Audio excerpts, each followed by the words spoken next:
Chapter 3772, Chapter 846, Tier 7 Skill. TL Notes. Made a change to Chapter 160. Added a sentence to the Abyssal Eye's description. It is a naturally occurring abyssal relic composed of the power of the abyss. TL's interpretation. An abyssal relic, Shenyuan Shenwu, can be considered the abyss's version of a godly relic, Shenwu Shenti. Zero Wing's residence, guild leader's office. When Shi Feng agreed to repair the abyssal eye, one of his rings suddenly shattered into black tendrils and wrapped around the dark silver eyeball in Shi Feng's hand. Meanwhile, the previously dull-looking eyeball suddenly moved, its pupil contracting and dilating like a pulsating heart. Following this rhythm, spatial ripples spread from the primordial abyssal eye and the black tendrils, turning the office space into a dark void. A few seconds later, the dark silver eyeball morphed into a swarm of dark silver divine runes, which flowed into the black tendrils and repaired their fractured divine patterns. When the last divine rune disappeared, the spatial ripples subsided, and a gold ring etched with layers of silver divine patterns appeared in Shi Feng's palm. Thank goodness Shattering Town isn't an ordinary guild town. Shi Feng sighed in relief as he looked at the void around him and his office's magic barrier. The magic barrier that protected his office could withstand a bombardment from Tier 6 attacks. Yet it had cracked when the spatial ripples struck it. The power of the spatial ripples could already rival that of Tier 6 curses. If these spatial ripples had appeared in the average guild town, they would have demolished the entire town. Even the average guild city might not survive. Recovering from his surprise, Shi Feng directed his gaze to the abyssal eye in his palm. Abyssal Eye, Ring, Divine Artifact Equipment Requirement, Strength 20,000, Agility 10,000. All attributes increases according to the user's level. When equipped, increases all attributes by 200%. Reduces all hostile dark-type effects by 90%. Ignore levels plus 20. Additional Skill 1, Dark Cluster. Continuously cause dark damage to a radius of 1 million yards for 10 seconds. Up to Tier 7. Cooldown 20 natural days. Additional Skill 2, Abyssal Will. Grants the wearer the power of the abyss, increasing defense by 500%, strength by 400%, agility by 300%, physique by 300%, and endurance by 400%. Also increases concentration by 1 rank. Up to Tier 7. Duration 5 minutes. Cooldown 10 natural days. Possession of the Abyssal Lord. It is a naturally occurring abyssal relic composed of the power of the abyss. It has the power to control the abyss. Tier 7. The Abyssal Eye's updated stats dumbfounded Shi Feng. The highest known tier that could appear in the current human race's greater god's domain was Tier 6. Even the mighty ancient gods could only use up to Tier 6 taboo skills and curses. No person or object could exceed this limit. Not even divine artifacts could do so. Thus, the existence of Tier 7 skills and spells was as illusory as primordial gods. It wouldn't be an exaggeration to call them myths. No wonder I have to kill the undying mother. As Shi Feng looked at the repaired abyssal eye, he suddenly understood why Enos had given him such an unreasonable quest. Considering how skills and spells were categorized, Tier 6 taboo skills and curses should theoretically be comparable to Tier 7 skills and spells. However, Shi Feng felt otherwise when he weighed the difference in strength between ancient gods and primordial gods. Thus, while the undying mother might be an existence that ancient gods feared, it would most likely end up dead or heavily injured if struck by a Tier 7 skill or spell. If the undying mother became heavily injured, killing it would become much easier. It's a pity Dark Cluster has a 20-day cooldown. Shi Feng was slightly disappointed as he looked at the Abyssal Ring's first skill. If Dark Cluster had a shorter cooldown, like 10 days or so, he could have tested it out before the fight against the undying mother. Now he could only fly blind. After inspecting the Abyssal Eye's stats, Shi Feng equipped it with great expectation. Immediately he felt an unprecedented sense of relief spread across his body, and the surrounding void started to warp in his presence. As expected of an abyssal relic, Shi Feng was astonished when he checked his stats. Now, my basic attributes are already at the standard of a level 220, Tier 6 expert equipped with 2 divine artifacts in God's domain. As long as players had level 200 plus equipment, they could expect the basic attributes their equipment granted to increase by at least 10% for every 5 levels they climbed beyond level 200.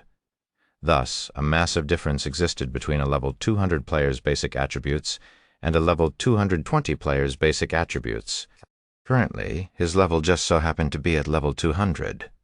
With his superior divine body, the Shadow Incinerator, the upgraded God Chaser set, which granted him the basic attributes of a full set of level 220 legendary equipment, the Dragon's Fury secret treasure set, etc., he could easily match the basic attributes of a level 200 Tier 6 player equipped with 3 divine artifacts.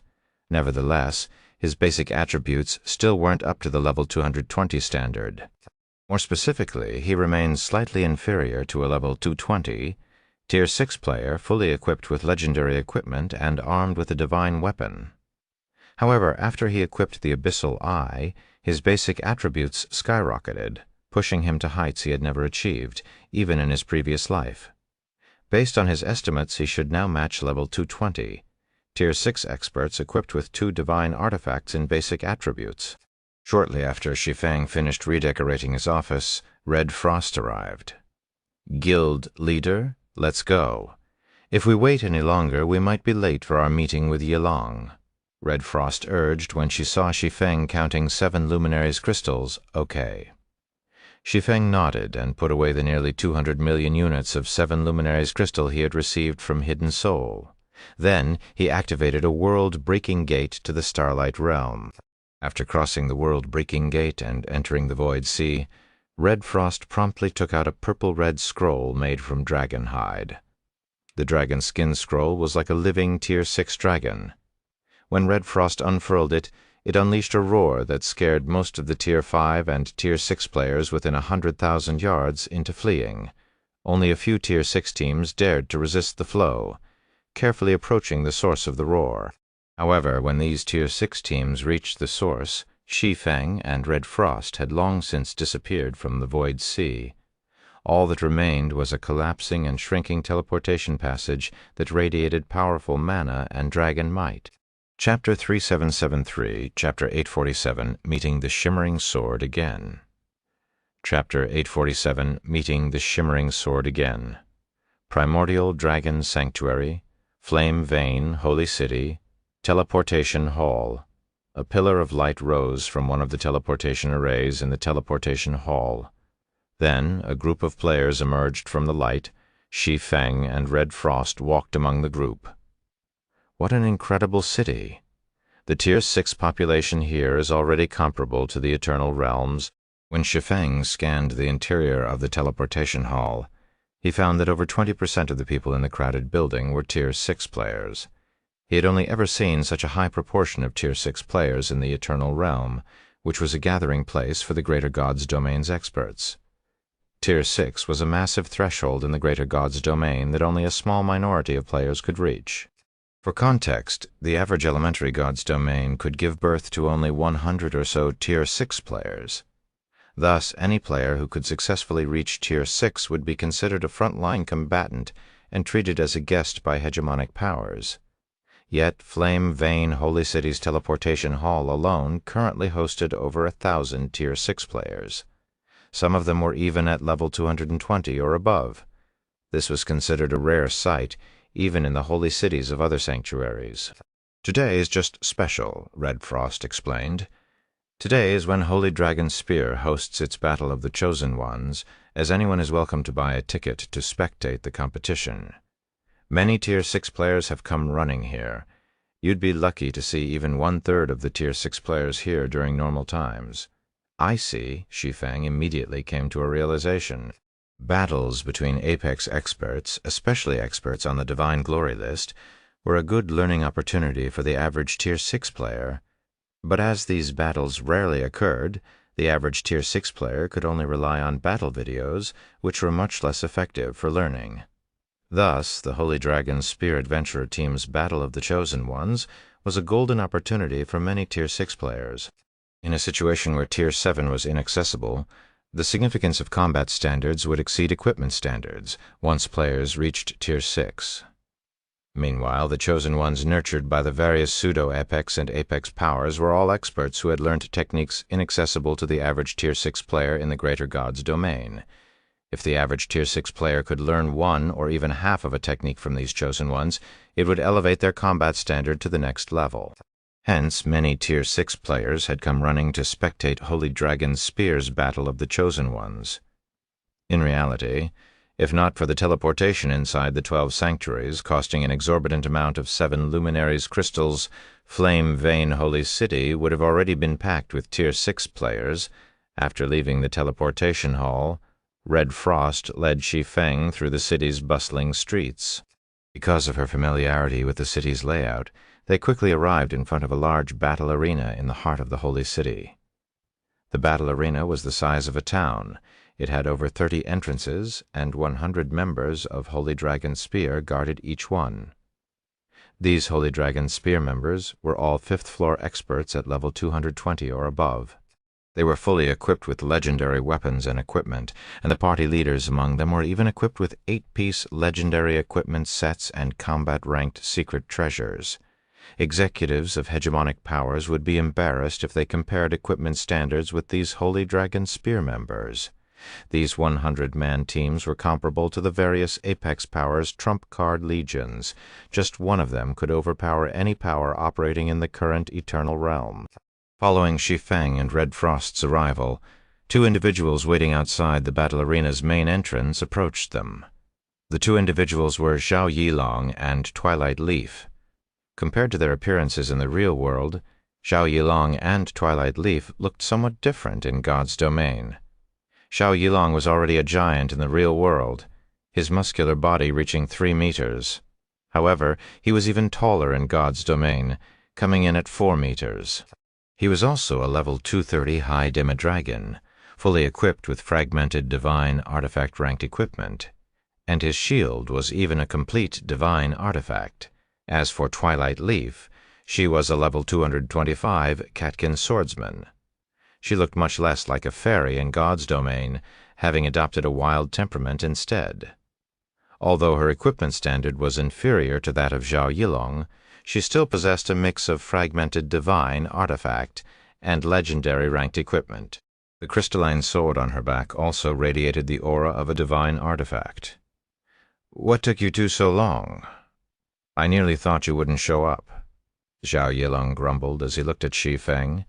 When he turned to Red Frost and saw that she was only level 223 and fully equipped with legendary equipment, he couldn't help but sigh.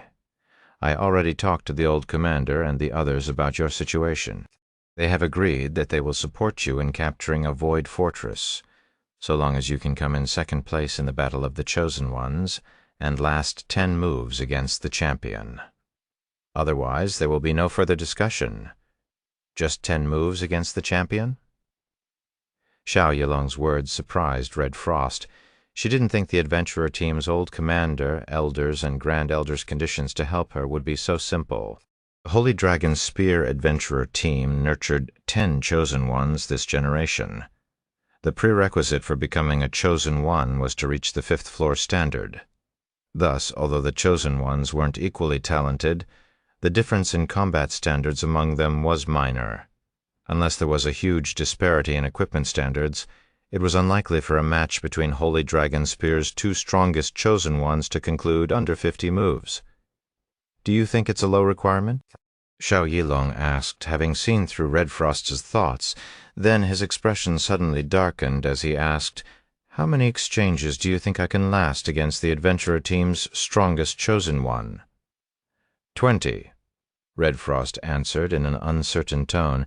Shi Feng also turned to look at Zhao Yilong, curious to learn how strong Holy Dragon Spear's strongest Chosen One was currently. 5, Zhao Yilong said after taking a deep breath. "I fought her after I returned from visiting you, and I lost after only 5 exchanges. Moreover, I only lasted that long because I'm a shield warrior. Otherwise, the fight could have ended after the 3rd exchange. How many exchanges do you think you can last?" Twilight Leaf wore a downcast expression. She knew this news would likely come as a great shock to Red Frost. "Only 5 exchanges?" Shi Feng suddenly smiled when he heard Xiao Yilong's answer. "It seems Holy Dragon Spear's strongest chosen one will indeed be a good opponent for Commander Frost. Before training at the Tower of the Abyss, Red Frost would have indeed lost a fight against Holy Dragon Spear's strongest chosen one. However, after training at the Tower of the Abyss for the past 3 days, Red Frost had reached the 6th floor standard and was now vastly stronger than before. Have you been listening to me? I'm talking about an actual fight in God's domain here." Xiao Yilong snarled as he glared at Shi Feng, who was only at level 200. Shi Feng's calm demeanor enraged him, and he wanted nothing more than to fight Shi Feng once more to demonstrate his true strength.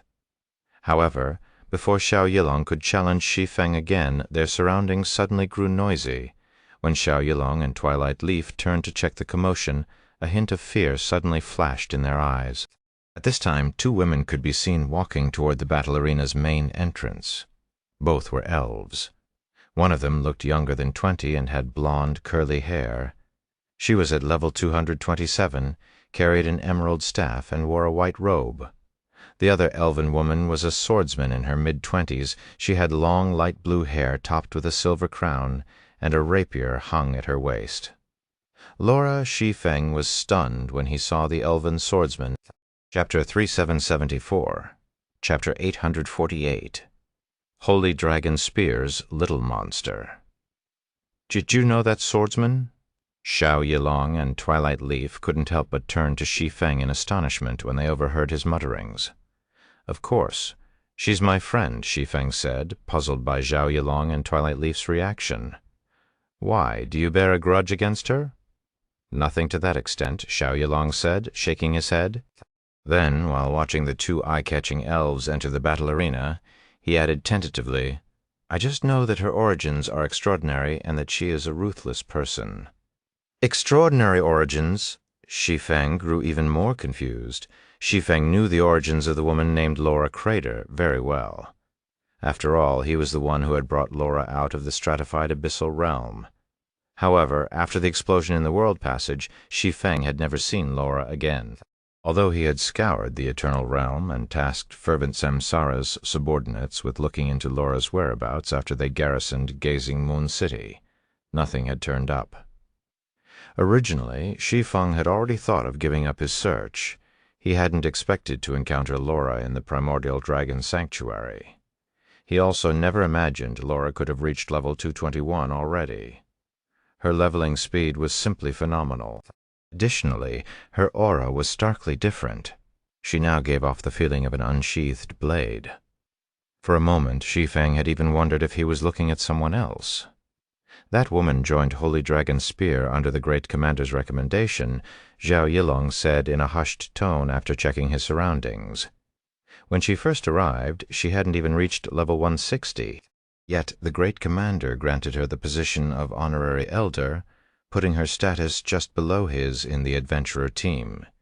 He even assigned her to be Heiser's instructor later on. Initially, the little monster was very dissatisfied by the decision. However, she somehow convinced Heiser to become her student in just half a day. Back then, that little monster was a brat who behaved as she wanted in front of anyone. Not even the Great Commander could do anything about her. Yet that woman managed to tame that little monster. Heiser? Little monster? Recalling the elf with blonde, curly hair, Shi Feng asked, "Are you referring to that elven mage god from just now?" "Yes," Xiao Yilong said, sighing helplessly. "She is Heiser, the divine songstress. She is our adventurer team's strongest chosen one and Red Frost's strongest opponent in today's competition. Divine songstress Heiser?" Shi Feng was again puzzled as he searched his memories. As far as he could recall, nobody in the Holy Dragon Spear adventurer team went by the name of Heiser.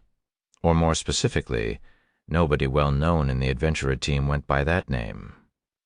After Holy Dragon Spear's battle against the Sun Dynasty and Sovereign Mark in his previous life, the adventurer team became a hot topic across the human race's greater God's domain. Practically everyone gossiped about Holy Dragon Spear in their free time. Back then, even the Tier 6 party leaders of Holy Dragon Spear were widely known, let alone the adventurer team's chosen ones. It should be known that Zhao Yilong was considered one of Holy Dragon Spear's top 3 shield warriors, based on Zhao Yilong's claims. Heiser should be superior to him in both strength and fame in Holy Dragon Spear, so there was no way she would have been unknown in Shi Feng's previous life. Yet, Shi Feng could not recall any information about her. Let's hurry inside. The competition is about to start. Big Sis Frost still needs to get registered, Twilight Leaf urged when she saw Shi Feng lost in thought at Twilight Leaf's reminder. Zhao Yilong looked at the time and quickly ushered Shi Feng and Red Frost into the battle arena. The Flame Vein battle arena was Holy Dragon Spear's most prized construction. This was because it was a special construction. In God's domain, most guild cities would only have an advanced battle arena. The advanced battle arena could accommodate about 200,000 to 300,000 people and allow players to fight under equal levels and basic attributes. It also offered players a combat environment that was more conducive to learning. The battle arena's owner could also host competitions that offered rewards to attract customers. Coming after the advanced battle arena was the Peak Battle Arena. This construction could only be found in the holy cities operated by apex powers and a few pseudo-apex powers. It could accommodate up to 500,000 people and allow players to fight a perfect simulation of themselves, letting them discover their flaws more easily. As for Holy Dragon Spear's special battle arena, it was vastly superior to even the various apex powers' peak battle arenas. In addition to being able to accommodate 1 million people, it could also let spectators experience fights from a first-person perspective. For this reason, the Flame Vein Battle Arena was extremely popular at all times, and it was a challenge just to buy a ticket to enter the battle arena. Flame Vein Battle Arena VIP Seating Area. When Shi Feng and Zhao Yilong entered the VIP seating area, hundreds of pairs of eyes immediately scrutinized Shi Feng. "I've never seen that person before. Is he Zhao Yilong's acquaintance? He's Black Flame. He's currently a top 300 expert on the Divine Glory list. I heard he is supporting Red Frost to compete for the position of Great Commander. A mere top 300 expert dares meddle in these waters. Does he not know Heiser has Ember Dragon backing her? It's not surprising. He isn't the first person to try such a thing in our sanctuary.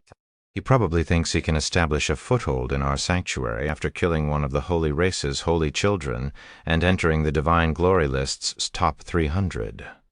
Unfortunately, he has no idea such achievements are worthless here. Zhao Yilong has also fallen behind the times to throw his support behind Red Frost. Once this farce ends, he'll probably have to retire to the second line. As for Black Flame, he'll know his place once he watches the Battle of the Chosen Ones. The executives of the Primordial Dragon Sanctuary's various powers started a discussion among themselves as they watched Shi Feng take his seat, although they spoke softly. They did not speak in private channels. Thus Zhao Yilong could hear every word they said. Unfortunately, despite his frustration, he could do nothing but swallow his grievances. The people sitting in the VIP seating area were big shots in the Primordial Dragon Sanctuary. Outside of the Primordial Dragon Sanctuary, few people knew of them, but as someone who had grown up in the Primordial Dragon Sanctuary, Zhao Yilong knew that even the weakest of them was as strong as the Divine Glory list's top 50 experts. They had simply faded from people's memories after their long absence from the Greater God's Domain spotlight. Amidst the discussions of the VIP seating area's occupants, the first matchup in the Battle of the Chosen Ones was announced. Divine Songstress Heiser versus Sky Piercer Red Frost, Chapter 3775, Chapter 849, Holy Dragon Spear's Strongest, Chapter 849, Holy Dragon Spear's Strongest Flame Vein Battle Arena, VIP Seating Area. I didn't expect we would get to watch such an exciting first match. A face-off between the current and former number 1 Chosen Ones. Rarely has such a situation occurred in Holy Dragon Spear's history. I heard that Red Frost's condition has improved. If she has recovered her peak strength, we will be in for an interesting match. So, what if Red Frost has recovered her peak strength? Don't forget that Heiser is the most monstrous talent Holy Dragon Spear has nurtured in the last couple of centuries. She has long since caught up to Red Frost's peak. Not to mention Ember Dragon recently gave her a peak gold combat techniques legacy guidance. With Heiser's talent, she has probably grasped it completely already. Damn it. How lucky can Holy Dragon Spear get first? There was Red Frost. Now there is Heiser. With such monsters, I bet it won't be long before Holy Dragon Spear climbs a few ranks higher in the Primordial Dragon Sanctuary. When the big shots in the VIP seating area saw the first matchup, some exclaimed in surprise, while some sighed ruefully. The majority, though, expressed their curiosity about Heiser's current strength and Holy Dragon Spear's future ranking in the Primordial Dragon Sanctuary. The Primordial Dragon Sanctuary was one of the Greater God's Domain's 12 sanctuaries, and it was rumored that its existence predated the Greater God's Domain.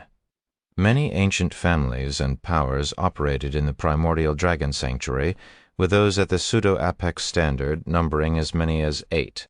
However, due to the Primordial Dragon Sanctuary having many taboo dungeons and taboo resources, competition within the sanctuary was incredibly fierce. To prevent outside forces from invading and stealing these taboo dungeons and taboo resources, the Primordial Dragon Sanctuary's various powers had agreed to form a united front when dealing with outsiders. Additionally, they had agreed not to wage large-scale wars against one another. Instead, they would periodically host team competitions to decide how many taboo dungeons and taboo resources each power could occupy. These team competitions restricted each participating team to 100 members. Due to this restriction, every participant mattered. Thus, the advent of Heiser and the return of Red Frost would benefit Holy Dragon Spear greatly. Holy Dragon Spear was already the 5th-ranked power in the Primordial Dragon Sanctuary. If it could raise its rank by even 1, the number of taboo dungeons and taboo resources it could own would increase by a large margin. While the VIP spectators conversed, several dozen level 230-plus, Tier 6 experts entered the VIP seating area. Upon seeing these experts, many VIP spectators rose from their seats to greet the 2 men leading the group.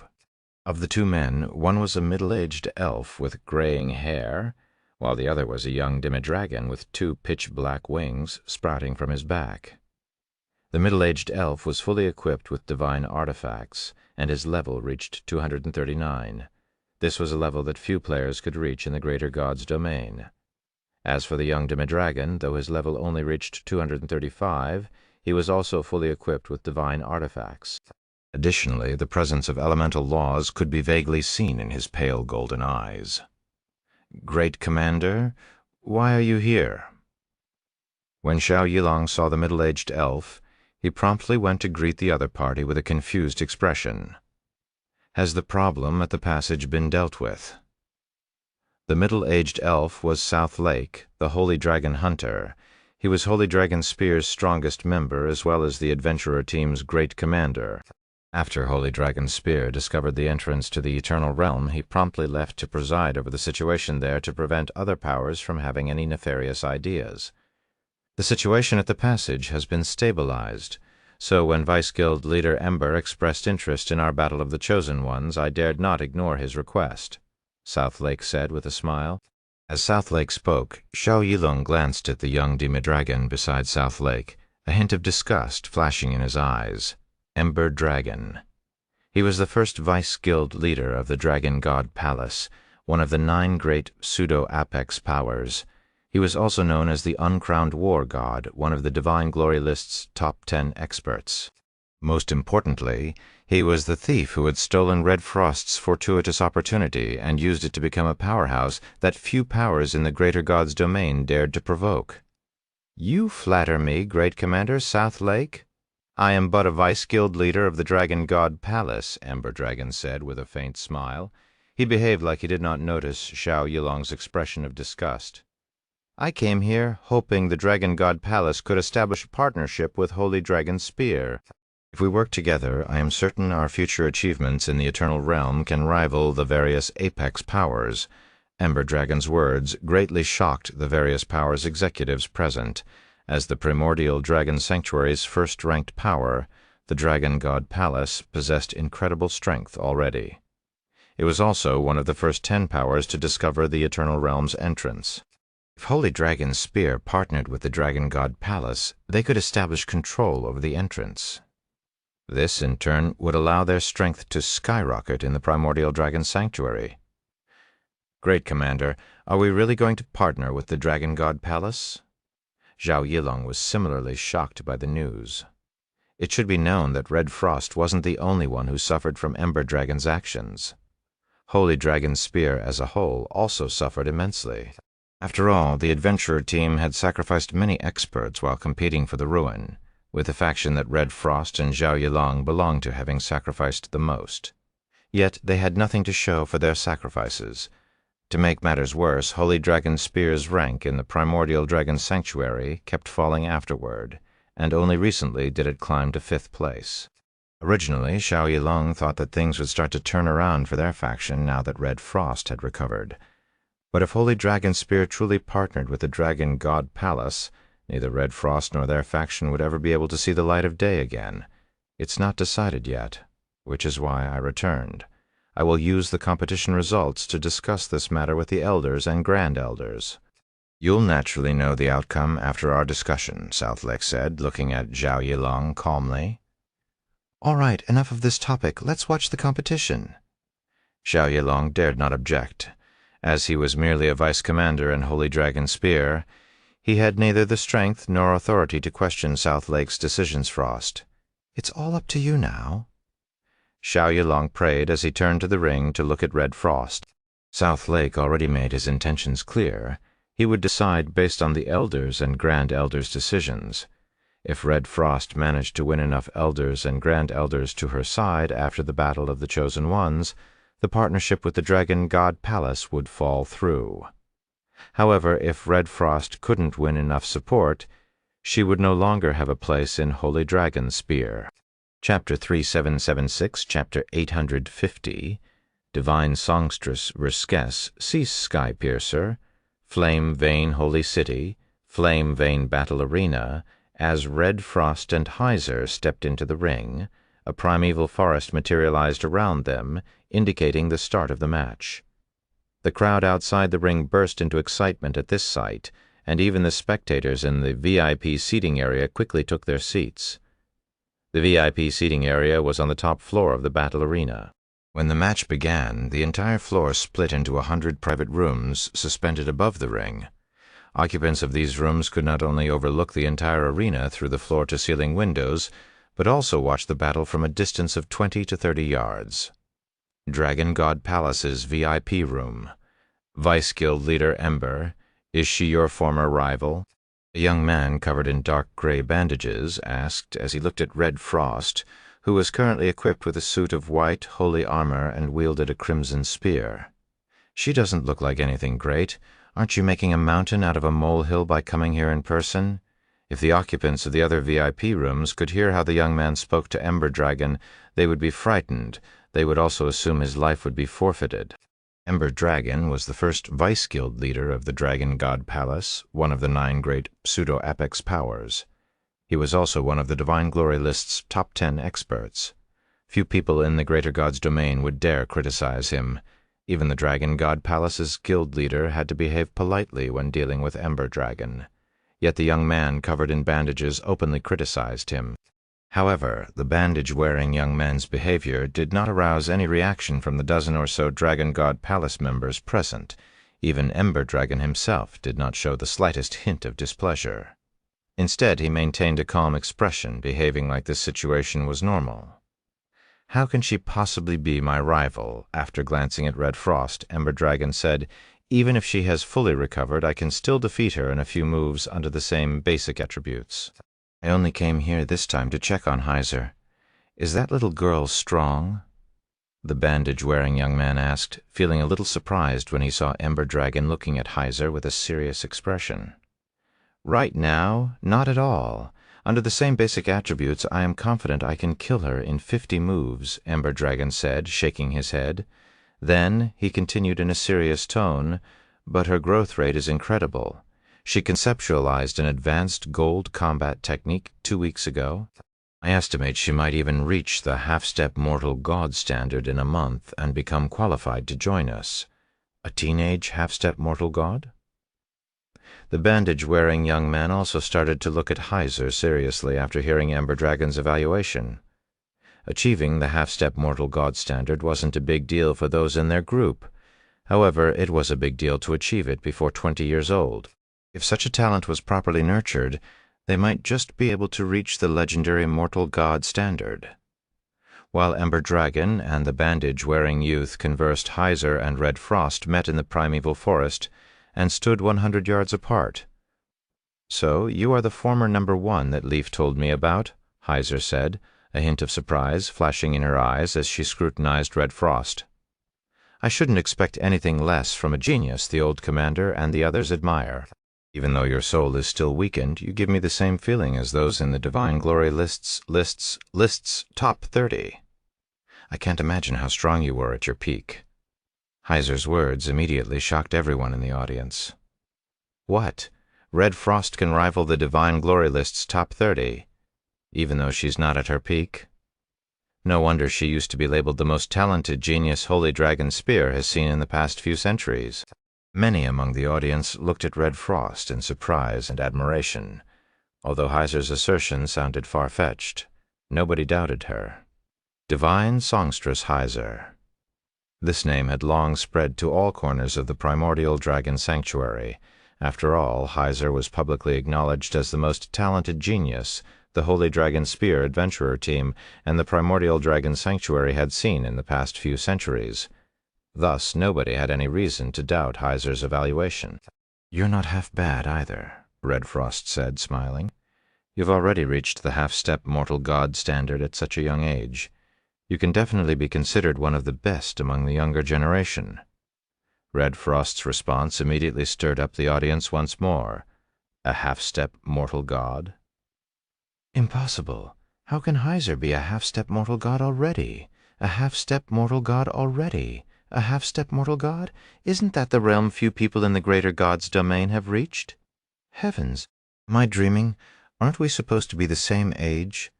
How is Heiser a half-step mortal god already when I reached the domain realm only recently?" Many youths in the audience felt like they were losing their minds right now.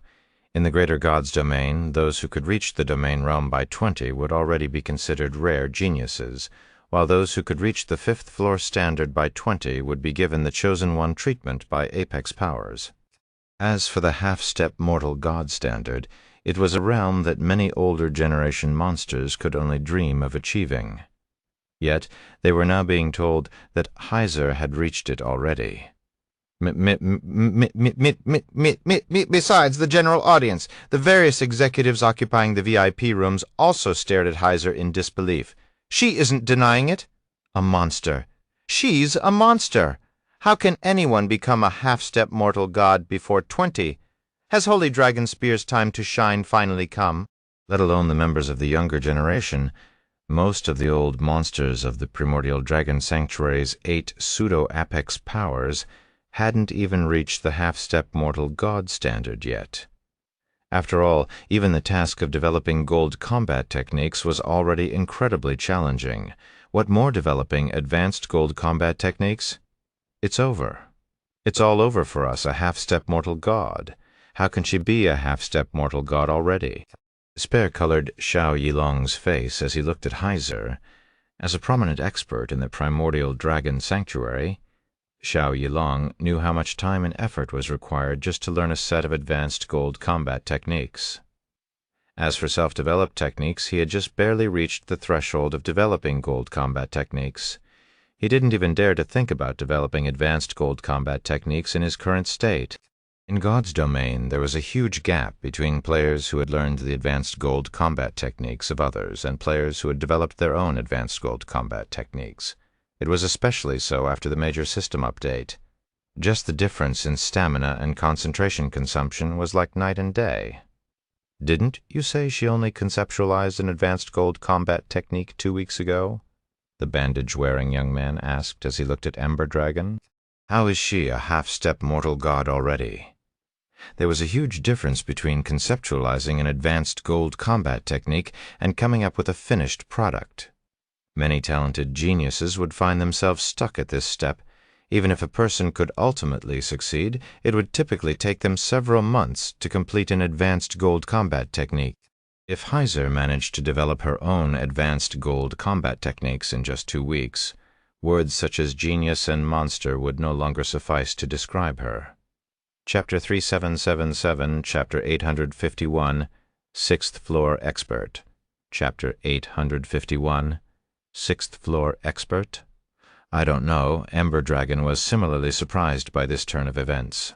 Then he looked at the VIP room that South Lake, Holy Dragon Spear's great commander, and another man occupied, and continued. But South Lake should have something to do with this, otherwise Heiser couldn't have improved so quickly. Ember Dragon acknowledged that Heiser was the most talented genius to have appeared in the primordial dragon sanctuary in the past several centuries. However, he did not think she could improve at such an unbelievable rate. Even with her talent, it simply shouldn't be possible for her to go from conceptualizing an advanced gold combat technique to completing it in 2 weeks. When a person conceptualized an advanced gold combat technique, their idea would often be riddled with flaws they needed to rectify to complete their technique. In this situation, a person would be lucky to complete their technique after several hundred attempts. Are you saying Heiser received that legacy guidance from the Apocalypse Berserker god? When the bandage-wearing young man followed Ember Dragon's gaze and saw the white-haired old man sitting beside South Lake, realization dawned on him. I thought Apocalypse was adamant about saving it for Red Frost all this time.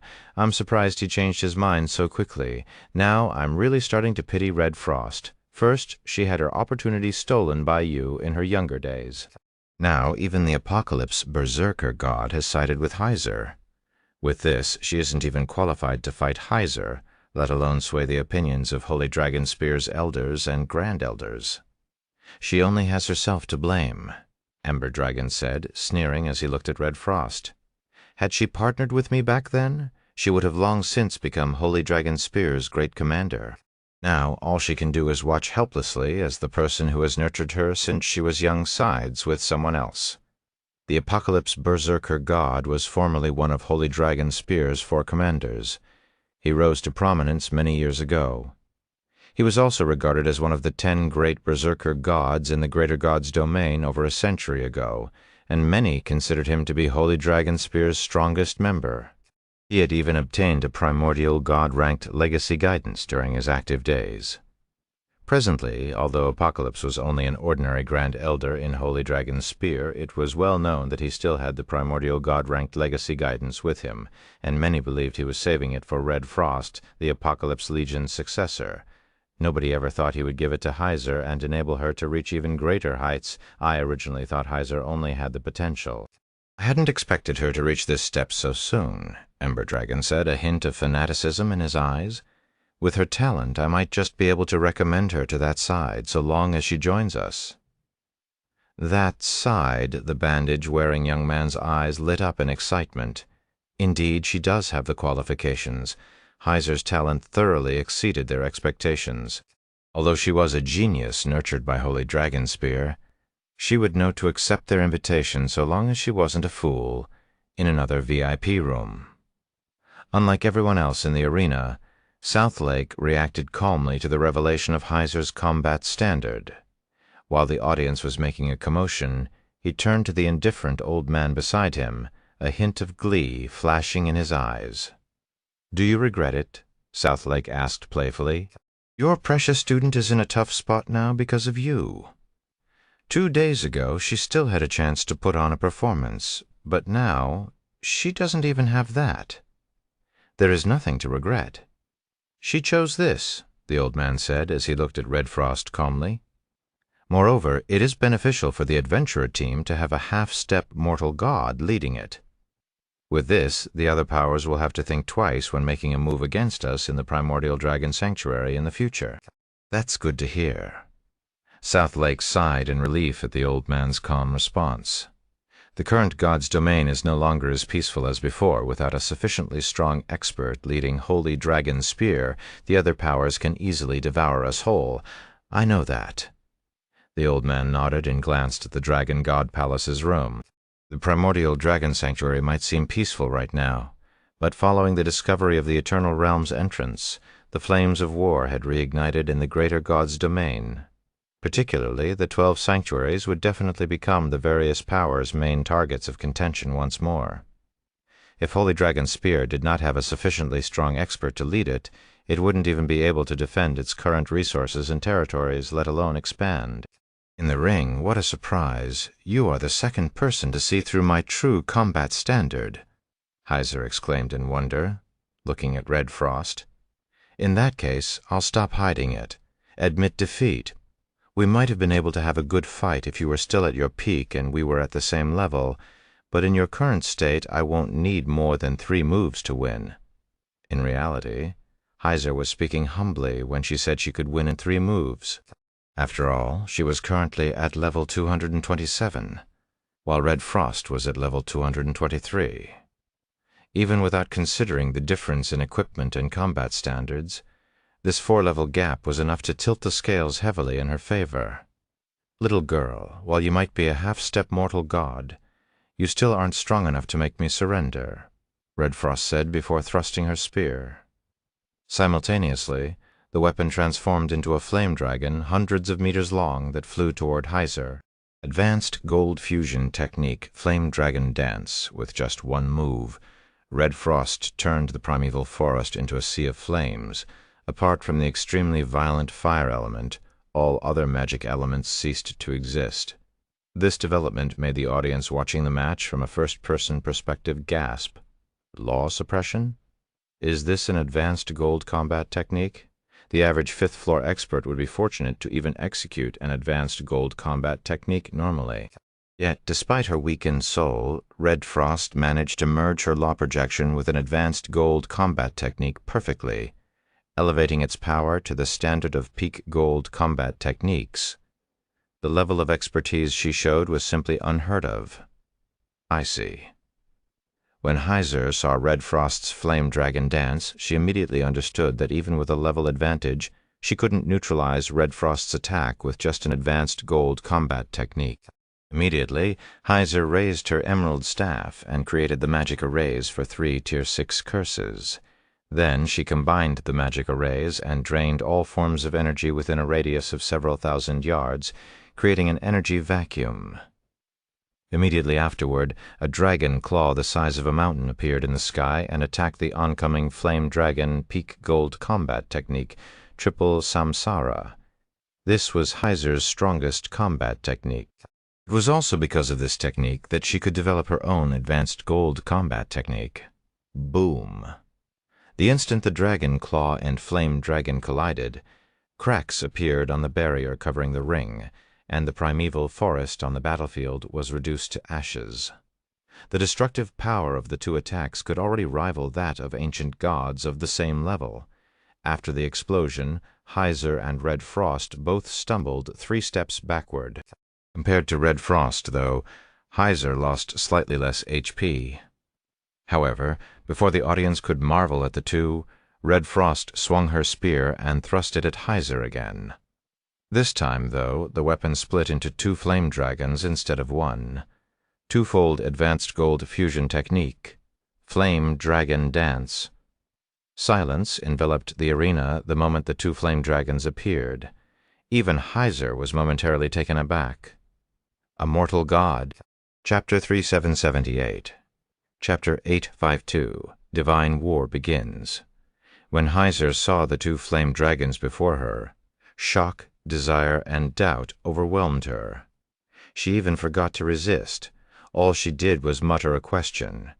You are a mortal god. Mortal god. Mortal god. This was a realm that Heiser could only dream of achieving, even after developing her own advanced gold combat technique. It was also the dream of countless players in the greater god's domain. Unfortunately, she couldn't even find information on the World Tower's 6th floor after scouring the greater god's domain, not to mention information on mortal gods yet. A living, breathing mortal god now stood before her.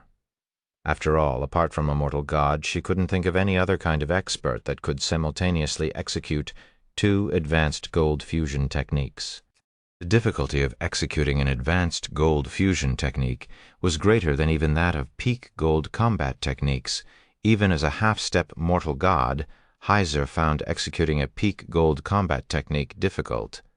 Naturally, a twofold peak gold combat technique was out of the question. Since Red Frost could accomplish such an impossible feat, it could only mean one thing. Red Frost was an expert who had reached the 6th floor standard. Red Frost was a mortal god. However, before Heiser could get confirmation from Red Frost, the two flame dragons devoured her, and she was already outside the ring when she regained her senses. Am I hallucinating? Did I just see a twofold advanced gold fusion technique? Watching from his VIP room, Southlake couldn't help but rub his eyes as he looked at the battlefield. However, no matter how many times he had the system replay the match, the outcome did not change. Silence. Southlake's room wasn't the only place enveloped in silence. At this moment, time seemed to have stopped for the whole arena as the spectators stared at Red Frost, their faces colored with shock, excitement, and disbelief. How?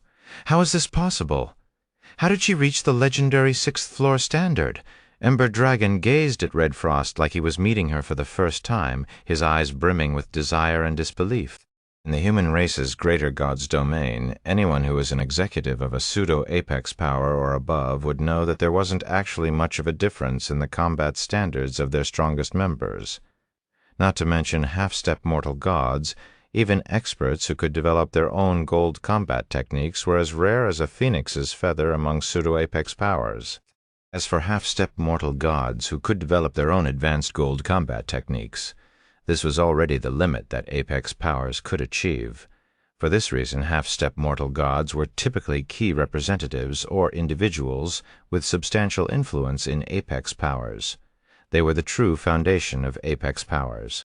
As for the mortal gods of legend, if any apex power had an expert of this caliber, it would have already become the sole ruling power in the human race's greater god's domain.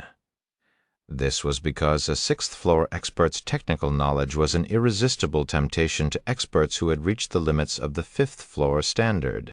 Even if a 6th floor expert was poorly equipped and low-leveled, many 5th floor experts would still seek to become their follower, hoping to receive pointers and watch them fight up close. It wouldn't be an exaggeration to say that so long as a mortal god issued a summons, countless experts would come together and form an organization of epic might and proportions under the mortal god. Holy Dragon Spear would be nothing but a joke compared to such a behemoth, a 6th floor expert. Frost is a 6th floor expert. Xiao Yilong grew ecstatic after realizing Red Frost's combat standard.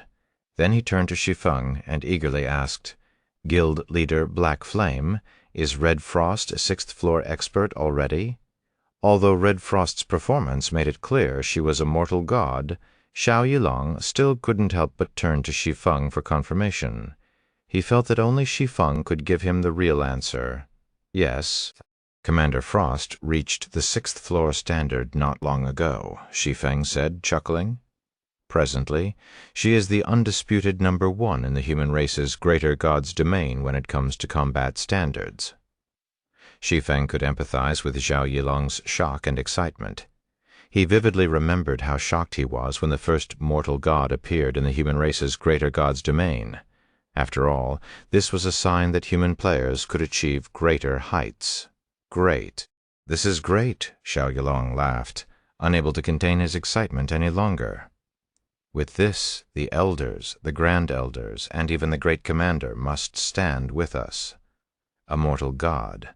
So long as Holy Dragon Spear's elders and grand elders had a functioning brain, they would know what this meant. As for the partnership with the Dragon God Palace, how could it compare to the humongous benefits Red Frost could bring Holy Dragon Spear? It is my loss. I shouldn't have expected less from a genius the old commander admires, Heiser said, taking the initiative to approach Red Frost when she saw the latter walking out of the ring. Then she tentatively asked, "Can I ask for a chance to receive your guidance?" Guidance? Red Frost was a little surprised when she saw the anxiety in Heiser's eyes. She hadn't expected her opponent to be so straightforward and innocent. Nodding, she said, "Of course. Thank you." Heiser couldn't help but smile when she heard Red Frost's answer. Subsequently, after Heiser reluctantly made her way to the spectator stands, Twilight Leaf and the other chosen ones of Holy Dragon's Spear swarmed Red Frost. They all expressed their wish to receive guidance from Red Frost in the future. Suddenly, the highly anticipated Battle of the Chosen Ones became an exhibition match. However, nobody from the audience voiced any complaints about this change. On the contrary, everyone was more than happy to see Red Frost fight every participant. "It seems there's no longer a need to decide who is number one," Southlake said, smiling wryly as he looked at the chosen ones surrounding Red Frost. "Indeed," the old man beside Southlake said, chuckling. "Now our great commander should carefully consider how he should compensate our number one chosen one. Otherwise, she might very well lose her temper and leave Holy Dragon's Spear. If that happens, his days as the great commander will be over." Southlake rolled his eyes at Apocalypse. "Fine. Isn't it just making an enemy out of the Dragon God Palace? What's there to be afraid of?" However, before Southlake and Apocalypse could continue their conversation, the defensive magic array protecting Flame Vein Holy City suddenly shattered, and multiple space-time passages appeared above the city. Immediately afterward, level 220+, Tier 6 NPCs and players flew out of these space-time passages in an orderly formation, forming an army of 500,000 in no time. When the players in Flame Vein Holy City saw the two NPCs lead the army, they couldn't help but be shocked. Grand Duke of the Imperial Ice Empire, Hawk Baron, a level 244 Tier 6 NPC Grand Marshal of the Five Saints Empire, Highgate the Heavenly Dragon, a level 242 Tier 6 NPC. What's going on? Why are the two empires here? Did the Dragon God Palace and the Divine Wing Dynasty join forces? The army above the city consisted of NPCs and players from the Imperial Ice Empire and the Five Saints Empire. Members of two pseudo-apex powers, specifically the Dragon God Palace and the Divine Wing Dynasty, were also among its ranks. When Flame Vein Holy City's players saw this, they were dumbfounded. Regional system announcement: the Imperial Ice Empire and the Five Saints Empire have declared war on Flame Vein Holy City. Flame Vein Holy City's City Lord has requested assistance from all players in the Holy City. If the city wins the war, players will be awarded contribution points to exchange for treasures from the city's treasury. If the city loses the war, all players will have their Flame Vein Holy City reputation points and ownership of the city's real estate reset. TL Notes. Made a change to Chapter 844 Original. Original, the Greater God's Domain's 22 taboo bosses were not equals. In fact, there was a huge disparity in strength among them. For example, the 22nd ranked taboo was only strong enough to give ancient gods a headache. The 14th ranked Undying Mother, on the other hand, was a disaster that could devour ancient gods' corrected version. The Greater God's Domain's 22 taboo bosses were not equals. In fact, there was a huge disparity in strength among them. If one were to consider the 22nd ranked taboo to be only strong enough to give ancient gods a headache, the Undying Mother would be a disaster that could devour ancient gods. Chapter 37779, Chapter 853, Super Ancient Ruin, the system announcement echoed across Flame Vein Holy City 3 times, sending hundreds of millions of players into turmoil. Have the Dragon God Palace and the Divine Wing Dynasty lost their minds? Why are they initiating an all-out war right off the bat? Do they not know that Holy Dragon Spear is allied with Red-Tailed Dragon? They're probably trying to catch Holy Dragon Spear by surprise, after all. The Divine Wing Dynasty isn't among the powers who discovered the Eternal Realm's entrance, so its main forces are still in the primordial Dragon Sanctuary. On the other hand, both Holy Dragon Spear and Red-Tailed Dragon have their main forces at the entrance. A national war? How many years has it been since such a war occurred in the primordial Dragon Sanctuary? I didn't expect to receive such a surprise the moment I came online. Who's joining the war? Contact me. We must let the Imperial Ice Empires and the Five Saints Empire's people know that the people of Flame Vein Holy City aren't pushovers. As more Tier 6 NPCs and players appeared above Flame Vein Holy City, The city's original inhabitants started to form teams to target either the two empires' NPCs or the two pseudo-apex powers experts. This situation stunned the players who had come to watch the battle of the Chosen Ones. More than 8 pseudo-apex powers operated in the primordial dragon sanctuary, the most famous of which were the first-ranked Dragon God Palace Guild and the second-ranked Red-Tailed Dragon Guild. As for the Divine Wing Dynasty, it was a guild slightly weaker than the Holy Dragon Spear Adventurer team, but it still ranked 6th. Nobody in the Primordial Dragon Sanctuary had ever anticipated an all-out war among these 4 powers. After all, it had been ages since an all-out war between pseudo-apex powers occurred in the Primordial Dragon Sanctuary. The last time it happened was over a century ago. Meanwhile, such a war often affected not just the pseudo-apex powers involved, but also the countries and cities affiliated with them. Thus, a war involving pseudo-apex powers would embroil a huge portion of the Primordial Dragon Sanctuary for players not directly involved in the war. The Primordial Dragon Sanctuary was now a land of opportunity and hardship. They could now kill Tier 6 NPCs without consequences, including high status NPCs, who were considered walking treasure troves. Flame Vein Battle Arena, over 1,000 Tier 6 experts from Holy Dragon Spear surrounded the VIP room. Ember Dragon occupied, creating an oppressive atmosphere. Ember Dragon, has the Dragon God Palace gone crazy? Even if you win, you will accomplish nothing but benefit outsiders. Southlake bellowed as he glared at the calm-looking Ember Dragon. The raid by the Dragon God Palace and the Divine Wing Dynasty happened so suddenly that he didn't receive any prior news about it. Even more shockingly, these 2 powers were willing to involve the Imperial Ice Empires and the 5 Saints Empire's strongest combatants.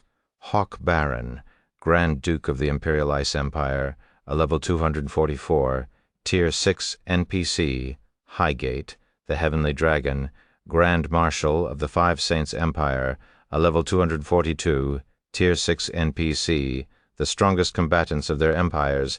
These 2 NPCs stood just below the Greater God's Domain's 22 taboos in strength.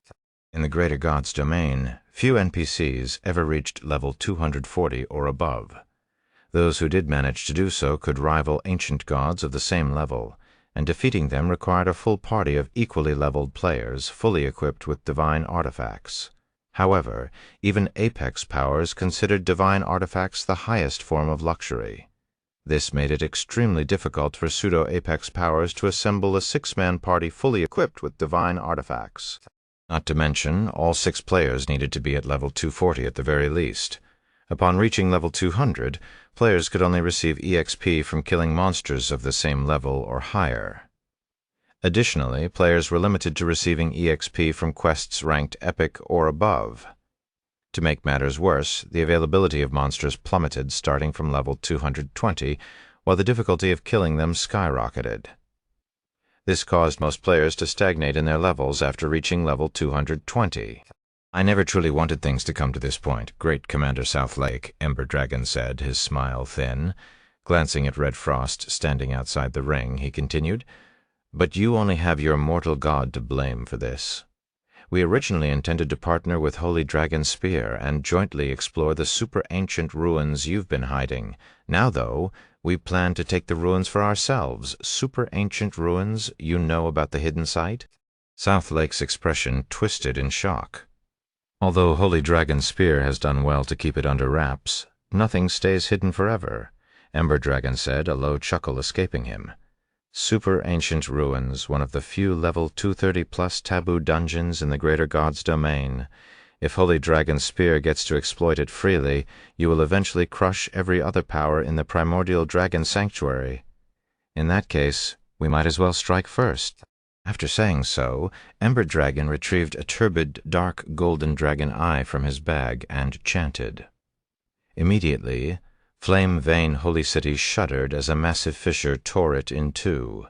Then, a colossal gate over 100,000 meters tall rose from the city's depths, unleashing an oppressive divine might that made even level 220, Tier 6 experts buckle. The flame dragon god's nest, Shi Feng, gaped as he stared at the colossal crimson gate. Chapter 3780, Chapter 854, Flame Dragon God's Nest. Chapter 854, Flame Dragon God's Nest. The mountainous gate, enveloped in red-hot flames, stood quietly in the middle of flame-vein holy city, its sudden appearance putting a damper on the brewing battle. Is that a taboo secret land's entrance? But the divine might it's giving off is much stronger than that of level 220 taboo secret lands. Could it be a level 230 taboo secret land? Impossible. I've been to the level 230 taboo secret land under the Dragon God Palace's control. The divine might its entrance radiated was only at the standard of level 220 ancient gods. This entrance's divine might is even more frightening than the level 240 plus ancient gods I've encountered. Could this be a level 240 taboo secret land? The Crimson Gate that suddenly appeared piqued the curiosity of the players from Flame Vein Holy City and the two invading empires. Secret lands weren't particularly rare in the Greater Gods domain. Unlike dungeons, the inside of a secret land was like a miniature world. There were many monsters and rare resources for players to harvest. Thus, every level 200-plus taboo secret land was a leveling paradise for players. It was common knowledge that the difficulty of leveling up would skyrocket once players reached level 200. However, so long as players were willing to fork out the money, they could still pay to enter the level 200-plus taboo dungeons under the various powers' control. The only problem was that each dungeon instance had a limited number of monsters. Additionally, dungeons would also enter a cooldown period once players completed them. However, taboo secret lands were different. Although the bosses inside secret lands would not respawn after getting killed, the other monsters respawned like monsters out in the fields, and fairly quickly at that. Moreover, the monsters of taboo secret lands were much easier to kill than those of taboo dungeons. Players didn't need to operate in teams, they could grind in relative safety in parties of 6. Unfortunately, because there were much fewer taboo secret lands than taboo dungeons, any that appeared in the Greater Gods domain would immediately be snatched up by the various powers. Even apex powers would join in on the action if it wasn't inconvenient. They would never complain about owning too many taboo secret lands. This was why the various powers members were at a higher level than independent players on average. When it came to level 240 taboo secret lands, only apex powers owned them. Unless one was a genius nurtured by an apex power, one could only dream of entering a level 240 taboo secret land. What's going on? When Shi Feng saw the Crimson Gate, confusion colored his eyes. Why is the Flame Dragon God's Nest active already? The Flame Dragon God's Nest might be new to the players and powers in the current Greater Gods domain, but it was known by all in his previous life. The Flame Dragon God's Nest, it was one of only 3 super-large-scale taboo secret lands found in the human race's Greater Gods domain.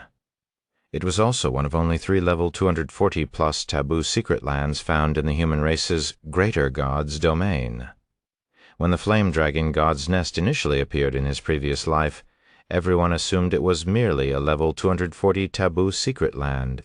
But because of Holy Dragon Spear's excellent security measures, and the fact that the various apex powers were busy dealing with the Holy Race's invasion, nobody could investigate the secret land in detail. This situation changed only when the Holy Race's invasion reached the primordial dragon sanctuary. At the time, to resist the Holy Race's invasion, Holy Dragon Spear had decided to let outsiders enter the Flame Dragon God's Nest en masse. From that point onward, the various powers learned that the Flame Dragon God's Nest wasn't just a level 240 taboo secret land like they initially assumed. Instead, it was a level 240-plus taboo secret land. The various powers also understood how Holy Dragon Spear could defeat an army of 1 million Holy Race experts with just 10,000 Tier 6 experts. Yet in this life, even though the war with the Holy Race had yet to begin, the Flame Dragon God's Nest had already been activated. It was also done when Holy Dragon Spear was completely unprepared. Why do you have the entrance key? Southlake gazed at Ember Dragon in disbelief after he saw the towering Crimson Gate. Why are you so surprised that I have it? Ember Dragon said as he glanced at Southlake. Do you think you're the only ones who can obtain a primordial dragon legacy? Do you think you're the only ones who have entered those super-ancient ruins? No wonder we could never find the entrance key. Realization dawned on South Lake. Through a stroke of luck, Holy Dragon's spear had obtained a teleportation key that could periodically open a teleportation gate to the super-ancient ruins inside the Flame Dragon God's Nest. However, because they could never find the secret land's entrance key mentioned in the super-ancient ruins records, they could only stare at the secret land's sealed entrance. Now it was revealed that Ember Dragon had the entrance key all along. "So what if you have the entrance key?" Apocalypse said as he rose from his seat and cast a cold gaze at Ember Dragon. "You are in Holy Dragon Spear's flame vein holy city. Do you think you can come and go from here as you please?" When Apocalypse finished speaking, his personal information, which was previously hidden, became available for all to see. Level 240. Besides being one level higher than South Lake, Apocalypse was fully equipped with divine artifacts. Additionally, because he was at level 240, his divine artifacts could unleash their basic attributes at the maximum, allowing his basic attributes to achieve heights much greater than those of the level 239 South Lake. When the Holy Dragon Spear members present saw Apocalypse's level, surprise and a sense of pride filled them.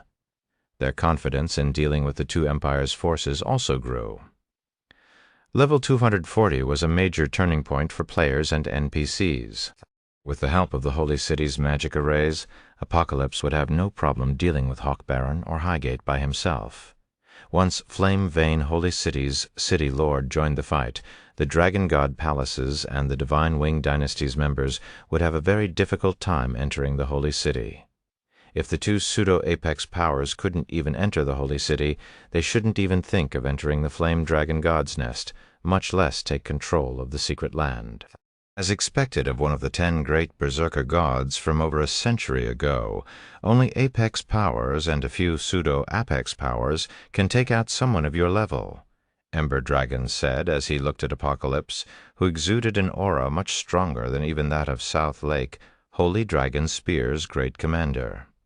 "But since we dared to act, do you think we came unprepared?" After saying so, Ember Dragon crushed the dragon eye in his hand. Immediately afterward, the Crimson Gate opened and sucked all Tier 6 players within 1,000,000 yards of it, leaving only the NPCs of the Holy City and the two empires to confront each other. Nyet, Chapter 3781, Chapter 855, 4th Ranked Divine Set. Nyet, Chapter 855, 4th Ranked Divine Set. Taboo Secret Land, Flame Dragon, God's Nest, Shadow Mountains. When the blinding light faded, Shi Feng found that his location had changed completely. But before he could scrutinize his surroundings, a series of notifications rang in his ears. "System, congratulations! You have entered the Flame Dragon God's Nest and initiated the Flame Dragon God's Trial. System, you have initiated the mythical quest Flame Dragon God's Trial. Quest content: kill the monsters inside the Flame Dragon God's Nest to obtain undying souls. Upon collecting 100 undying souls, you may open the Flame Dragon God's treasury and exchange undying souls for the Flame Dragon God's rewards. System warning: you have entered the taboo secret land, Flame Dragon God's Nest. Due to external interference, you will not be allowed to log out or contact the outside world. You may only leave the secret land if you find the exit or die. System warning: if you die in the secret land, part of your immortal soul will be lost. Please proceed with caution." The system notifications left Shi Feng stunned for a long while. Sure enough, it is the same as in the rumors. Shi Feng didn't know whether to laugh or cry when he looked at the system notifications displayed before him. The Flame Dragon God was also known as the Primordial Flame Dragon. It was a primordial god-ranked existence, and the Flame Dragon God's Nest it left behind was a trial rather than a place for players to level up. For this reason, once players entered the Flame Dragon God's Nest, they had to collect enough undying souls to exchange for an exit ticket if they wanted to leave the secret land safely. Otherwise, their only other exit option was to leave behind a part of their immortal souls. It was incredibly challenging to obtain undying souls. Although players only needed to kill monsters in the secret land to get them, Monsters were not guaranteed to drop undying souls. Not to mention, even the weakest monster in Flame Dragon God's Nest was a level 230 legendary monster. A level 220 Tier 6 player fully equipped with legendary weapons and equipment would have difficulty killing even one of these monsters. Moreover, these monsters typically roamed in groups. There were also many level 230-plus divine monsters. However, although it was difficult to obtain undying souls, the rewards players could exchange from the Flame Dragon God's treasury were definitely well worth the effort. There were the 6 great divine sets in the human race's greater god's domain. The Flame God set, ranked 4th among the 6 great divine sets, could be exchanged from the Flame Dragon God's treasury. In Shi Feng's previous life, the reason Holy Dragon Spear could become one of the greater god's domain's 8 legendary adventurer teams wasn't just its legendary 10,000 Tier 6 experts. The Flame God set in its possession also played a crucial role. One of the reasons other Apex powers feared Demon's Gate was because it possessed a divine set. Although the divine set in question wasn't one of the 6 great divine sets, it still allowed its wearer to overwhelm experts fully equipped with divine artifacts. Even the old monsters of Apex powers would be rendered helpless. Meanwhile, with the Flame God set being one of the 6 great divine sets, so long as a player equipped it, they could instantly compete with primordial gods of the same level and become invincible in the greater god's domain. In Shi Feng's previous life, Holy Dragon Spear managed to get all 8 pieces of the Flame God set presently, though the Flame Dragon God's Nest had just been activated. This was also the first time Holy Dragon Spear's members were entering the secret land. Thus now was the best opportunity for Shi Feng to obtain the Flame God set. While Shi Feng was in a daze, the other Tier 6 players who had also landed in the Shadow Mountains sprang into action. As if afraid others would claim all the monsters, they quickly formed parties to kill those roaming the Shadow Mountains' outer area. Undying Dragon Knight, Evil Spirit, legendary level. 230 mil and HP 8 million bit. However, the legendary monsters in the Shadow Mountains were at least level 230. They were already nearly as strong as level 210. Tier 6 divine bosses, thus level 220, plus Tier 6 players needed to fight in 6-man parties to kill these legendary monsters. Boss Abyss, that person seems to be the Divine Glory List's Black Flame. A level 224 Tier 6 berserker wearing the Divine Wing Dynasty's guild emblem suddenly exclaimed as he pointed at Shi Feng. Demon's Gate has placed a huge bounty on his head. We can get a fragmented divine artifact if we kill him. Should we do him in? The berserker's words immediately piqued the interest of several Divine Wing Dynasty members around him. Whether it was the prestige of killing a Divine Glory List expert or the rewards from Demon's Gate's bounty, neither were things the average core member of a pseudo-apex power could easily ignore. We're not here to have fun. We need to quickly regroup with the others and focus on grinding monsters. If we are too slow in collecting undying souls, we won't be able to recoup the price we paid to come here. Abyss Water, who was a level 2 to Sextique, Tier 6 assassin clad in dark gray clothes and the leader of the group, said. However, when his gaze fell on Shi Feng, his eyes suddenly narrowed as he muttered icily, "Black Flame." "Boss, do you know him?" Abyss Water's abrupt change surprised the Tier 6 berserker. Of course I know him." Abyss Water automatically sneered when he saw that Shi Feng was only level 200. He was the one who humiliated me on the Eternal Chamber of Commerce's Dark Star. If it wasn't for him, I never would have had to return to join the Divine Wing Dynasty. It seems the heavens are finally on my side, allowing me to meet him here. After saying so, Abyss Water vanished and reappeared within 30 yards of Shi Feng, his behavior attracting the attention of many nearby. Isn't that Abyss Water, the Divine Wing Dynasty's #1 chosen one? Who is that swordsman? Why is Abyss Water interested in him? When the surrounding players sensed the killing intent Abyss Water radiated, they all understood that he intended to act against Shi Feng. They also couldn't help but wonder about Shi Feng's identity. After all, Abyss Water was an incredibly famous expert in the primordial dragon sanctuary. Yet he was now willing to harm his reputation just to attack a player of a much lower level. "Heiser, guild leader Black Flame is in trouble. We need to help him." Twilight Leaf, who had similarly landed in the Shadow Mountains' outer area, said to Heiser anxiously when she saw Abyss Water advancing on Shi Feng. Abyss Water was the Divine Wing Dynasty's #1 chosen one. Among the Primordial Dragon Sanctuary's youths, only Heiser could achieve a convincing victory against him. Although Shi Feng's combat standard and law projection were incredible, the significant level difference between him and Abyss Water made it impossible for him to defeat Abyss Water. "No rush. Let's watch first," Heiser said, as she calmly looked at Shi Feng and Abyss Water. "I heard from Big Sis Frost that guild leader Black Flame has been supporting her behind the scenes all this time, and that she admires him greatly. Even my teacher has sung his praises. I've already decided I will challenge him to a fight, so this is a good opportunity to check out his strength." "But guild leader Black Flame is only level 200, while Abyss Water is level 226, Twilight Leaf said anxiously. "Does he even stand a chance with such a huge level gap?" "Don't worry," Heiser said, smiling.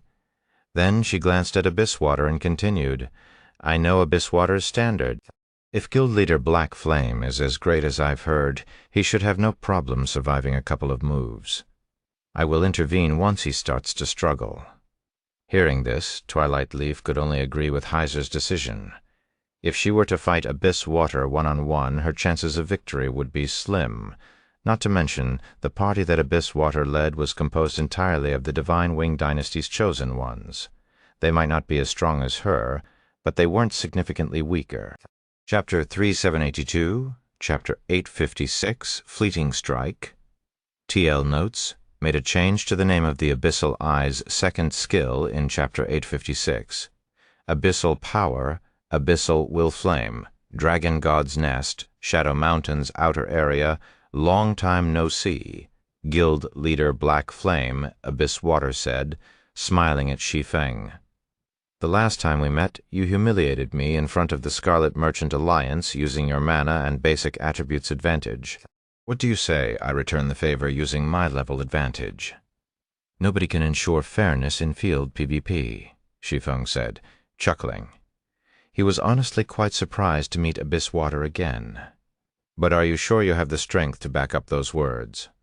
"I might have had difficulty killing you if we were still on Dark Star," Abyss Water said, recalling Shi Feng's gold body technique. Then he smirked and continued, "But we are now in the Primordial Dragon Sanctuary. I am also no longer the same as when we first met. Now I have the blood reincarnations. With the passive skill of these twin divine daggers, I can prevent one target from moving more than 100 yards away. Unless I am killed, even a level 240 ancient god cannot escape me." After saying so, Abyss Water surrounded Shi Feng with afterimages before drawing the 2 crimson daggers he carried and brandishing them. He created a crimson energy blade each time he swung his weapons, and these energy blades repeatedly merged to form larger and more powerful energy blades that could tear through the secret land's space. In a flash, over 30 such energy blades attacked Shi Feng from various directions. Advanced Gold Combat Technique, Spiritual Light Blades, Advanced Gold Combat Technique, 1,000 Blades. Many of the level 225-plus experts present paled when they saw Abyss Water executing 2 advanced gold combat techniques in quick succession. None of them felt they could survive Abyss Water's attack. Although Abyss Water did not manage to fuse the 2 techniques, the timing of his execution allowed him to achieve a pseudo-fusion effect that drastically increased the power of his crimson energy blades. When going up against Abyss Water's pseudo-fusion technique, even experts with basic attributes superior to Abyss Water using an advanced gold defensive technique wouldn't necessarily escape unscathed. Not to mention, many of the experts present didn't even have a divine artifact. Only in their dreams could they surpass Abyss Water, who wielded 2 divine artifacts in basic attributes. It's over. This unexpected turn of events shocked Twilight Leaf. Damn it! Heiser also realized the severity of the situation and quickly raised her staff, creating multiple magic arrays under her feet.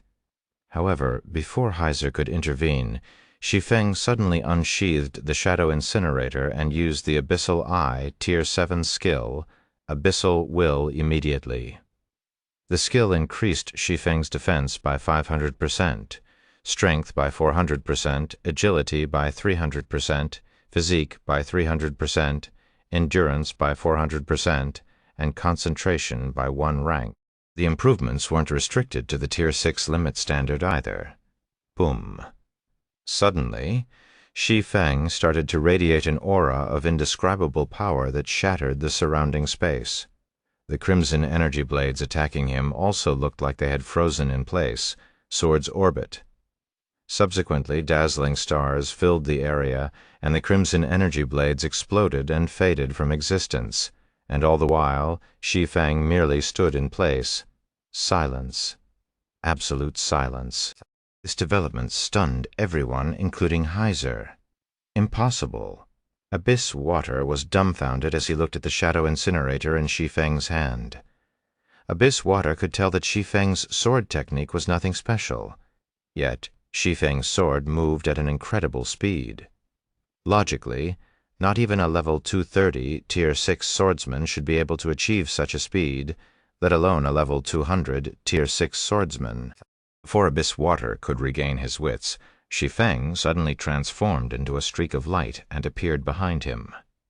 Then, under the gazes of the surrounding players, Shi Feng casually sheathed the Shadow Incinerator. Click! When the Shadow Incinerator returned to its sheath, Abyss Water noticed his line of sight shifting upward. Then a headless body briefly entered his sight before his vision darkened. Unfortunately, it doesn't seem like you can back up your words. After glancing at Abyss Water's corpse, Shi Feng collected the item, Abyss Water dropped, then executed flowing space and disappeared into the depths of the Shadow Mountains. Abyssal Will only had a 5-minute duration, although he could trample on level 225 plus, Tier 6 experts during this period. He would have trouble defeating experts like Abyss Water once the skill ran out. At the very least, he couldn't end the fight quickly. Many level 220 plus experts from the Divine Wing dynasty were currently scattered across the Flame Dragon God's nest. Even if he were at level 220, they could easily wear him down with Zerg tactics. Not to mention, the Divine Wing dynasty also had level 230 plus experts in the Secret Land.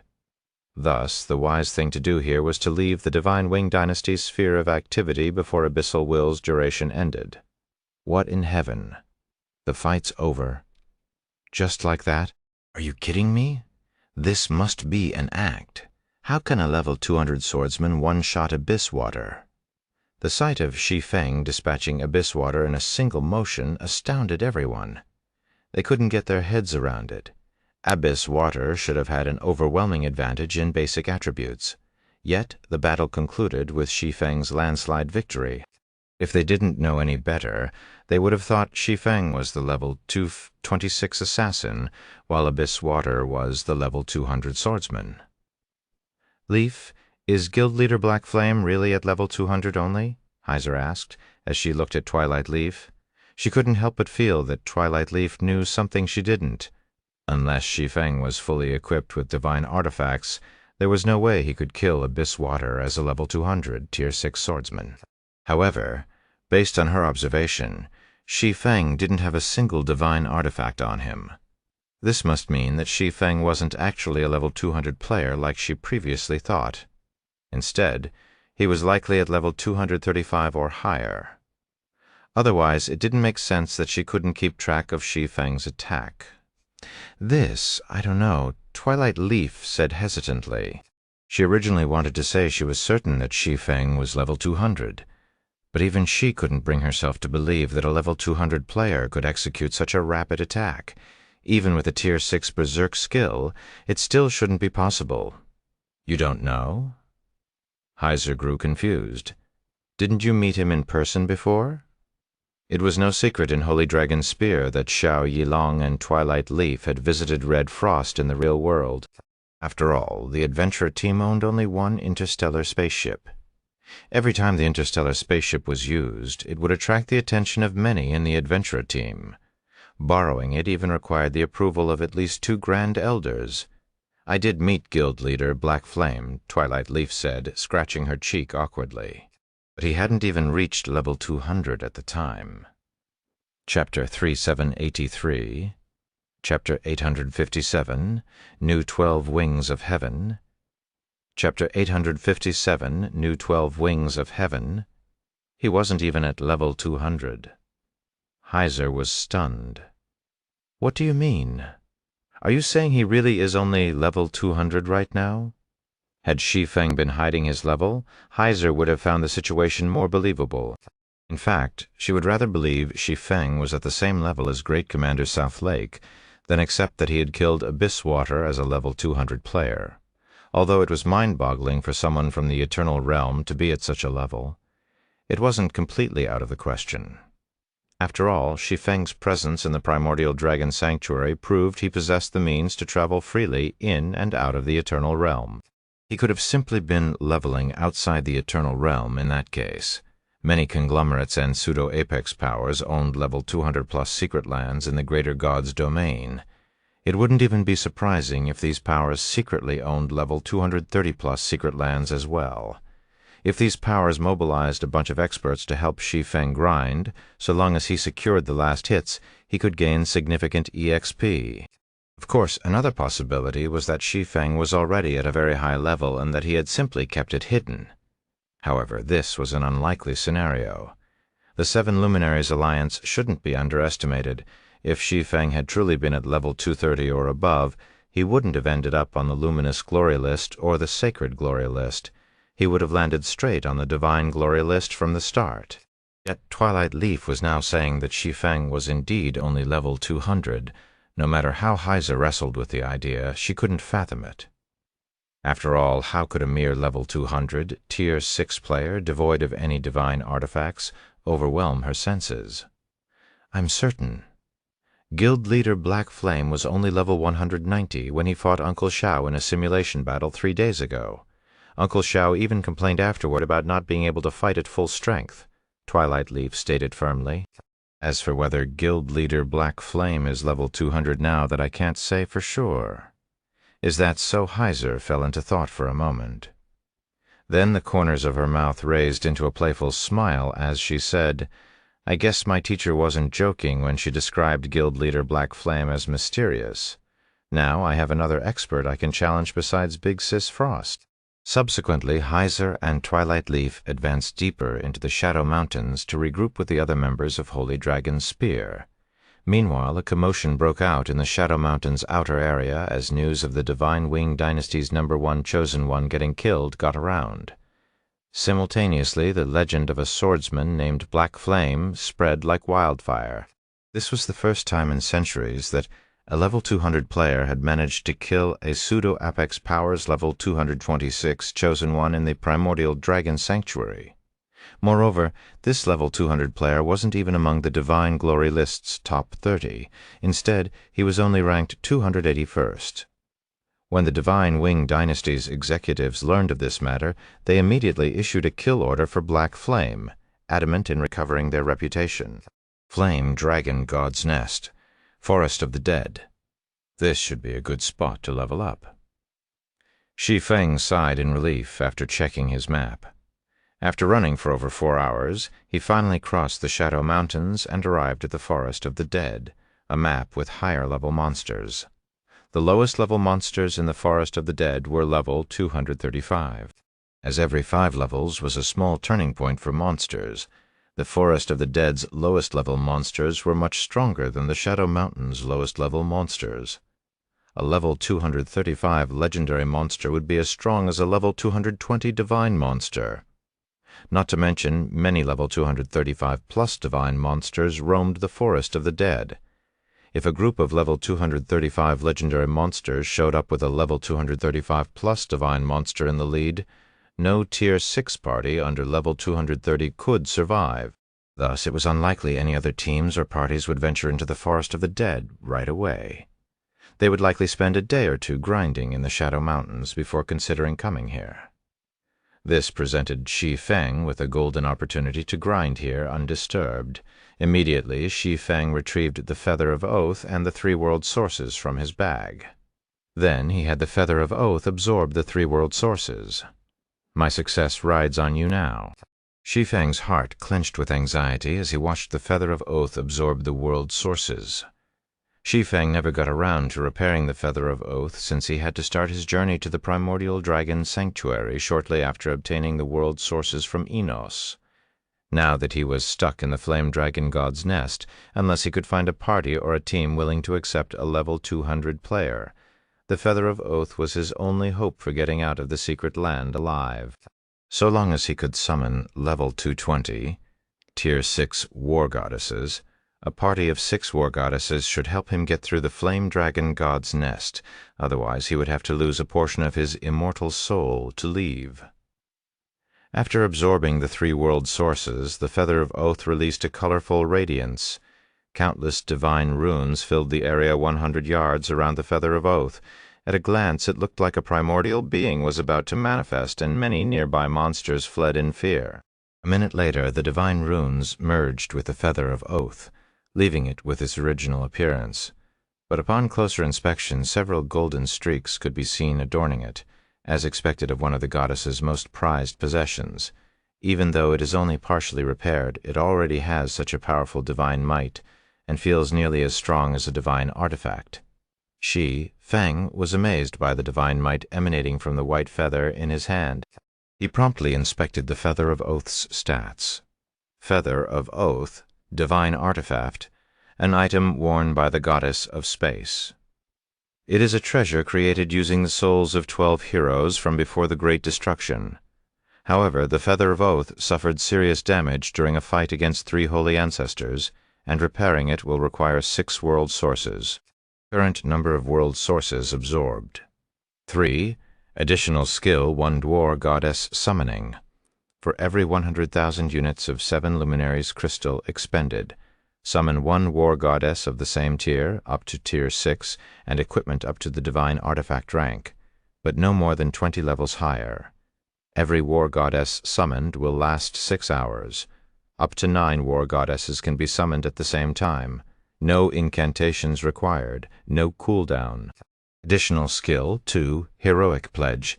Expend 10 God crystals to temporarily upgrade a war goddess by 1 tier, up to tier 6, and equipment up to a divine set. Duration 1 hour cooldown, 6 hours. Additional skill 3 Goddess Battle Array.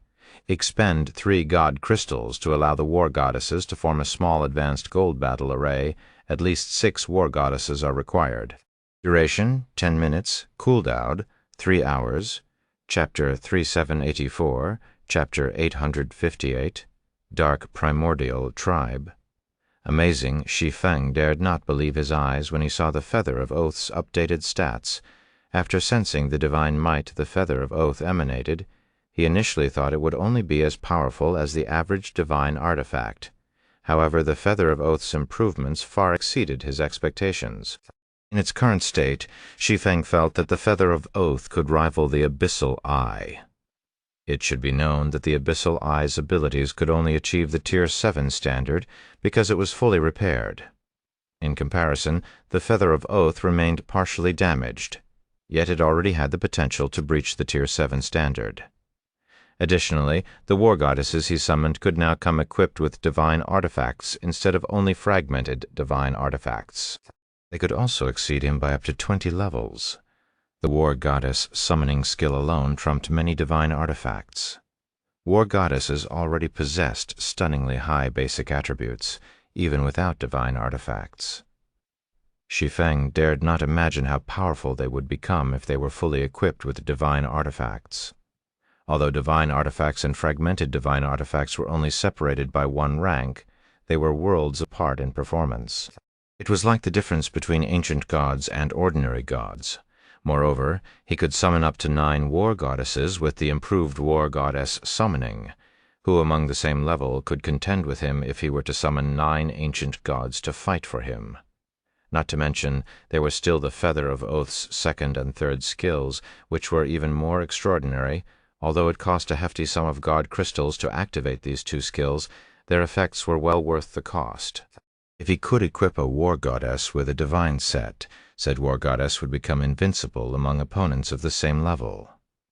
The goddess battle array could also temporarily increase the strength of the war goddesses by a large margin. From what Shi Feng could recall, gold battle arrays were already the strongest battle arrays that the various human powers possessed. If an ordinary hegemonic power were to get its hands on a gold battle array, its status would instantly skyrocket to match that of conglomerates. Although Shi Feng didn't know how powerful an advanced gold battle array was, he wouldn't discount the possibility that it could let the war goddesses hold their ground against primordial gods of the same level.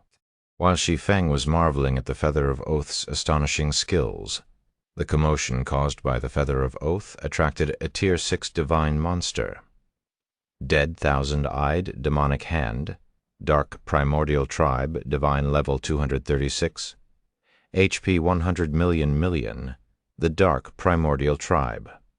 Shi Feng was speechless when he saw the 100-meter-tall monster that exuded a strange form of mana. He didn't know whether he should consider himself lucky or unlucky. The Dark Primordial Tribe consisted of a group of creatures that were no weaker than any other creature in the greater god's domain. In his previous life, they were first seen after the discovery of the flame dragon god's nest. More specifically, they were creatures the primordial flame dragon had sealed in the flame dragon god's nest.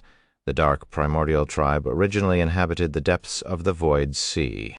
Even among the terrifying creatures that inhabited the boundless Void Sea, the Dark Primordial Tribe was considered powerful. The weakest member could rival ancient gods, while the stronger ones could kill even primordial gods. Although the dead, thousand-eyed demonic hand before Shi Feng was only a walking corpse with an incomplete soul, it should still be able to exhibit at least 20% of the combat power it possessed when it was alive. It could be considered one of the Flame Dragon God's Nest's overlords without a 100-man Tier 6 team of experts of the same level. Killing it would be a challenge. Meanwhile, despite having intelligence lower than a child's, the dead thousand-eyed demonic hand instantly withered, and a suffocating darkness spread across tens of thousands of yards. Then a dozen colossal hands erupted from the corrupted ground, each 1,000 meters tall, striking at Shi Feng from multiple angles. The sheer power they unleashed transformed the surrounding area into a death zone hundreds of yards in radius. This scene made Shi Feng use the Feather of Oath without hesitation, spending 900,000 units of 7 luminaries crystal to summon 9 level 220 Tier 6 war goddesses. The 9 war goddesses summoned had varying equipment standards. The strongest war goddess wielded a greatsword. She came equipped with 8 divine artifacts, with the rest of her equipment consisting of fragmented divine artifacts. The weakest war goddess came equipped with only 5 divine artifacts, but even she was not an existence Shi Feng would dare to fight head-on. However, even after summoning the 9 war goddesses, Shi Feng remained uncertain as he looked at the colossal hands smashing down at him, and he quickly decided to spend 10 god crystals to activate Heroic Pledge. There existed a 16-level gap between the war goddesses and the dead thousand-eyed demonic hand. Although the war goddesses came equipped with multiple divine artifacts, overcoming such a significant level gap remained a challenge. But before Shi Feng could activate Heroic Pledge, the greatsword-wielding war goddess suddenly jumped, flying straight into the air like a cannonball. Clang! In the blink of an eye, the war goddess appeared before the dark colossal hands, the greatsword in her hands suddenly flaring with golden light. Immediately afterward, numerous divine runes wrapped around the weapon and compressed the surrounding space onto it. Shi Feng felt like the world itself was gravitating toward the greatsword. Then, before he could react, the war goddess struck the area where the colossal hands converged with her greatsword. Boom! With a loud bang, the sky disappeared. What grade of combat technique is this? This scene dumbfounded Shi Feng. The dead thousand-eyed demonic hand's attack was far from ordinary. Seeing as the dark mana hands it summoned could superimpose their power, its attack definitely reached the standard of gold combat techniques. Without using an advanced gold defensive technique or some other life-saving measure, a level 236, Tier 6 tank would be swatted like a fly, suffering devastating damage, yet with a single strike, the great sword-wielding war goddess shattered the dead thousand-eyed demonic hand's attack along with the sky above. It should be known that the secret land created by the primordial flame dragon was no ordinary secret land. The stability of its space was superior to that of many realms. Even the eternal realm barely rivaled it nevertheless. The war goddess still erased the space within tens of thousands of yards with her attack. Not even peak gold combat techniques should be capable of such destruction. Before Shi Feng could regain his senses, the dead thousand-eyed demonic hand launched another attack, this time firing a dark laser beam at the great sword-wielding war goddess. The beam obliterated everything in its path, cleaving the land in two. It was clear that the dead thousand-eyed demonic hand was getting serious, however. The great sword-wielding war goddess was not to be outdone. She promptly transformed her silver greatsword into 3 bolts of lightning, each more terrifying than the last. Then she merged the 3 lightning bolts into a purple-gold lightning bolt and had it strike the beam of darkness. Following the impact, the greatsword-wielding war goddess fell back a step, the exchange revealing that she was slightly disadvantaged in strength. Her HP also fell by 2%. Immediately afterward, though, a bow-wielding war goddess shot an arrow into the sky and summoned a healing rain that rapidly restored the great sword-wielding war goddess to full health. Though individually weaker, the 9 level 220 Tier 6 war goddesses were not at all inferior to the level 236 dead thousand-eyed demonic hand when they fought as one.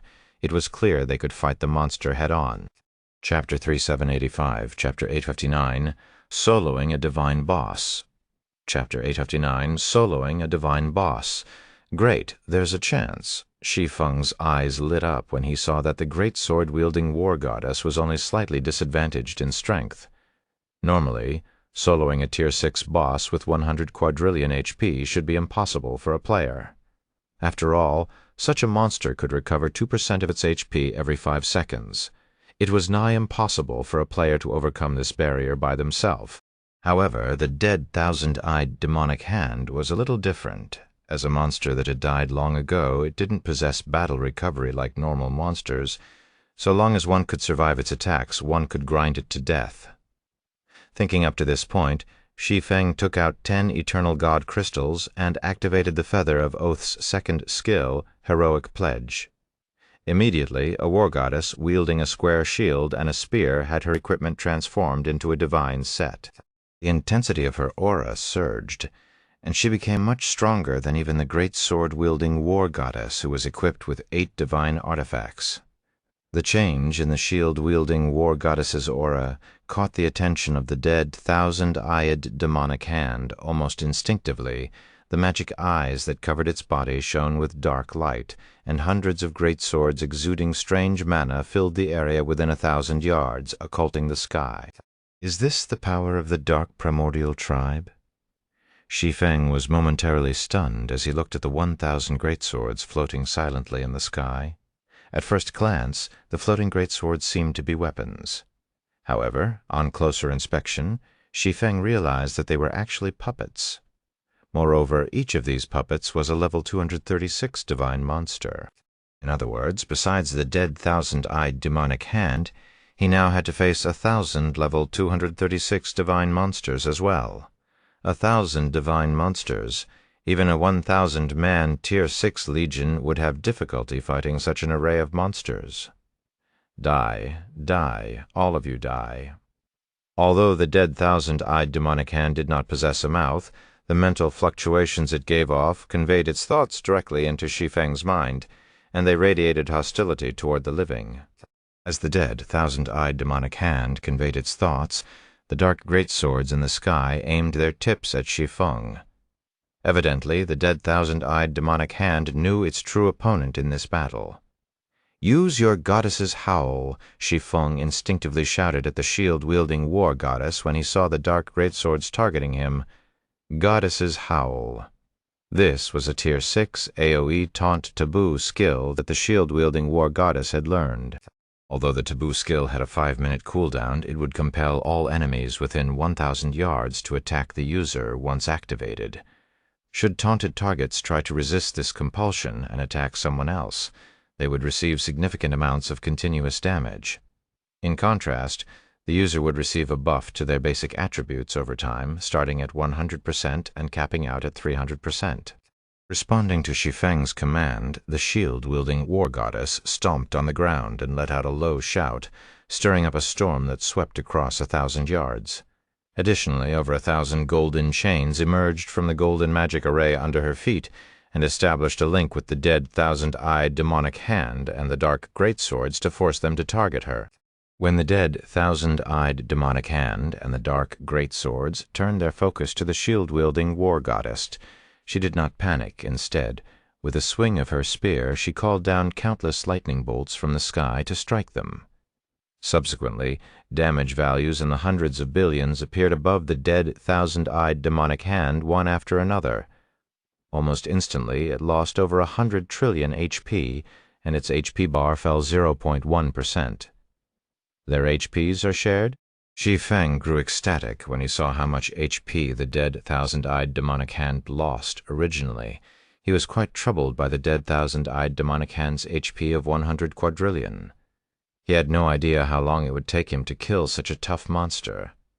After all, even the greatsword-wielding war goddess could only deal a few hundred billion damage in each attack, while suffering from 16 levels worth of level suppression. Even if all 9 war goddesses attacked together, they could at most cause 3 to 4 trillion damage per second. At that rate, it would take them 7 to 8 hours to kill the dead thousand-eyed demonic hand. Moreover, that was assuming the dead thousand-eyed demonic hand did not resist or fight back. If the dead thousand-eyed demonic hand fought normally, the fight would take several dozen hours to conclude. Fighting for dozens of hours in the same location was incredibly risky.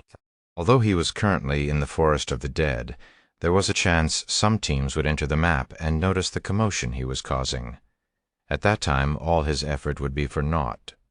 Fortunately, the dead thousand-eyed demonic hand shared its HP with the dark greatswords it summoned. Although the addition of these dark greatswords significantly increased the threat to Shi Feng, it also drastically reduced the time needed to kill the dead thousand-eyed demonic hand.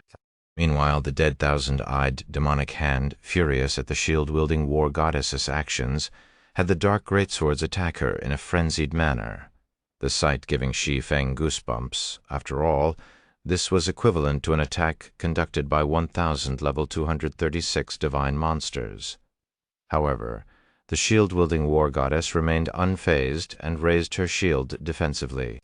Then a bubble of golden divine runes formed around her, stopping all the dark greatswords' inconceivably fast attacks.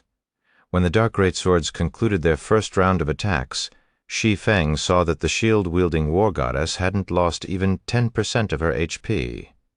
Under the effects of the bow-wielding war goddess's healing rain, the shield-wielding war goddess's HP was restored to full in less than a second.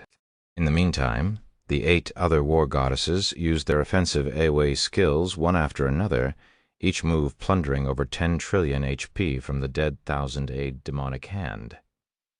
As for Shi Feng, he didn't stay idle either, continuously executing Dark Moon against the dark greatswords. Although the damage he caused was far less than that of the war goddesses, he still managed to deprive the dead thousand-eyed demonic hand of 1 trillion HP with each attack. This would speed up the battle and minimize his chances of discovery by other players. 10 minutes, 20 minutes, 40 minutes. The battle intensified as time passed. When the dead thousand-eyed demonic hand's HP fell to 20%, it went berserk and summoned another 1,000 dark greatswords.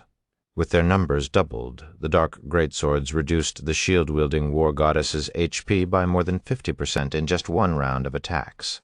Not even healing rain could restore her to full HP before the next round of attacks. When Shi Feng saw this, he promptly activated his miniature abyssal world to suppress the dark greatswords. However, as maintaining the miniature abyssal world placed a huge burden on his concentration, his complexion turned a shade lighter with every second he kept it active. Meanwhile, the dead thousand-eyed demonic hand's HP decreased at a snail's pace, 15%, 10%, 5%. When the dead thousand-eyed demonic hand's HP fell below 100 trillion, it suddenly went berserk a second time, increasing the number of dark greatswords on the battlefield from 2,000 to 3,000. However, Before any of these dark greatswords could wreak havoc, the shield-wielding war goddess hurled her spear into the sky. Immediately afterward, a golden spear 10,000 meters long fell from the sky, its majesty visible across hundreds of thousands of yards. Boom! In just one strike, the area within 10,000 yards of the dead thousand-eyed demonic hand was turned into a sea of lightning, and the divine boss lost its last bit of HP. Chapter 3786, Chapter 860, Primordial Dragon Holy Crystal. Chapter 860, Primordial Dragon Holy Crystal, finally. Shi Feng sighed in relief as he looked at the fallen dead thousand-eyed demonic hand. The dead thousand-eyed demonic hand proved even tougher than anticipated. He truly had not expected the divine boss to have a second berserk phase. This battle would have been lost if not for the shield-wielding war goddess. 3,000 level 236 divine monsters, such a force would devastate most realms in the greater god's domain. Though every realm had plenty of divine monsters, none had 3,000 divine monsters at level 236. Even a level 230 Tier 6 tank wielding a divine shield could barely contend with a level 236 divine monster. However, most upper-ranking hegemonic powers didn't even have more than a few level 230 Tier 6 tanks, let alone level 230 Tier 6 tanks with divine shields. Only pseudo-apex and apex powers with their level 235, Tier 6 tanks fully equipped with divine artifacts or divine sets, stood a chance against 3,000 level 236 divine monsters. Weaker powers shouldn't even dream of engaging such a horde. Following the death of the dead thousand-eyed demonic hand, Shi Feng's experience bar soared. In the blink of an eye, he rose from level 200 to level 201, and then again to level 202. Normally, even a 1,000-man legion of level 230, Tier 6 players would consider the EXP from the dead thousand-eyed demonic hand a substantial reward. Now Shi Feng monopolized this EXP. Additionally, it was also multiplied by the maximum possible EXP bonus due to the 36-level gap between him and the divine boss. As a result, his level skyrocketed until he reached level 212. 12 levels in one go? Shi Feng was astounded at how many levels he gained in the greater god's domain. Even with unlimited access to taboo secret lands, players past level 200 would need a week or more to level up once. Furthermore, this duration would only increase with their level due to the scarcity of higher-level monsters, yet he gained 12 levels in 1 hour. This was likely the fastest anyone had ever leveled up in the human race's greater god's domain, post-level 200. It's a pity level 236 bosses, like the dead thousand-eyed demonic hand, are incredibly rare. Otherwise, I could have aimed to hit level 220 within a day. Wistfulness filled Shi Feng as he glanced at the fading, dead thousand-eyed demonic hand with the feather of oath. If I were at level 220, I could even compete with the Dragon God Palace and Holy Dragon Spear for the Flame Dragon God's Nest. The Flame Dragon God's Nest was one of 3 super-large-scale taboo secret lands in the human race's greater god's domain. It was also one of only 3 level 240-plus taboo secret lands that Shi Feng knew of, and it could have a huge impact on a power's development. This was because it could let players progress to level 240 and beyond unobstructed. Since Tier 7 remained unattainable in the human race's greater god's domain, level 230-plus, Tier 6 players and divine artifacts became units of measurement for a power's overall strength. The more a power commanded, the stronger it would be. For this reason, whoever controlled the Flame Dragon God's Nest would secure a future as an apex power for themselves. This was also why Holy Dragon Spear could fight an army of 1 million Tier 6 Holy Race players with just an elite force of 10,000 Tier 6 players.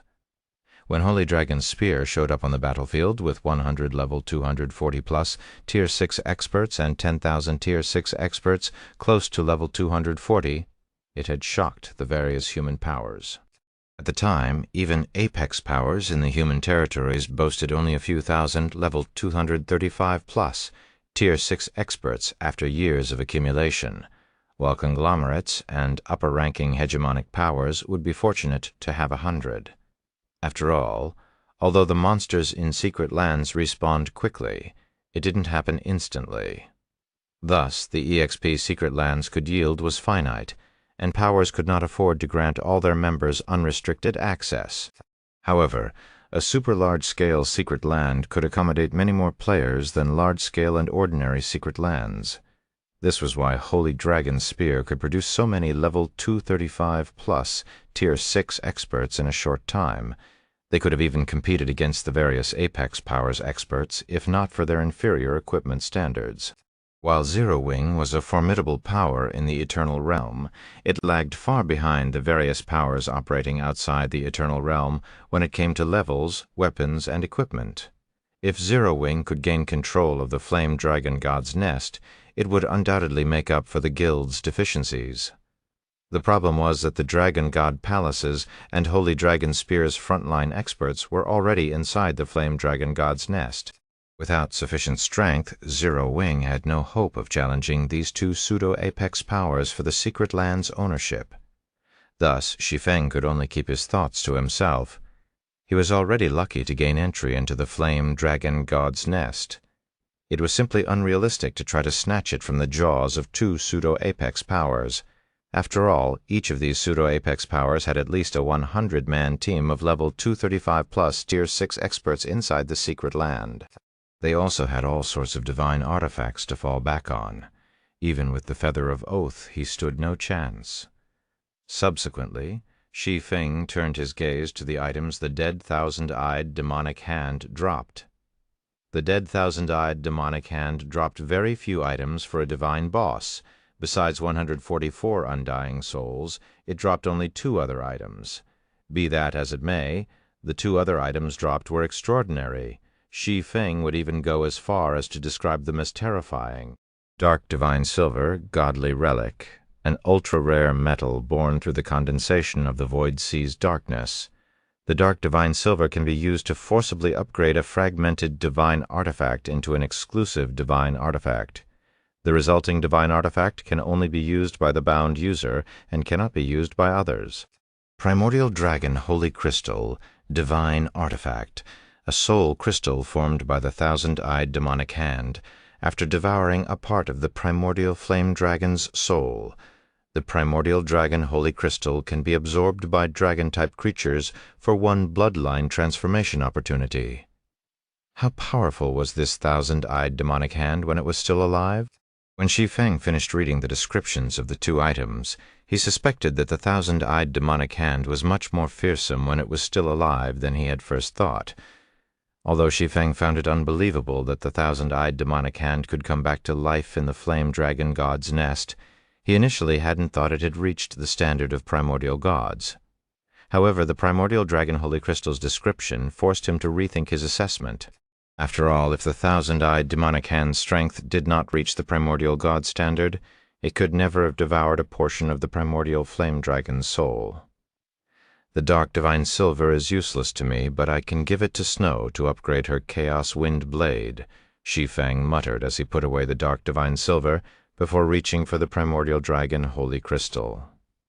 This thing, however, is something I can use. I wonder how much it can improve the Frost Flame Dragon? After saying so, Shi Feng retrieved the ancient oath from his bag and summoned the Tier 5 Frost Flame Dragon. Currently, the Frost Flame Dragon was the only dragon-type creature in his possession. Chapter 3787, Chapter 861, Pseudo-Tier 7 Concentration. After Shi Feng took out the ancient oath and chanted, a summoning array 500 yards in radius appeared on the ground. Subsequently, a dragon over 300 meters long flew out of the summoning array and landed before him. Despite being at Tier 5, the dragon exuded an aura comparable to that of a Tier 6 monster. It was like a king that had descended to the mortal world. When the Frost Flame Dragon saw Shi Feng, the dignified look on its face vanished as it rubbed its head against him, its eyes filled with joy. It behaved like a child who had not seen its parents in a long time. "Here you go, little guy," Shi Feng said as he threw the fist-sized primordial dragon holy crystal to the Frost Flame Dragon. The divine-ranked Frost Flame Dragon could grow into a Tier 6 dragon if fed normally. The only problem was that this process required time. Thus, since his promotion to Tier 6, Shi Feng had treated the Tier 5 Frost Flame Dragon only as a means of transportation, but that could potentially change now that he had obtained the Primordial Dragon Holy Crystal. If he could promote the Frost Flame Dragon to Tier 6, it would greatly help him. As a divine flying mount, the Frost Flame Dragon already possessed the basic attributes of Tier 6 monsters despite being at Tier 5. Once it advanced to Tier 6, it might surpass Tier 6 gods in basic attributes. At that time, while its offensive capabilities might remain inferior to war goddesses equipped with multiple divine artifacts, its HP and tanking capabilities would be leagues above war goddesses of the same level. It could compensate for the war goddess's inadequate defensive capabilities. Additionally, the movement speed of flying mounts would skyrocket once they reached Tier 6. Not only could they fly between realms, but they could also let players riding on them gradually recover their stamina and concentration. Tier 6 flying mounts were essentially miniature mobile fortresses. This was also why Tier 6 flying mounts could be used for cross-realm travel. After swallowing the Primordial Dragon Holy Crystal, the Frost Flame Dragon became drowsy and slept beside Shi Feng. A moment later, divine runes gradually surfaced on its scales. Within a minute, 3 layers of divine runes covered the entire Frost Flame Dragon, creating a cocoon of divine runes. When the cocoon formed, it radiated a powerful aura that shook the mending space in the area. Then, the cocoon released draconic roars that echoed across tens of thousands of yards, scaring all Tier 5 monsters in the vicinity into fleeing. 4 minutes later, a pitch-black dragon surrounded by flames and frost emerged from the cocoon, its body reaching 1,000 meters long. Immediately afterward, the dragon let out a deafening roar that shook the space within tens of thousands of yards. This is its Tier 6 form. Shi Feng was momentarily taken aback when he sensed danger from the Frost Flame Dragon, rather than a Tier 6 monster. He felt like he was standing before an ancient god right now. Immediately, Shi Feng pulled up the Frost Flame Dragon's attribute panel, wanting to see what was going on. What perverse attributes! When Shi Feng saw the Frost Flame Dragon's statistics, the Feather of Oath's war goddesses suddenly seemed lackluster. Frost Flame Sacred Dragon, Dragon, Advanced Divine, level 212, HP 6 million. Thus, it was wonderful news that the Frost Flame Dragon had evolved into a sacred dragon. Additionally, the Frost Flame Sacred Dragon possessed unbelievably high HP and defense. Despite being at level 212, it already had 6 quadrillion HP, which was only slightly lower than the HP of a level 230 legendary monster. Paired with its sacred armor defense, it could probably shrug off the attacks of a level 230 legendary monster. Its sturdiness could definitely match level 220 divine monsters. Subsequently, Shi Feng looked at the ancient oath in his hand and saw that it had similarly undergone significant changes. Ancient oath can be used to summon an advanced divine-ranked Tier 6 Frostflame Sacred Dragon as a partner to fly and fight freely in the sky. If the Frostflame Sacred Dragon dies, it will need 30 natural days to return to life. The Frostflame Sacred Dragon can gain EXP through combat, but it cannot exceed the Ancient Oath's wielder by more than 10 levels. Additional effect: the Frostflame Sacred Dragon will share 20% of its basic attributes and 30% of its concentration with the Ancient Oath's wielder. Crap. A dragon-type divine artifact. Shi Feng was at a loss for words as he switched his gaze between the Ancient Oath and the Frostflame Sacred Dragon. It was already a huge surprise that the Frostflame Dragon managed to evolve into a sacred dragon. However, the changes to the Ancient Oath were even more astonishing. Being able to share 20% of the Frostflame Sacred Dragon's basic attributes was equivalent to gaining 1 divine artifact's worth of basic attributes. On top of that, he could also share 30% of the Frostflame Sacred Dragon's concentration. This was an effect all Tier 6 players would kill to have. System, congratulations, your concentration has exceeded the Tier 6 limit standard and reached the pseudo-Tier 7 standard. System, congratulations. You are the first player from the human race to have achieved pseudo-Tier 7 concentration, rewarding the special skill Mind Gaze. Mind Gaze special skill. When activated, weakens the target's concentration by 50%, duration 30 seconds, cooldown 3 minutes. With my current strength, I should be able to match Ink Crystal even without summoning the Frost Flame Sacred Dragon. When Shi Feng sensed the changes to his body, he suddenly felt that 6th floor experts were no longer out of his reach. With his pseudo-tier 7 concentration, he could now cast the miniature abyssal world without struggling.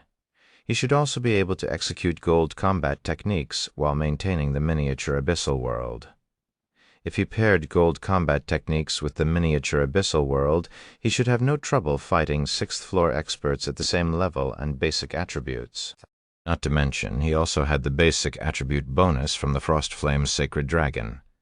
Now he was basically a Tier 6 humanoid boss. Tier 6 shield warriors of the same level were unlikely to have even 1/5 of his HP, while level 220, Tier 6 experts would need at least 3 or 4 divine artifacts to match him in strength. Moreover, this was before the Frost Flame Sacred Dragon gained any additional levels. If the Frost Flame Sacred Dragon were 10 levels higher than him, a level 220, Tier 6 expert would need at least 5 divine artifacts to surpass him in strength. Just as Shi Feng was about to get a feel for the improvements brought about by the Frost Flame Sacred Dragon, his pseudo-tier 7 concentration allowed him to detect a group of players that appeared within 10,000 yards of him. There were 20 players in this group, each with exceptional concentration. Even the weakest among them had Tier 6 advanced concentration.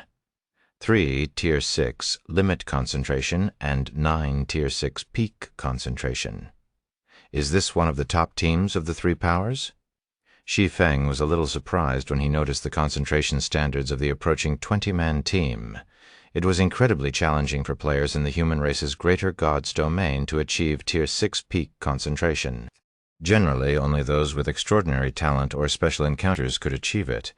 As for players who could develop their concentration to the Tier 6 limit standard, they were either established powerhouses in the greater god's domain, or the strongest chosen ones nurtured by the various apex and pseudo-apex powers.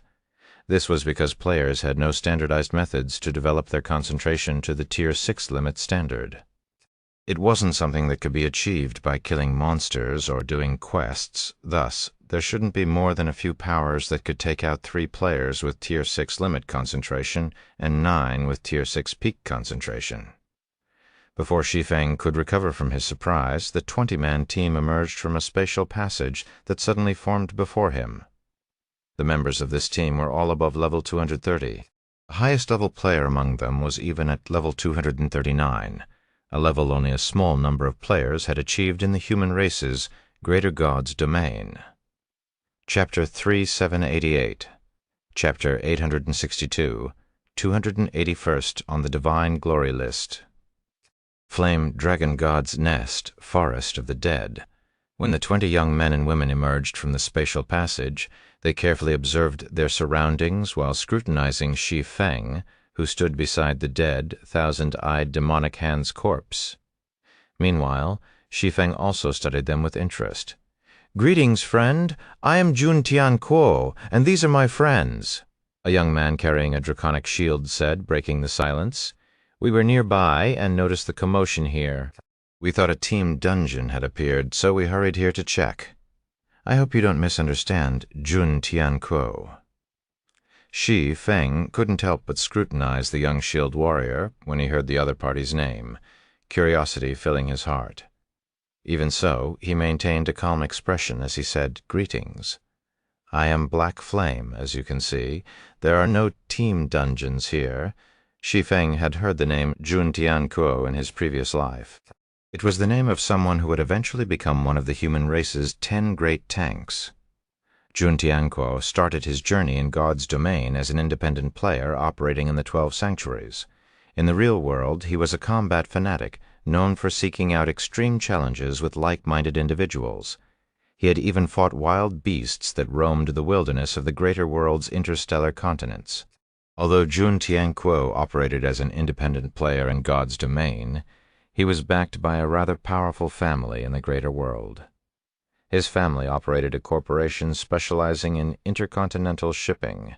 While the corporation's roots in God's domain might be shallow, it was affiliated with a pseudo-apex power. Unfortunately, Jun Tianquo's life wasn't all sunshine and rainbows. One day he accidentally provoked Demon's Gate in the Eternal Realm.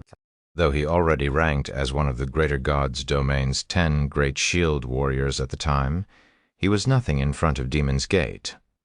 Thus, his family was abandoned by their patron, and the family corporation fell apart.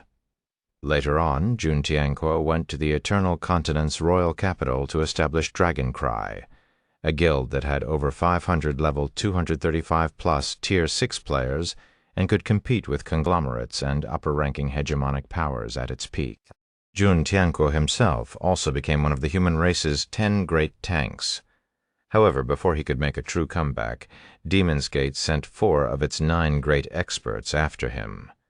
Thereafter, his journey in God's domain ended, and Dragoncry disbanded. Although Jun Tianquo lost his final battle, it still shocked everyone in the Greater God's domain.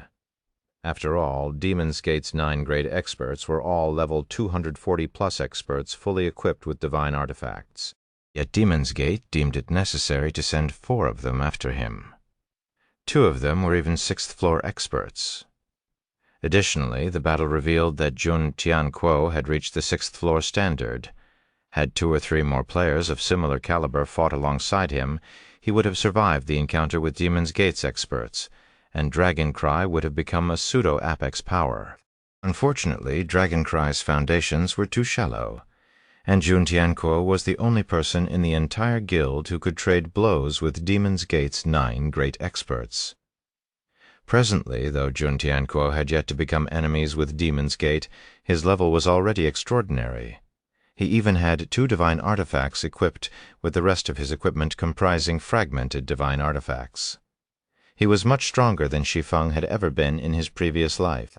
Tianquo looks like it's just him, a female cleric who was level 236 said to Jun Tianquo through the team chat after she scanned the area with her Tier 6 divine eye of detection. That corpse likely belongs to the regional boss. Should we ask him what happened here? The other members of the team nodded in agreement. They had entered the Forest of the Dead ahead of the various powers teams to get a head start in conquering team dungeons and regional bosses. Now that the regional boss was dead, they would have skipped exploring the starting map for nothing if they didn't at least ask what had happened to it. They also weren't worried about offending Shi Feng, although Shi Feng had 9 level 220 war goddesses and 1 level 212 sacred dragon protecting him. They weren't much of a threat to their team. No need. Jun Tianquo shook his head.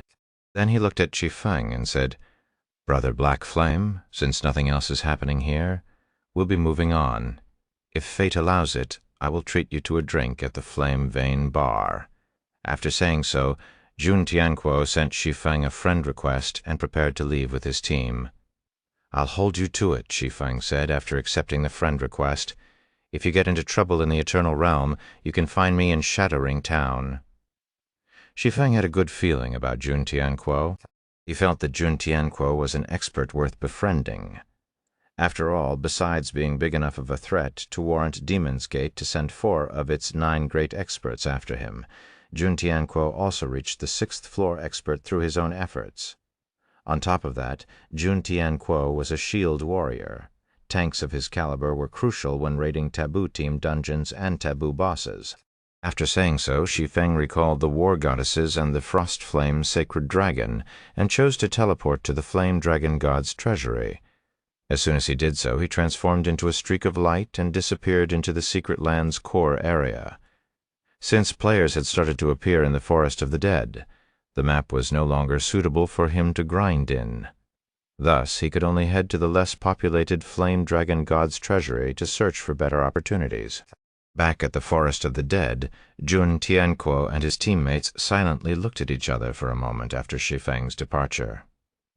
"Tianquo, do you know him? What is his background?" the female cleric asked Jun Tianquo in confusion. "He's only a level 212 swordsman. He doesn't even have a single divine artifact on him. How can he behave so brazenly before us?" The other team members were also visibly confused. They couldn't understand why Jun Tianquo would behave so respectfully toward a level 212 swordsman. It wouldn't be an exaggeration to say that level 230-plus players like themselves could kill a level 212 swordsman in one move. They would already be benevolent if they simply settled on asking a few questions. Most other players in their shoes would have killed Shi Feng outright. After all, Shi Feng was the only player in the area. While it was unlikely a low-level player like him could solo a regional boss in the Flame Dragon God's Nest, it was better to be safe than sorry. You guys might not know him since your focus is only on the 12 sanctuaries, but he is the 281st expert on the Divine Glory list. He has also made a name for himself in the Eternal Realm and established a powerful guild there, Jun Tianquo said, looking in the direction Shi Feng had taken with a hint of admiration in his eyes. He's only 281st on the Divine Glory list. Tianquo, are you serious? Jun Tianquo's teammates couldn't help but laugh when they heard his words. Any random chosen one from the Primordial Dragon Sanctuary can enter the Divine Glory list's top 100? Heck, every one of us here is stronger than him.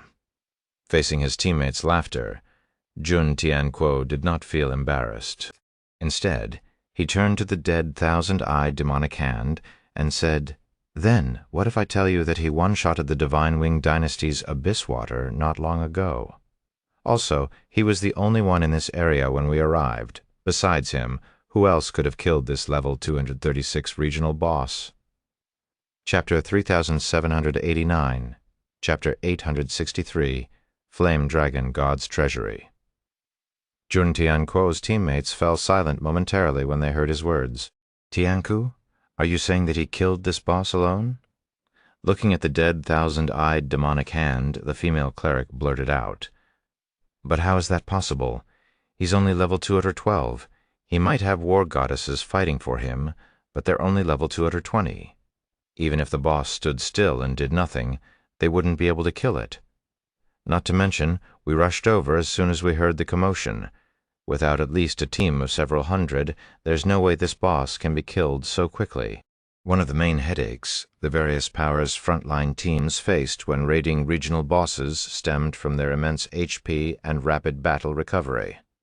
As strong as their team of 20 was, even they lacked the firepower to take down a level 236 regional boss in a short time. This was why they chose to inspect their surroundings the moment they arrived in the area rather than pay attention to Shi Feng.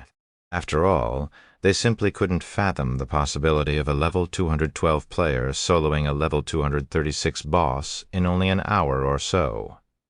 It may be impossible for others, but Black Flame is different, Jun Tianquo said before sharing a battle video with his teammates. It was none other than the recording of the fight between Shi Feng and Abyss Water. One of my friends recorded this in the Shadow Mountains. Do any of you think you can survive his attack? Despite being only 3 seconds long, the battle video captured the entire fight. It opened with Abyss Water initiating the fight, followed by Shi Feng neutralizing all of the Crimson Energy Blades. Then the video concluded with Shi Feng appearing behind Abyss Water and decapitating him. When the video ended, Jun Tianquo's teammates were left stunned. I don't know about you guys, but I don't have the slightest confidence in surviving that attack. Now, do you still think he can't kill this regional boss? Without waiting for a response, Jun Tianquo added with a longing gaze. Ever since the Eternal Realm appeared, I've wanted to meet the experts there. I also want to meet the rumored Holy Race experts. It's a pity I never got the chance. But now that several powers have already discovered the entrance, I believe it won't be long before its coordinates become public. When that time comes, I plan to test myself in the Eternal Realm and see where I stand in God's domain. When Jun Tianquo's teammates heard his words, their interest was piqued, and their eyes lit up in excitement. They, like Jun Tianquo, constantly sought to push their limits with extreme challenges.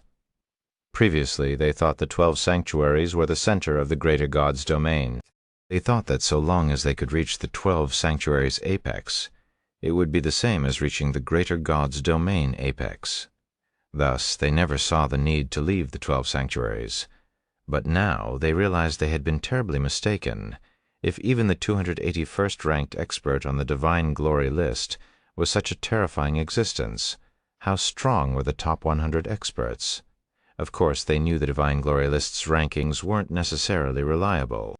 Even so, it could still give a general impression of a player's standard. Besides the Divine Glory List's experts, there were also the foreign players in the Eternal Realm, such as the Holy Race players, who were considered much stronger than the human players. This was the first time since God's Domain's launch that players of other races had appeared.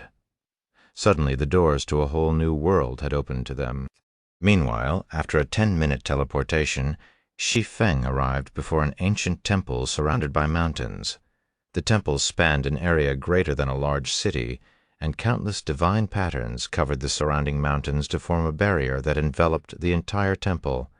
The moment Shi Feng crossed the barrier, a powerful suppressive force acted on him, drastically weakening him. If, outside the barrier, he was considered a divine being capable of shattering worlds, within the barrier, he was just a mortal with above-average strength. Once inside the barrier, Shi Feng quickly landed in a plaza in the middle of the temple, where he discovered that many other players had already arrived before him. These were all players who had rushed to the Flame Dragon God's treasury upon collecting 100 undying souls. Most of them were level 235 or above, but there were also a few players who were below level 235.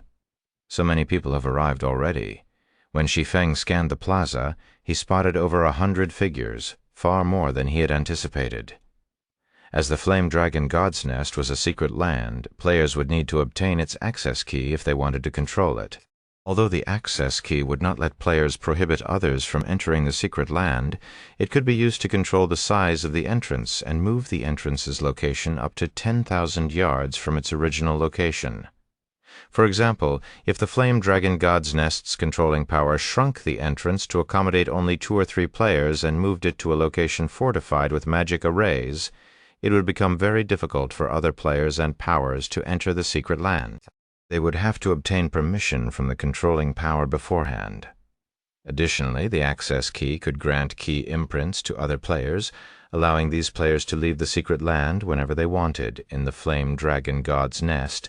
Key imprints could let players exit the secret land without dying and losing a portion of their immortal soul.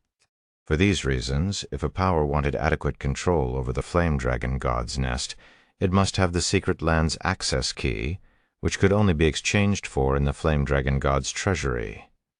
The Flame Dragon God's treasury was situated in the secret land's core area. Besides being a place for players to exchange undying souls for rewards, it was also populated with many monsters. This made it the best place to farm undying souls.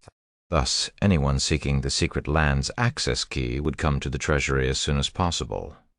Of course, that was assuming they had enough strength to kill the monsters here. Otherwise, they would have come here for nothing. System: you have discovered the Flame Dragon God's treasury. You may exchange for the Flame Dragon God's reward directly from the Flame Dragon God Plaza.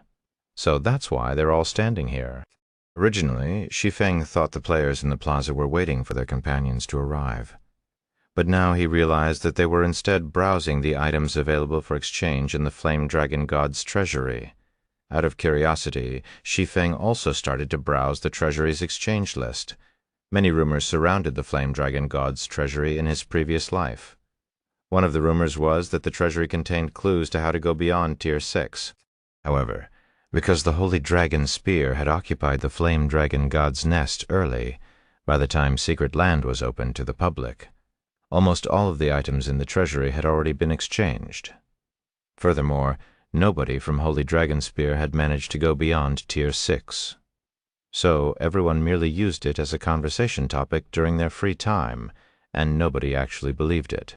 In this life, though, the Flame Dragon God's Nest had activated abruptly, and even Holy Dragon Spear was only entering the Secret Land for the first time.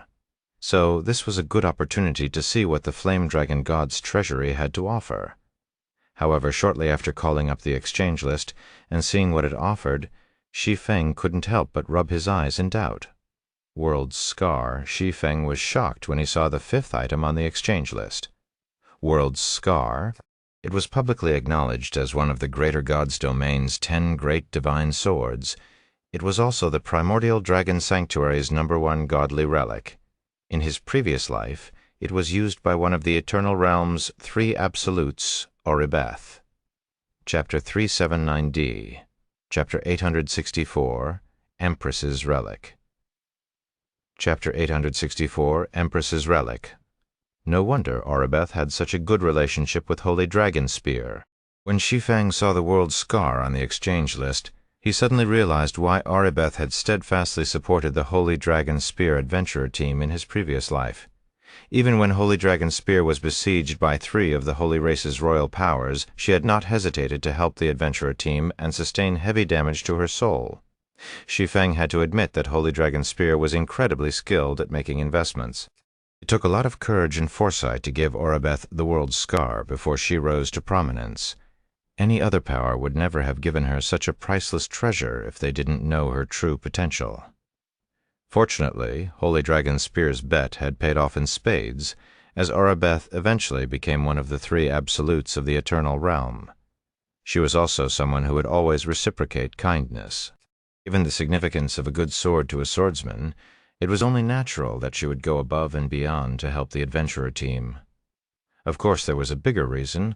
Holy Dragon Spear was willing to give the world scar to Oribeth. The world scar available for exchange was a damaged item. It wasn't the complete world scar. Currently, the world scar was only an ordinary divine artifact. Otherwise, there was no way the Greater God's Domain's #1 divine sword would rank only 5th on the exchange list. Shi Feng wondered if he could exchange the world's scar and use it to recruit Oribeth. However, he couldn't help but gasp when he saw how much it cost. World scar, 5 million undying souls, it was an astronomical amount. Subsequently, Shi Feng shifted his gaze upward to inspect the prices of the top 4 items, and suddenly felt the 144 undying souls he obtained from killing the dead 1,000-eyed demonic hand were nothing but a joke. Flame Dragon God's Access Key, 10 million undying souls. Primordial Dragon Tablet, 20 million undying souls. Empress's Scales, 30 million undying souls. Flame God Set, 50 million undying souls. While Shi Feng was lamenting his poverty, he suddenly received a system notification. System, Kalisha has detected the aura of the primordial dragon relic on Empress's Scales. The second stage of the inferior mythical quest sanctuary's rise is activated. Quest content: obtain the Empress's Scales within 30 days and hand it to Kalisha. Rewards unknown. If you fail to complete the quest within 30 days, all your attributes will be halved permanently. The notification echoed 3 times in his head, its contents stunning him. Crap. Shi Feng felt nauseous as he looked at the notification. Is Kalisha messing with me? Shi Feng hadn't thought that his decision to come to the Flame Dragon God's treasury as soon as he collected enough undying souls would backfire. 30 days. 30 days weren't enough time for him to collect even 10 million undying souls, let alone 30 million, even if Holy Dragon Spear, the Dragon God's Palace, and the Divine Wing Dynasty joined forces. They still wouldn't be able to collect 30 million undying souls in 30 days. Guild Leader Black Flame, would you like to enter the underground city world with us? While Shi Feng was scratching his head in agony, a rugged voice suddenly entered his ears. Turning to the source, he saw Xiao Yilong, Red Frost, Twilight Leaf, Heiser, and Laura approaching him. Seeing as they were walking in a group, it was evident they had already formed a party, the underground city world. When Shi Feng heard Xiao Yilong's words, some of his forgotten memories resurfaced. The underground city world was an area inside the Flame Dragon God's treasury. In addition to various precious resources, players could obtain many undying souls by grinding there. However, the underground city world's resources were limited, and the dangers inside were several times greater than that of the outside world. Moreover, each player could enter the underground city world only 3 times in their lifetime. Thus, very few players ever bothered to enter the treasury's underground city world in his previous life. After all, the cost of dying in the Flame Dragon God's Nest was incredibly high. Who would dare take such a risk? Most importantly, by the time Holy Dragon Spear opened up the Flame Dragon God's Nest to the public, it had long since explored the underground city world and taken everything valuable. Even if other players entered the underground city world, They wouldn't get anything noteworthy. Rather than put themselves at risk for no reason, they would be better off grinding for levels outside. We hear the underground city world is a great place, although it's a little more dangerous. The harvest is amazing. It's just that it costs 1 million units of 7 luminaries crystal per person to enter, Twilight Leaf said, nodding. Then, slightly embarrassed, she continued, the Great Commander and the others refused to take us outside with them because of our low levels, so we can only try our luck in the underground city world. But Uncle Shao and I only have tens of thousands of units, so we're hoping to borrow some from you guild leader Black Flame. When Twilight Leaf finished speaking, Xiao Yilong also couldn't help but feel a little embarrassed. The Flame Dragon God's Treasury's underground city world might be a place of opportunity for them, but they couldn't afford the exorbitant entry price. It should be known that it only cost 100,000 units of 7 luminaries crystal for Tier 5 players to challenge their Tier 6 promotion. Even then, countless Tier 5 players already considered it a nightmare. 1 million units of 7 luminaries crystal simply wasn't a sum the individual player could take out. No problem. Shi Feng chuckled when he heard Twilight Leaf's request. I can give you the 7 luminaries crystals you need, but in exchange I want 90% of the harvest we get from the underground city world. What do you think? If he operated solo, he would not be able to collect 30 million undying souls in 30 days. However, if he had a party with experts like Xiao Yilong and Heiser, he might just be able to meet this unreasonable quota. I'm fine with that. I only care about leveling up, Heiser stated. I'm fine with it, too. After pondering for a moment, Xiao Yilong and Twilight Leaf also agreed with Shi Feng's condition. Red Frost and Laura Crater could already be considered half-members of Zero Wing, so they naturally didn't have any qualms about accepting Shi Feng's offer. However, they couldn't help but look at Shi Feng curiously, wondering how he managed to level up so quickly. After all, he was clearly at level 200 not long ago. Yet now he was at level 212 already. His leveling speed was simply astounding. Okay, let's head to the underground city world then, Shi Feng said as he sent a party invite to Xiao Yilong and the others. Flame Dragon God's Treasury underground city world's entrance, as the monsters around the Flame Dragon God's Treasury were generally around level 240. Players around level 230 would only be a burden to teams eager to raid bosses for undying souls. Thus, many players around level 230 were currently gathered at the underground city world's entrance, more than 3 times the number of players gathered in the central plaza. These players either sought to form parties with others or hire experts to escort them inside the underground city world, their presence creating a lively atmosphere outside the underground city world. Guild leader Black Flame, although the underground city world has 5 difficulty levels, even the easiest simple mode is extremely dangerous. Several parties that went for simple mode have already been teleported out of the secret land, Xiao Yilong said solemnly as he pointed at the 5 teleportation gates that led into the underground city world. As a precaution, I suggest we test the waters first with normal mode 5 difficulty levels. Shi Feng was momentarily stunned as he looked at the 5 teleportation gates before him.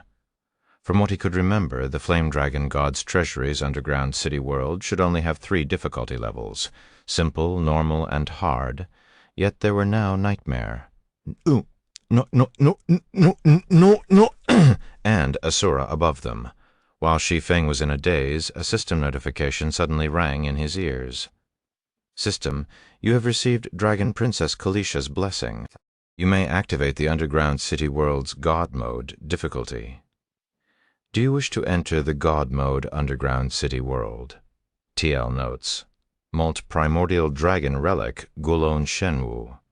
Like the abyssal eye being an abyssal relic Shenyan Shenwu, the Empress's scales can be considered a godly relic Shenwu.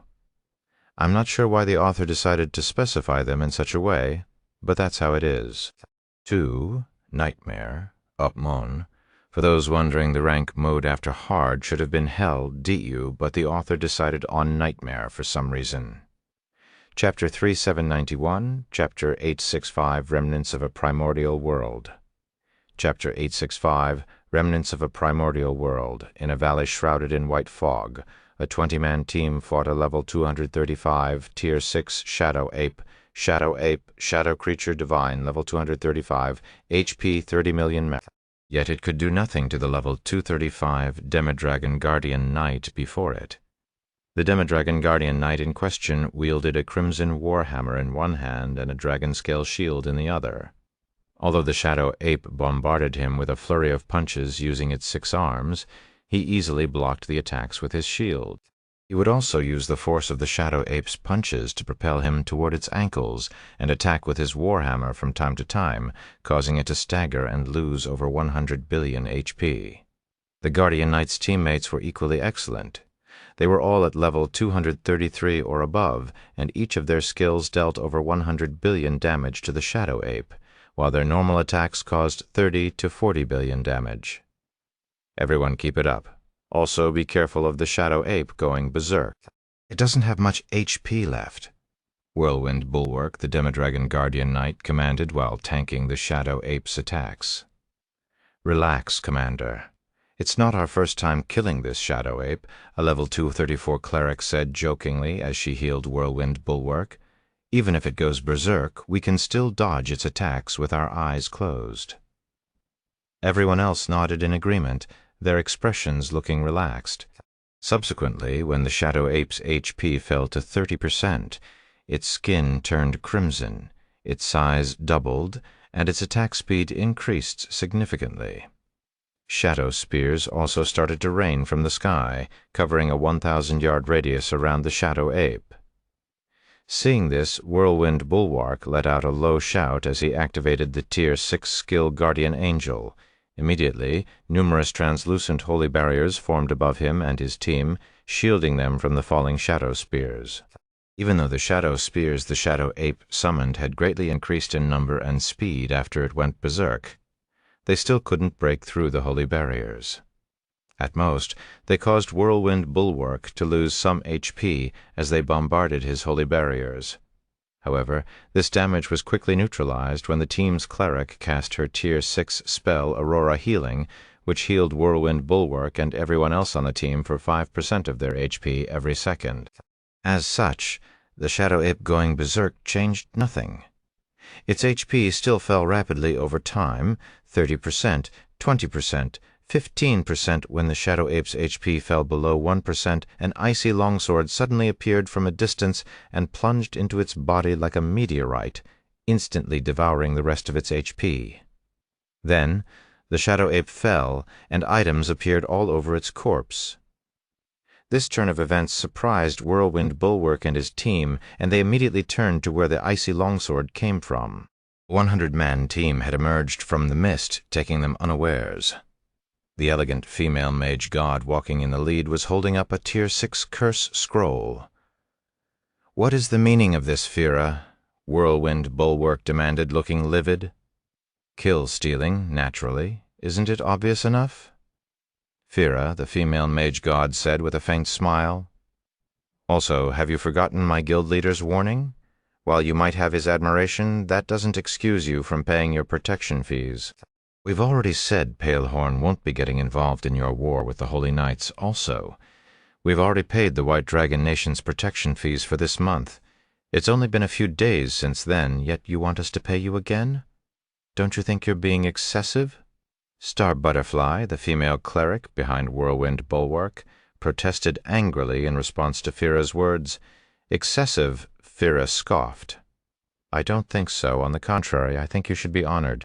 So long as the White Dragon Nation wins, Palehorn will face fewer troubles in Nightmare Holy City. Not to mention, my guild leader has already promised that so long as Palehorn kills 100 members of the Holy Knights, the White Dragon Nation will stop troubling you in the future. You won't even need to pay any protection fees. Of course, if you refuse to comply, we will simply have you disappear from Nightmare Holy City." "You? How can you do this?" Star Butterfly shouted in frustration. The White Dragon Nation was one of the 2 strongest guilds operating in Nightmare Holy City, and it had many experts under its wing.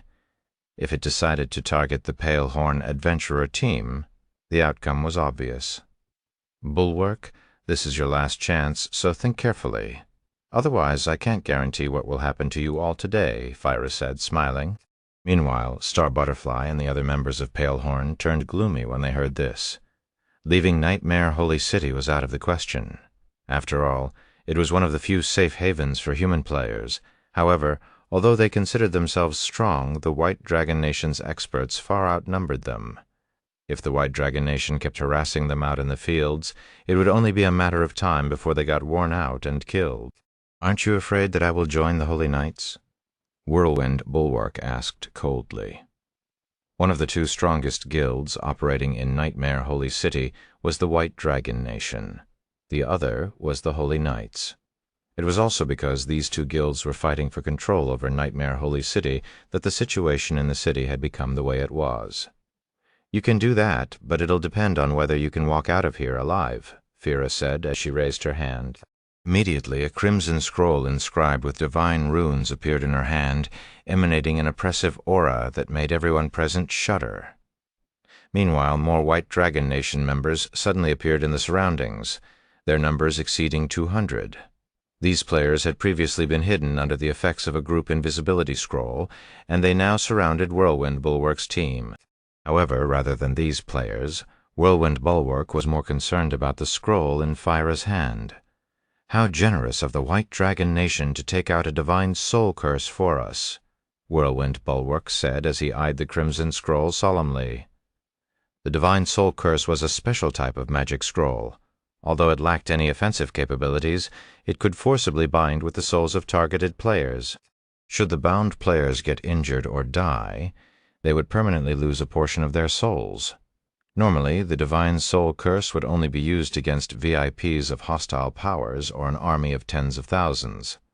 "My guild leader just wants you to think carefully," Fira said as she played with the scroll in her hand. "Well, which side will you choose?" Before Whirlwind Bulwark could respond, a crack stretching dozens of kilometers suddenly appeared in the foggy sky. Then, streaks of white light shot out of the crack and landed between the Palehorn Adventurer team and the White Dragon Nation. "Is this the God Mode underground city world?" Shi Feng wondered as he scanned his surroundings, taking note of the unfamiliar players around him and their shocked expressions. Although Shi Feng had never been to or heard of the God Mode underground city world in his previous life, he didn't find it too strange to meet other players here. Any place in God's domain labeled a world had the possibility of housing players. Even an underground city world was no exception. However, what surprised Shi Feng was that these players all had very high levels. They were all at least level 230. Many were even at level 235 or above. If these players were in the Primordial Dragon Sanctuary, they would be among the highest level players. System, congratulations. You have discovered the remnants of a primordial world. World suppression will be greatly increased. Taboo restriction on players will be lifted. Who are you people? How dare you stand in the way of the White Dragon Nation? Fira demanded coldly as she glared at Shi Feng's party. Chapter 3792, Chapter 866. Difference between then and now. At Fira's question, Shi Feng couldn't help but turn to look at the other party.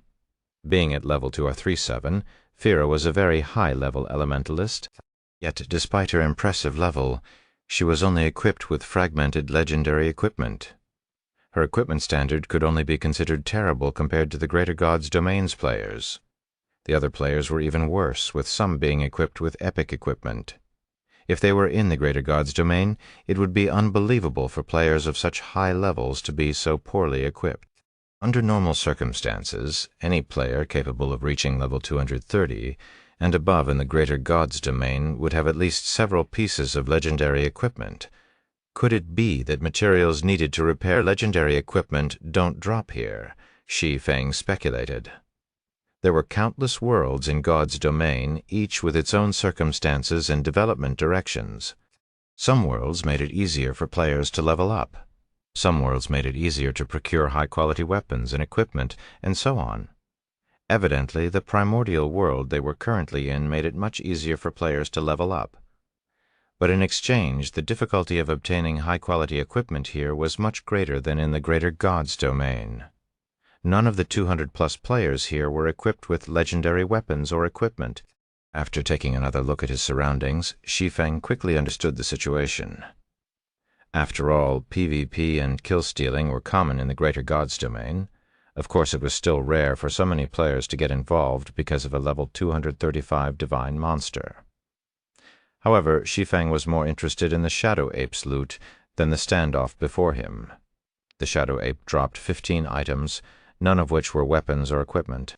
Instead, it dropped 13 legendary materials, 1 taboo equipment design, and 1 gold combat technique legacy crystal.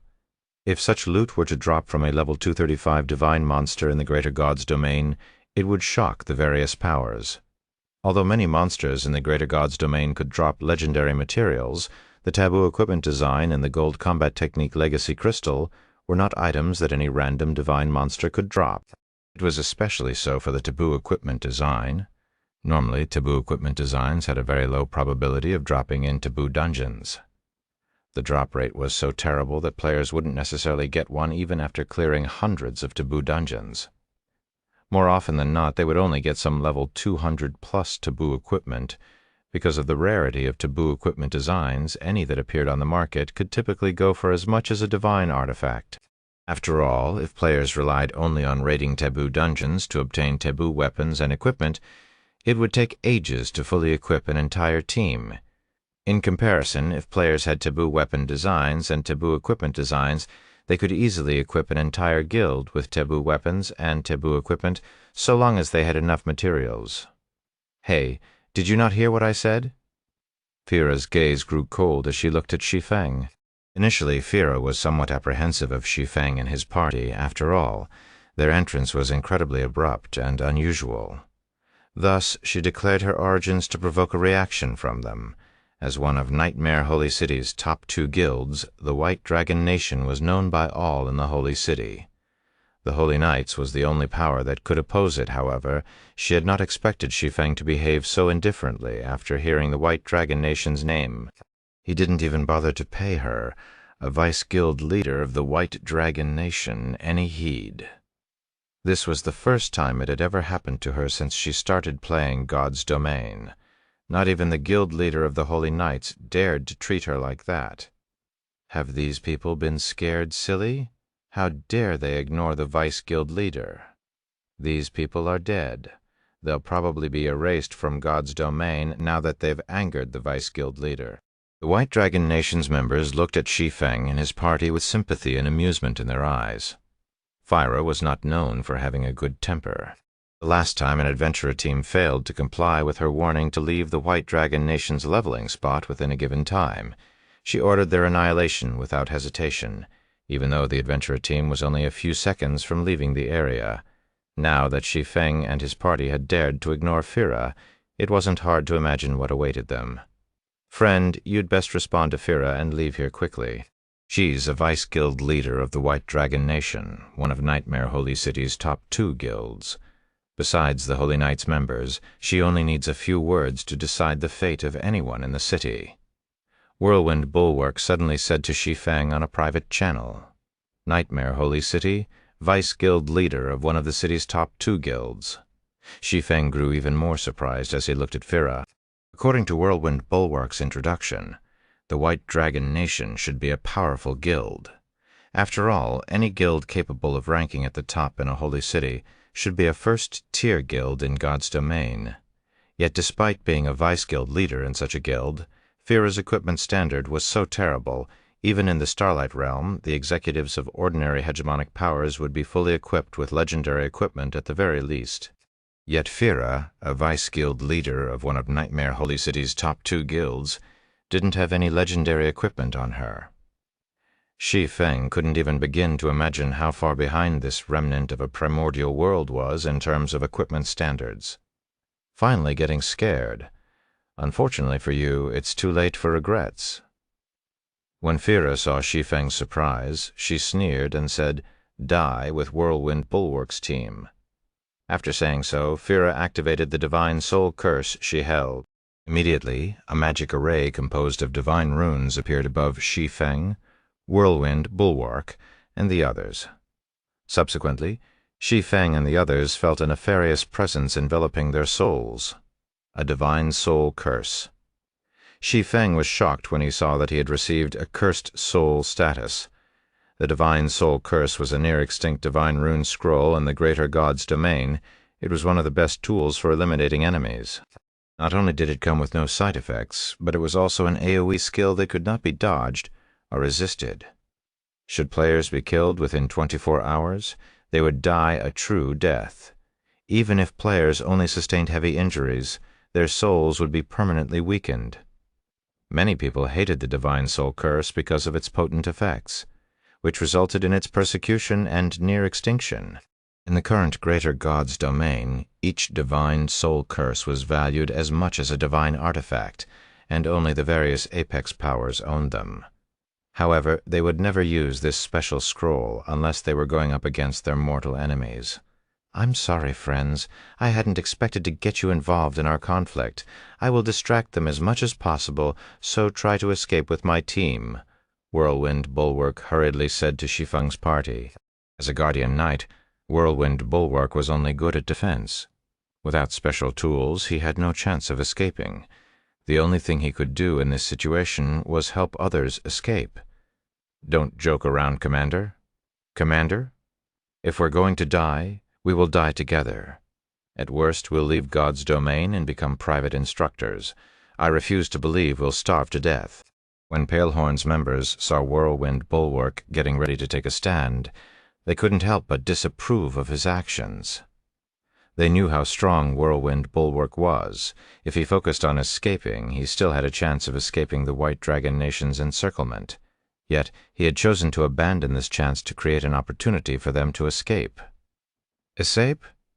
Heiser, who stood beside Shi Feng, suddenly laughed. Then she walked toward Farah. "What is she doing?" Star Butterfly stared at Heiser in confusion. "Don't tell me she's going to fight Fira? She must be crazy. That's Fira, the elemental god we are talking about. There are no more than a handful of elementalists in Nightmare Holy City who can fight her head-on." Palehorn's members couldn't help but think that Heiser was out of her mind when they saw her approaching Fira. Many experts in Nightmare Holy City acknowledged Fira as the elemental god. She had mastered over a dozen gold combat techniques and saint-ranked mana techniques. "What do you want to fight me?" Fira chuckled when she saw Heiser walking up to her. She hadn't expected there to be any more elementalists from Nightmare Holy City who would dare to challenge her, especially not one who was only level 227. However, before Fira could say anything else, Heiser suddenly raised her hand and created magic arrays for Tier 6 spells one after another. When the 9th magic array appeared, the White Dragon Nation's and Palehorn's members were thoroughly dumbfounded. 9-fold Tier 6 spell, Thunder God's Roar. This was the product of Heiser's self-developed advanced gold combat technique, 9 Heavenly Wheels, Chapter 3793, Chapter 867, Godlike Party, Chapter 867, Godlike Party, Boom, Boom, Boom. Apocalyptic lightning bolts rained down on Fira. Sensing the danger they posed to her, she promptly cast a Tier 6 defensive spell, creating a magic barrier around herself. However, despite her best efforts, her magic barrier shattered after blocking 7 lightning bolts. The 8th lightning bolt turned her into a charred corpse. At a glance, Heiser's attack did not seem sensational, affecting only a radius of several dozen yards. Even so, it petrified everyone outside Shi Feng's party and created an eerie silence. "The Vice Guild Leader is dead." The Vice Guild Leader got killed just like that. What did she do? The White Dragon Nation's members could not process what just happened. They all stared at Heiser with confusion in their eyes. It all happened too quickly. In merely an instant, Heiser had cast 9 instances of a Tier 6 spell. They had never seen or heard of such a feat before. Despite being known as the elemental god in Nightmare Holy City, Fira could, at most, instant cast 6 instances of a Tier 6 spell. Even so, this already allowed her to be nigh invincible in Nightmare Holy City. Yet Heiser had completed a 9-fold Tier 6 spell Was this something a human should be capable of? Not to mention, Heiser had overpowered Feyre and killed her in the first exchange. Feyre is dead. How is this possible? That's Feyre we are talking about. Although she doesn't rank among the top 10 in Nightmare Holy City, she is still among the top 20. How can anyone overpower her to such an extent? Besides Kowloon Demon, the Holy City's #1 expert, I can't think of anyone else who can accomplish such a feat. Commander, do you know this person? Pale Horn's members were similarly filled with disbelief. After all, Feyre, one of Nightmare Holy City's top 20 experts, had just been one-shotted. Moreover, the player responsible for her death was even 10 levels beneath her. If this news were to spread, it would shock the entire Holy City. Whirlwind Bulwark stared at Heiser in a daze as he quickly ran her face through his memories, trying to find a match with Nightmare Holy City's experts. As for Heiser being an expert from outside Nightmare Holy City, he didn't even entertain the possibility. After all, Nightmare Holy City was the only place known to be safe for humans. This was also why everyone operating in Nightmare Holy City greatly feared the White Dragon Nation and the Holy Knights. However, none of the experts Whirlwind Bulwark had met in Nightmare Holy City resembled Heiser. Although Leia, the 6th-ranked player in Nightmare Holy City, was also a female elf like Heiser, she was a swordsman. Thus, the chances of Heiser being Leia in disguise were 0. I don't know her, but we should get ready to break out of this encirclement, Whirlwind Bulwark said through the team chat. Now that Feyre was dead, the White Dragon Nation's experts no longer had a leader. This undoubtedly made it easier for their team and Shi Feng's party to escape. Not to mention, they had an expert like Heiser fighting on their side. Elementalists were known to be humanoid artillery. Heiser should have no trouble blowing a path for them. As Whirlwind Bulwark finished speaking, the White Dragon Nation's members also started to snap out of their daze. Immediately, they put aside their fear of Heiser and rushed at her en masse. Admittedly, Heiser's ability to one-shot Feyre was terrifying. However, there was ultimately a limit to a person's reaction speed. Any Tier 6 expert would lose when attacked by several dozen Tier 6 experts, let alone 200-plus Tier 6 experts. Die! How dare you kill our Vice Guild leader? All of you must die today. The White Dragon Nation's 200-plus experts charged at Heiser as one, completely ignoring Whirlwind Bulwark and the others. This was because they knew that if they allowed news of what happened here today to reach Nightmare Holy City, none of them would have a place in the Holy City in the future. It should be known that they were the elites of the White Dragon Nation. Each of them was a 5th-floor expert who had mastered several gold combat techniques. Their equipment standards were also top-notch in Nightmare Holy City. If more than 200 of them working together couldn't even kill a level 227 elementalist, they would be too embarrassed to show their faces in public. In the blink of an eye, numerous Tier 6 skills and spells bombarded Heiser from all directions, making dodging impossible. Whirlwind Bulwark's heart sank when he saw this. He never expected the White Dragon Nation's members to shamelessly throw their strongest attacks at Heiser. Even a Guardian Knight like himself would not be able to defend against all these attacks. Moreover, even if he did catch them all with his shield, the residual damage would be more than enough to kill him from full HP. This was the advantage of numbers. Even if the White Dragon Nation's members were inferior to him in combat standards, several dozen of them working together could kill him with ease. However, a second later, Heiser cast Tier 6 defensive curses one after another, instantly completing a 3-fold Tier 6 curse and creating a triple-stacked barrier that isolated her from the rest of the world. Additionally, unlike Feyre's magic barrier, Heiser's magic barrier did not outright block the attacks that struck it. Instead, it deflected the attacks, minimizing its energy consumption. Peak gold combat technique, triple samsara. No matter how many attacks struck the barrier, none reached Heiser. Even after the initial round of bombardment ended, the barrier still had plenty of mana remaining. Naturally, Heiser never lost any HP. Did she just instant cast a 3-fold Tier 6 curse? The White Dragon Nation's members were dumbfounded. How is this possible? Whirlwind Bulwark and the other Pale Horn members were similarly stunned, although they had seen others instant casting Tier 6 defensive curses before. They had never seen anyone instant casting a threefold Tier 6 curse, much less single-handedly blocking the attacks of over 200 level 230-plus experts. With such strength, Heiser could already be described as a humanoid fortress. They couldn't even begin to imagine how terrifying Heiser's basic attributes were for her to remain unscathed after receiving the attacks of so many players. Everyone. Don't be scared of her. Executing such a combat technique must put a huge strain on her concentration. I refuse to believe she can keep it up for long. One of the White Dragon Nation's members shouted. The other White Dragon Nation members nodded in agreement. The more powerful a combat technique was, the greater its burden on the user's stamina and concentration. Immediately they started the next round of bombardment. Aren't you guys going to make a move? Ignoring the White Dragon Nation's members, Heiser turned to Shi Feng and the others and said, I'll be taking these people's lives for myself if you all keep standing there.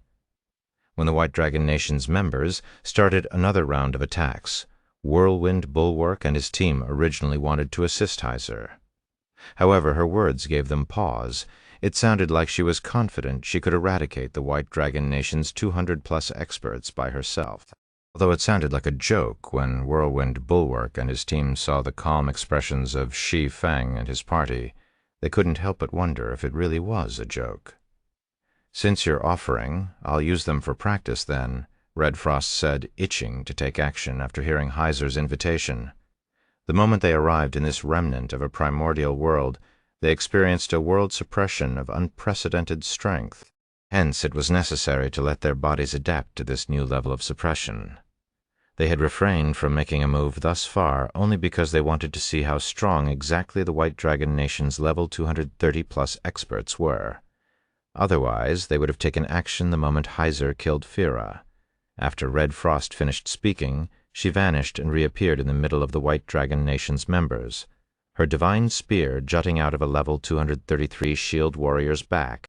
Immediately afterward, she stomped on the ground and turned her surroundings into a sea of flames. Advanced gold fusion technique, Flame Dragon Dance, with a thrust of her spear, Red Frost skewered over 30 melee experts, killing them on the spot. Her display of strength was even more terrifying than Heiser's. Is she really human? Whirlwind Bulwark's pupils dilated at this sight. The White Dragon Nation's melee experts were by no means mediocre. Any of them could withstand attacks from a divine monster of the same level. Yet Red Frost moved so quickly that she completely overwhelmed their senses. Additionally, she could pinpoint and strike their defensive blind spots with her every attack. From an outsider's perspective, it looked like they were throwing themselves at her spear. It seems the equipment standard here isn't the only thing different from the greater god's domain. Their combat standards are also limited to the ordinary gold standard. Watching Red Frost and Heiser mow down the White Dragon Nation's experts gave Shi Feng a general idea of the standards of the remnant primordial world's players. Then he stopped spectating and unsheathed the Shadow Incinerator. Since we're done collecting data, it's time we put an end to this battle. Goddess-ranked mana technique Dark Moon. With a swing of the Shadow Incinerator, Shi Feng instantly reduced several dozen fleeing members of the White Dragon Nation to ashes, leaving only their weapons and equipment behind. Chapter 3794, Chapter 868, Holy City Shaken. Chapter 868, Holy City Shaken. Another one? Since when did Nightmare Holy City have so many experts? The Pale Horn members, who were preparing to flee, were stopped by Shi Feng's might. They felt that the world must have gone crazy. Since when could a level 212 player one-shot dozens of level 230-plus experts? They had never thought there could be such a large gap between players. Even the infallible Zerg tactic had been thoroughly shattered. A second ago, the White Dragon Nation still had over 200 experts encircling Shi Feng's party. A second later, only a few dozen of these experts remained standing. Moreover, these few dozen players managed to stay alive only because their instincts prompted them to activate their life-saving measures in the nick of time.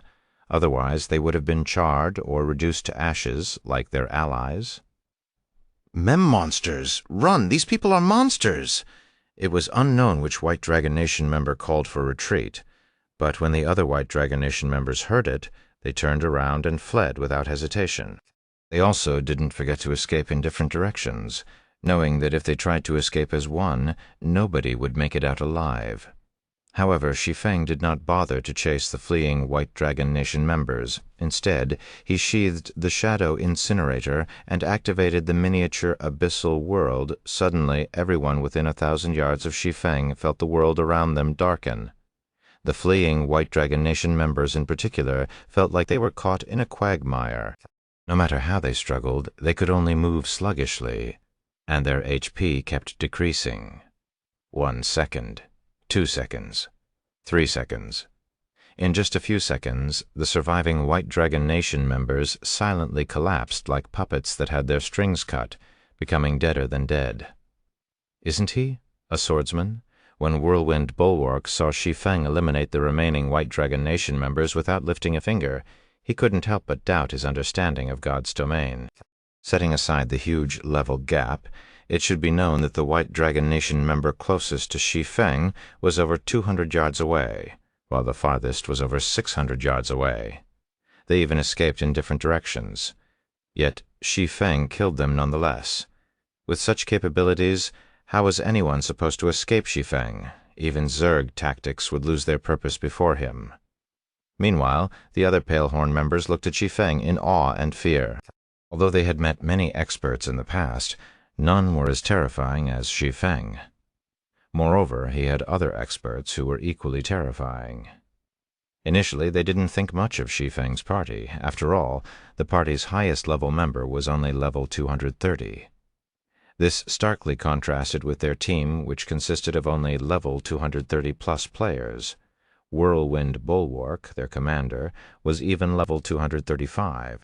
Now, though, when they saw Shi Feng's party looting the charred corpses and gradually moving closer to them, they got goosebumps. It felt like a bunch of almighty gods were inching toward them. At this time, though, Shi Feng was similarly thunderstruck. This was because of the taboo weapons and equipment he looted from the White Dragon Nation's members. Excluding a few outliers, over 95% of them were made by players. Moreover, among these taboo weapons and equipment, even the worst reached the level 230 epic rank, while the best reached the level 235 fragmented legendary rank. Players could only dream of obtaining these items in the Greater God's domain. In the current Greater God's domain, even the Seven Luminaries Alliance, known for being the best weapon and equipment manufacturer, could only produce up to level 230 epic equipment. For most level 230 experts, level 230 epic equipment was the best equipment they could get their hands on, as it was comparable to ordinary legendary equipment. Unfortunately, even the Seven Luminaries Alliance could only produce level 230 epic equipment in very small quantities. This was for two reasons. Firstly, the materials needed were rare, and many could only be obtained from taboo dungeons. Thus, mass production was out of the question. Secondly, the production success rate was abysmal, which increased the production cost to a point where it would be cheaper to simply buy legendary equipment. As for level 235 fragmented legendary weapons and equipment, nobody in the Greater God's domain could produce them. It was also nearly impossible for them to find alternatives. In terms of basic attributes, level 235 fragmented legendary equipment was comparable to level 230 taboo legendary equipment. Every piece of level 230 taboo legendary equipment was the fruit of many taboo dungeon runs. Due to its rarity, the various Apex Powers executives wouldn't have more than a few pieces each, while ordinary core members were not qualified to own any. Yet most of the taboo weapons and equipment the White Dragon Nation members dropped were made by players. When it came to weapon and equipment manufacturing, the remnant primordial world was leagues above the Greater God's domain. While Shi Feng was busy looting, Whirlwind Bulwark took the initiative to approach him. "I am Whirlwind Bulwark, the commander of the Palehorn Adventurer Team. Thank you for saving us from the White Dragon Nation." Whirlwind Bulwark said gratefully, "If you need any assistance in Nightmare Holy City in the future, please feel free to ask. I will do my best to help." Pale Horn might not be a first-tier adventurer team, but it was still one of the more well-known adventurer teams in Nightmare Holy City, and although Pale Horn might only have 20 members, they were all top-tier experts. Thus, they could still help with resolving small issues in the Holy City. The other Pale Horn members nodded in agreement. While they might be afraid of Shi Feng's party, they were also keen on establishing a connection with the party. The White Dragon Nation was a behemoth of an existence in Nightmare Holy City, yet Shi Feng's party had handily eliminated over 200 of the White Dragon Nation's experts while being heavily disadvantaged in levels. It was the dream of many players to be acquainted with monstrous experts like Shi Feng and his party members. Nightmare Holy City.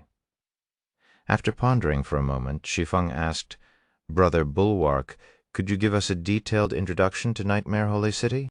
Shi Feng didn't have the slightest knowledge about this remnant primordial world. He only came here because of Kalish's blessing, which activated the underground city's God mode. Although he didn't know how challenging the God mode underground city was, he knew he needed to collect 30 million undying souls in 30 days. Otherwise, his account would be crippled. Thus, the first thing he needed to do was figure out the situation. Only then could he collect undying souls more efficiently. An introduction? Shi Feng's question stunned Whirlwind Bulwark. Then he suddenly realized something as he looked at Shi Feng's level and asked with a dazed expression, "Could it be? Are you not from Nightmare Holy City?"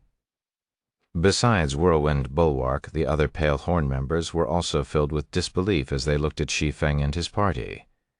It was a well-known fact that Nightmare Holy City was the only hospitable location in this region. Nobody could leave this region unless the Northern Badlands' taboo boss was defeated. "That's right. We aren't players from this region," Shi Feng said, nodding. He didn't feel a need to hide this fact. After all, players couldn't simply remain in their starting worlds forever. As their levels and strength increased, they would eventually find a way out. Additionally, even if Pale Horn's members found out about his party's origins, they could not harm his party. They even stood to benefit from working with his party. Upon hearing Shi Feng's answer, realization dawned on Whirlwind Bulwark and the others. They finally understood why they had never heard of Shi Feng's party, despite being so strong. However, after realizing this, they also couldn't help but feel dejected. It was especially so for Whirlwind Bulwark. Whirlwind Bulwark considered himself a powerful expert. After all, he was regarded as one of Nightmare Holy City's top 10 guardian knights. Even if he were to move to another region, he believed he would still be at the top. But after meeting Shi Feng's party, he realized that he was sorely mistaken. The other regions definitely had experts who were far more extraordinary than he had imagined. However, what Whirlwind Bulwark and the others did not know was that Shi Feng's party didn't come from another region of this remnant primordial world. Instead, they came from the primordial dragon sanctuary. Moreover, even among the greater god's domain's apex experts, Shi Feng and his party members could be considered powerful. Subsequently, Whirlwind Bulwark began introducing Nightmare Holy City in detail. While Whirlwind Bulwark shared his knowledge with Shi Feng's party, the White Dragon Nation's move against the Pale Horn Adventurer team was exposed and sparked an uproar in Nightmare Holy City. After all, the outcome was simply unbelievable. Despite going after Pale Horn with over 200-plus experts, Fira's team failed to kill any of the adventurer team's members and was even annihilated by a mysterious six-man party. Chapter 3795, Chapter 869, Invaders. Nightmare, Holy City, White Dragon Nation's Guild residence. Inside a grand meeting room, dozens of level 237 experts and above were currently seated, surrounded by an oppressive atmosphere. The cause of this situation was the middle-aged man seated at the head of the conference table. The middle-aged man was a 10-meter-tall giant with crimson hair, clad in dark gray scale armor. Although the man did not say a word, his oppressive aura caused everyone in the room to break out in a cold sweat. Those who met the man's gaze felt like a giant beast was staring at them. The middle-aged man was Tyrant Wyvern, the guild leader of the White Dragon Nation. Who can tell me where these people came from? Tyrant Wyvern asked indifferently as he watched the battle video of Shi Feng's party. So much time has passed, yet nobody can give me an answer? Guild leader, we have already put all our resources into the investigation. We've even employed many adventurer teams to look into the matter. But these people seem to have just appeared out of nowhere. We can't find any information on them, an executive hurriedly explained while wiping the sweat on his forehead. After Fira was killed, she had promptly contacted them offline and told them to investigate Shi Feng's party. But regardless of the avenue they tried, the result was the same. Apart from these people's IDs, they had failed to find any other information. These people killed over 200 of our experts, yet we don't even know who they are. Useless. All of you are useless. Tyrant Wyvern exploded in anger. Continue investigating. Also, have everyone in the guild search for these people. Since these people dare to oppose us at this critical time, none of them should think about remaining in God's domain. Understood. Everyone in the room nodded and quickly left to carry out Tyrant Wyvern's orders. Nobody dared to drag their feet.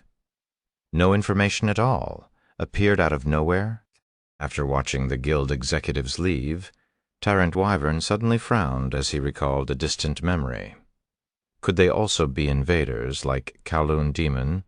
While the White Dragon Nation was initiating a manhunt for Shi Feng's party, an executive meeting also occurred in the Holy Knights Guild residence. How interesting. A single party wiped out Fira's entire team. Not even Kowloon Demon had such courage back then. Dawn Forest, the guild leader of the Holy Knights, laughed after he watched the battle video of Shi Feng's party. This was definitely the first time the dreaded White Dragon Nation had been humiliated to such a degree. Despite going after the Palehorn Adventurer team with a team of over 200 experts, the White Dragon Nation concluded its operation without managing to kill any of the Adventurer team's members. On top of that, its forces were even annihilated. Of course, any expert who had watched the battle video would also understand that the defeat of Fira's team was not unwarranted. Shi Feng's party was indeed strong.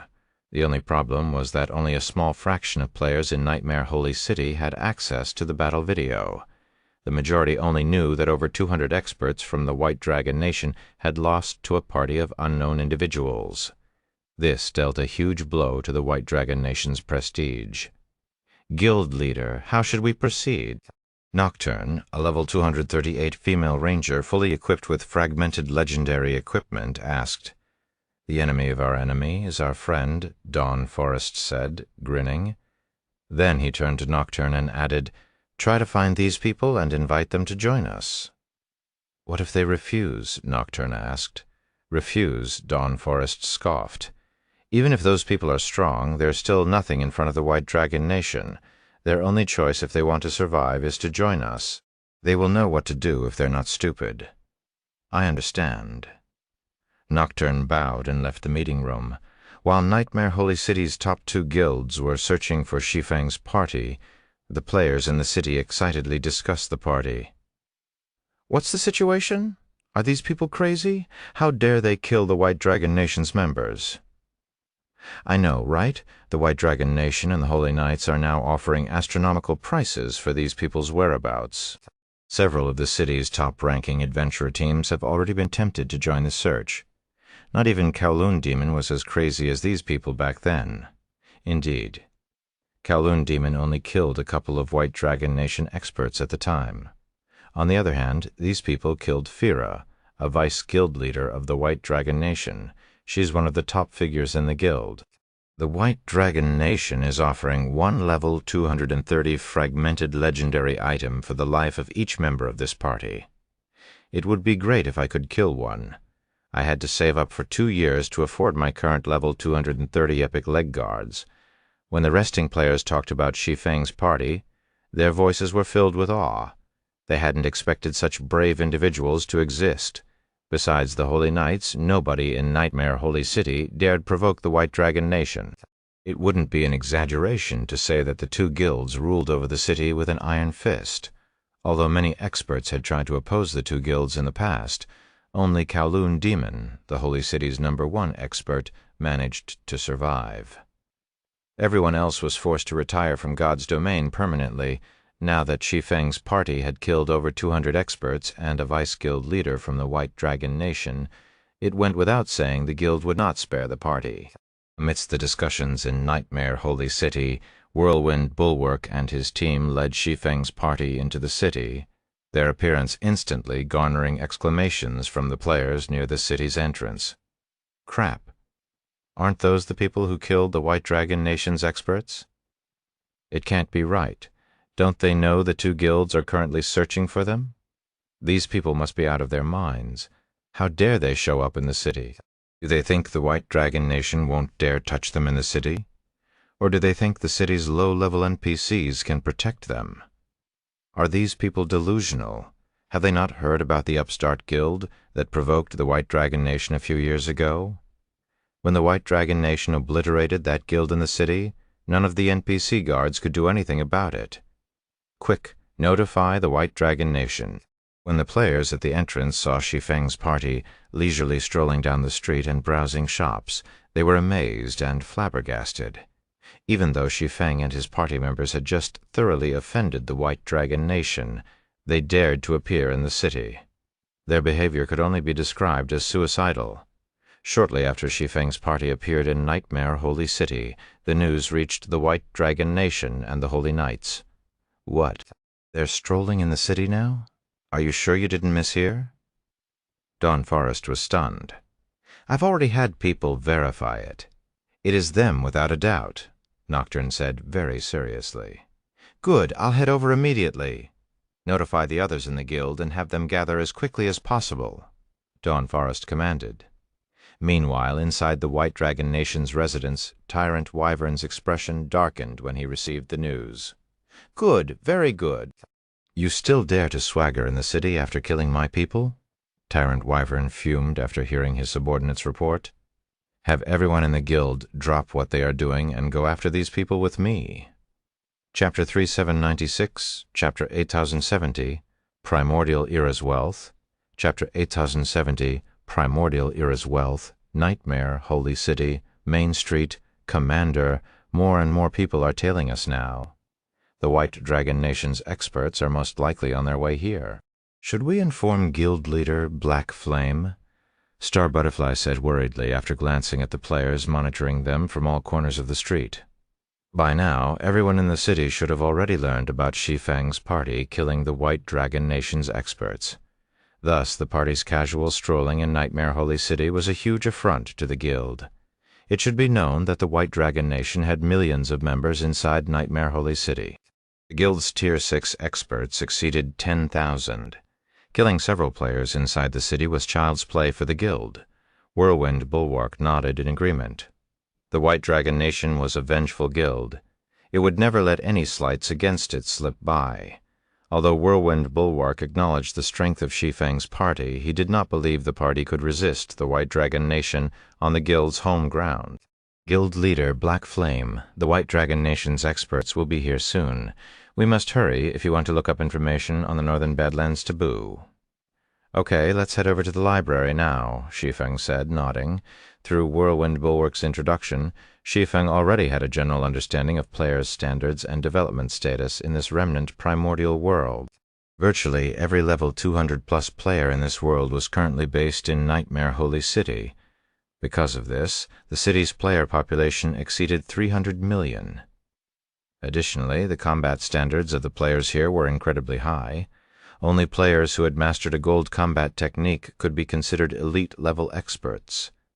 Additionally, the average level of Tier 6 players here was level 230, while elite-level Tier 6 experts averaged level 233. However, nobody had reached level 240 thus far. 7 Luminaries crystals were the primary currency in this world, while Undying Souls were a rarer and more valuable form of currency. Every monster here had a chance of dropping Undying Souls. Players who accumulated 30,000 Undying Souls could exchange them for a chance to take on the Cross-Region Challenge inside Nightmare, Holy City. So long as players passed the challenge, they could head to other regions to live. However, only a handful of players had conquered the challenge thus far. But compared to the ease of obtaining undying souls in this world, what interested Shi Feng more was the taboo boss whirlwind bulwark mentioned. The greater god's domain's 22 taboos were publicly acknowledged as being invincible. No power could kill them. Yet, as luck would have it, the 22 taboos taboo nuclei were key to getting promoted to Tier 7. At this point, Shi Feng did not have any confidence in killing any of the 22 taboos, not even the weakest of them. However, when he learned that the taboo boss mentioned by Whirlwind Bulwark resembled the greater god's domain's 22 taboos, he felt that his chance had arrived. If the taboo boss Whirlwind Bulwark mentioned was similar to the greater god's domain's 22 taboos, he would have a solid chance at obtaining a taboo nucleus. After all, the taboo boss in question was under level 240. Was a considerable milestone for monsters in God's domain, although nobody could inspect the levels of the greater god's domain's 22 taboos. Everyone estimated they should be at least level 240. This meant the minimum requirement to raid them was a level 240 team. But now the remnant primordial world was suspected of having a taboo boss below level 240. This was the opportunity of a lifetime. The 22 taboos were one of the main reasons the holy race invaded the human race's greater god's domain in Shi Feng's previous life. If the holy race were to learn that there was a low-level taboo boss in this remnant primordial world, they would invade it at all costs. After all, the difficulty of killing a level 240-plus taboo boss was exponentially greater than that of a taboo boss under level 240. Moreover, every taboo boss was unique. They would never respawn once killed, and nobody knew when a new taboo boss would be born. Hence, when Whirlwind Bulwark finished his introduction, Shi Feng promptly had him lead the way to Nightmare Holy City. This was so that Shi Feng could look into the details of the taboo boss. Additionally, he also needed to study Nightmare Holy City's market to find a way to earn undying souls quickly. Although the monsters in this world dropped undying souls, there was a limit to a six-man party's capabilities. Even if they were to grind all day every day, they would not be able to obtain 30 million undying souls within a month. They could only obtain such a large sum through Nightmare Holy City's players. Meanwhile, after Shi Feng agreed to stop window shopping and proceed to their goal, Whirlwind Bulwark and the other Palehorn members couldn't help but sigh in relief. Had Shi Feng's party decided to continue wasting time here, the White Dragon Nation's experts would definitely catch up to them. However, an astonishing scene occurred on the main street before they could make their way to Nightmare Holy City's library. The bustling street suddenly became devoid of pedestrians, and the restaurants and bars on both sides shuttered. Meanwhile, a large group of players appeared at one end of the street, all wearing the White Dragon Nation's guild emblem. At a glance, these White Dragon Nation members numbered over 10,000. Moreover, they were all level 235 and above. These White Dragon Nation members all exuded intense killing intent, scaring the players who had taken shelter inside the surrounding shops and restaurants. None of these bystanders dared to peek through the windows lest they be mistaken for an accomplice of Shi Feng's party, only watching the situation through their magic mirrors. Crap. Did the White Dragon Nation mobilize all its elites? Isn't the White Dragon Nation overreacting? It's just one party. Is there a need to mobilize so many people? The intimidating scene shocked the bystanders. After all, the White Dragon Nation's elite experts were level 235 or higher and equipped with level 230 epic equipment at the very least. Even experts who had mastered gold combat techniques felt suffocated when looking at this gathering.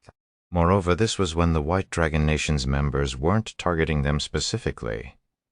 They couldn't even imagine what it would feel like to be on the receiving end of these elites' killing intent.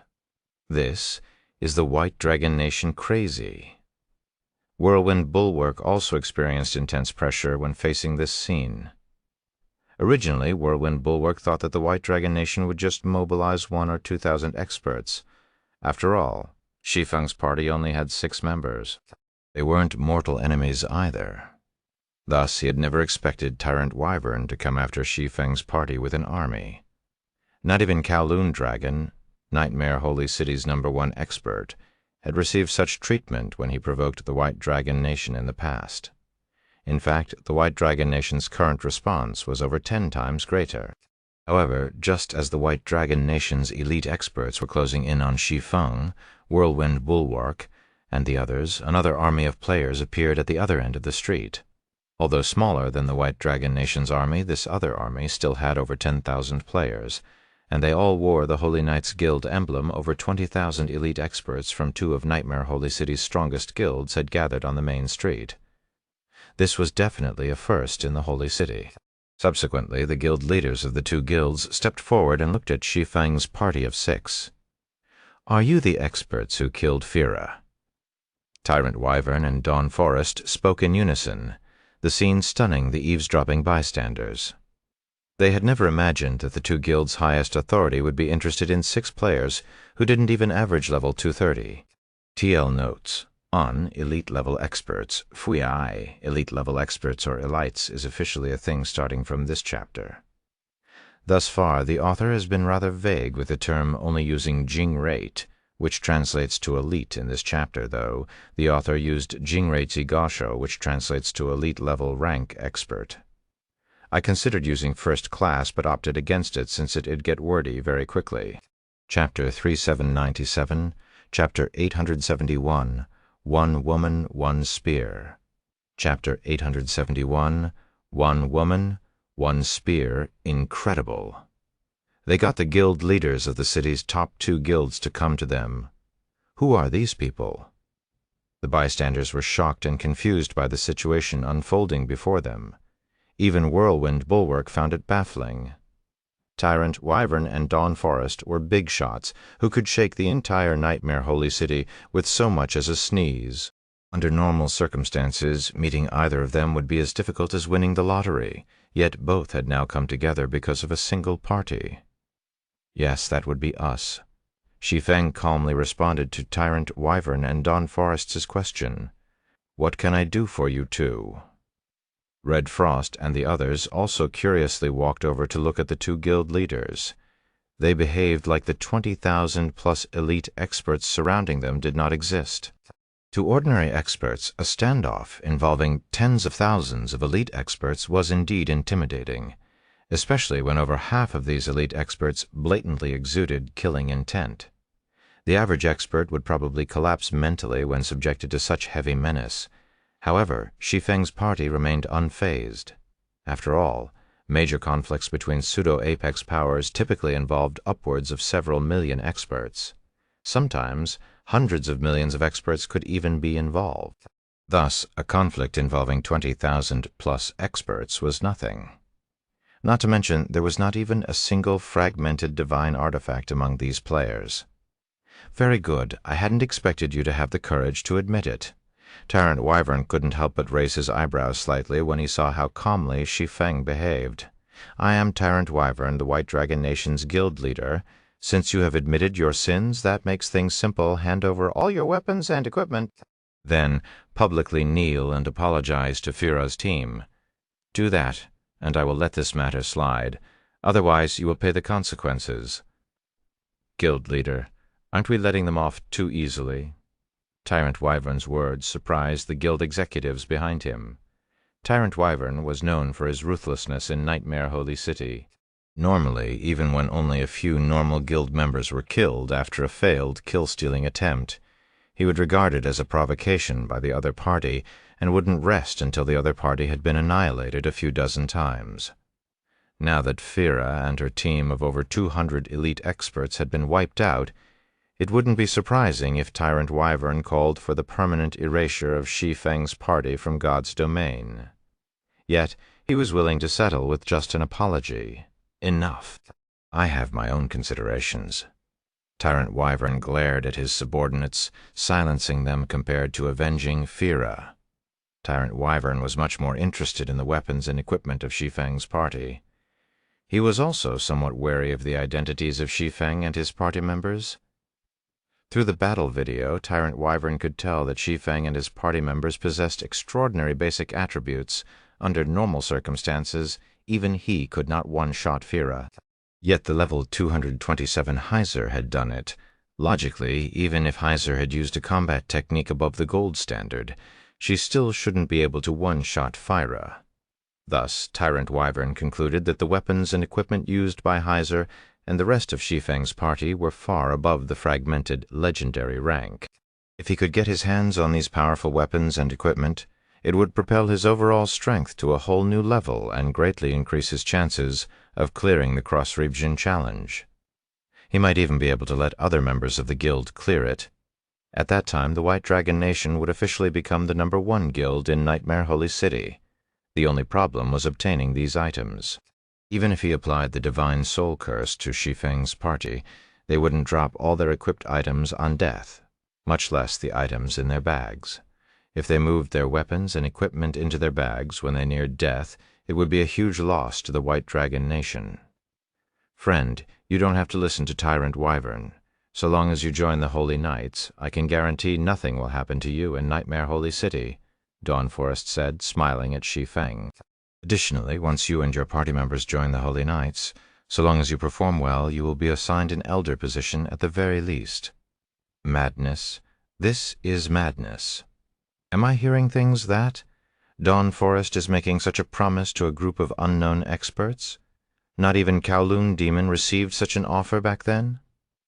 Dawnforest did not keep his voice down, so the bystanders heard him clearly. However, they couldn't understand why he would offer such conditions to Shi Feng's party. As the Holy Knights was one of Nightmare Holy City's top 2 guilds, its elder positions were highly valued and hard to come by. Even elite experts would have less than a 10% chance of becoming elders after toiling over a decade for the guild. Yet, Dawnforest now offered elder positions to all 6 members of Shi Feng's party. This was definitely a first since the Holy Knight's inception. Forest, are you determined to oppose me? Tyrant Wyvern glared at Dawnforest. Although he had already guessed that Dawnforest was here to make trouble for him, he hadn't expected the other party to act so blatantly. Brother Tyrant, how can you say that? Dawnforest scoffed. Good talent is hard to come by. Since you have generously offered these friends to me, I naturally can't mistreat them. The Holy Knights and the White Dragon Nation had been fighting in Nightmare Holy City for many years, so neither side feared the other. Now that there was an opportunity to recruit a group of experts and suppress the White Dragon Nation, Dawnforest naturally wouldn't let it go. Good, very good in that case. You leave me no choice but to get rid of the Holy Knights as well, Tyrant Wyvern said, his expression darkening. Immediately afterward he commanded, "Attack!" Do you think that's enough to scare me? Brothers, attack! Dawnforest promptly responded by commanding his guild members to engage the White Dragon Nation's experts. In the blink of an eye, a fight between the elite experts of the White Dragon Nation and the Holy Knights broke out in the middle of Nightmare Holy City's main street. Although the city's level 200+, Tier 6 NPC guards tried to intervene, their efforts were futile as the 2 guilds quickly suppressed them. Main Street quickly became a bloody battlefield, with the 2 sides bombarding each other with skills and spells. Explosions echoed across the city. In reality, there wasn't much difference in strength between the Holy Knights and the White Dragon Nation. This was also why the conflict between the 2 guilds had lasted for so long. Unfortunately, because Dawnforest had failed to show up with as many elite experts as Tyrant Wyvern, his forces were quickly suppressed and forced to give up ground repeatedly. Of course, this slight advantage still wasn't enough to let the White Dragon Nation's experts annihilate the Holy Knight's experts. Seconds after the battle began, the street was strewn with corpses. The magic barriers protecting the shops on both sides of the street also shook violently, their collapse imminent. After some more time passed, Dawnforest and his subordinates were ultimately forced to one end of the street. Now, the White Dragon Nation had full control over the main street. How surprising. I was certain you would have gone with Forest, Tyrant Wyvern said when he saw that Shi Feng's party never got involved with the battle. Then he sneered and continued, I don't know if I should consider you smart or dumb. Did you think I would forgive your provocation simply because you steered clear of the conflict between our 2 guilds? But I'm not unreasonable. I can give you 2 options. For the first option, you won't need to apologize to Farah's team, but you must turn over all your weapons, equipment, and bag items. Additionally, you must sign a contract agreeing to serve the White Dragon Nation for 50 years. As for the second option, permanent death. Now, make your choice." The bystanders gasped upon hearing this. Although they had long since known about Tyrant Wyvern's ruthless personality, they never expected him to be this. Ruthless. While he might have excused Shi Feng's party from begging for forgiveness, he replaced it with the condition of serving the White Dragon Nation for 50 years. Moreover, if Shi Feng's party refused to comply, they would be forced to retire permanently from God's domain and lose the ability to ascend to greater heights. Before Shi Feng, the leader of the six-man party, could voice his refusal, Red Frost suddenly stepped forward with her spear in hand. Then she casually walked toward Tyrant Wyvern as if strolling in her backyard. "What is that beauty thinking of taking action?" Red Frost's actions stunned the players watching from the surrounding shops. Besides being a powerful expert, Tyrant Wyvern had the White Dragon Guard protecting him at all times. The White Dragon Guard consisted of elite experts who were much stronger than those under Fira's leadership. They were also equipped with battle array equipment that could let a 500-man team form a large silver battle array. Under the effects of this battle array, it would be as if the White Dragon Guard had received a one-rank upgrade to all their weapons and equipment. In a death match, the White Dragon Guard could eliminate all the elite experts Dawn Forest had brought. "Commander, is Guild Leader Black Flame's party insane?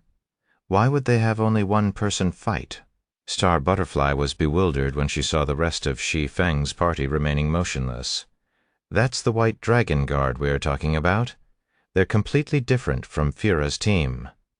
Meanwhile, Tyrant Wyvern frowned when he saw Red Frost approach. He hadn't expected there to be someone impervious to reason. Waving his hand, he commanded, "Kill her." Suddenly, over 1,000 spells and arrows flew at Red Frost. The attacks were densely packed like a wall, making them impossible to avoid, however.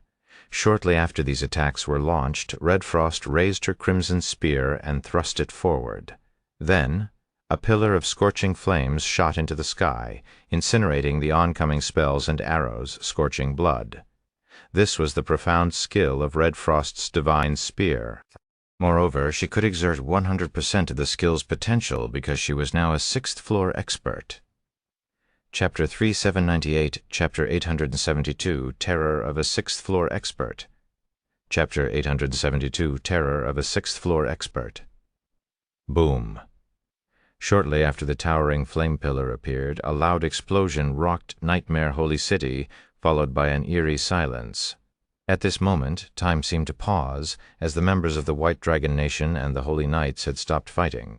All they did was stare at where the flame pillar had passed by. The players spectating from the surrounding shops were similarly dumbfounded as they stared at the lava hell that had appeared in the middle of the main street.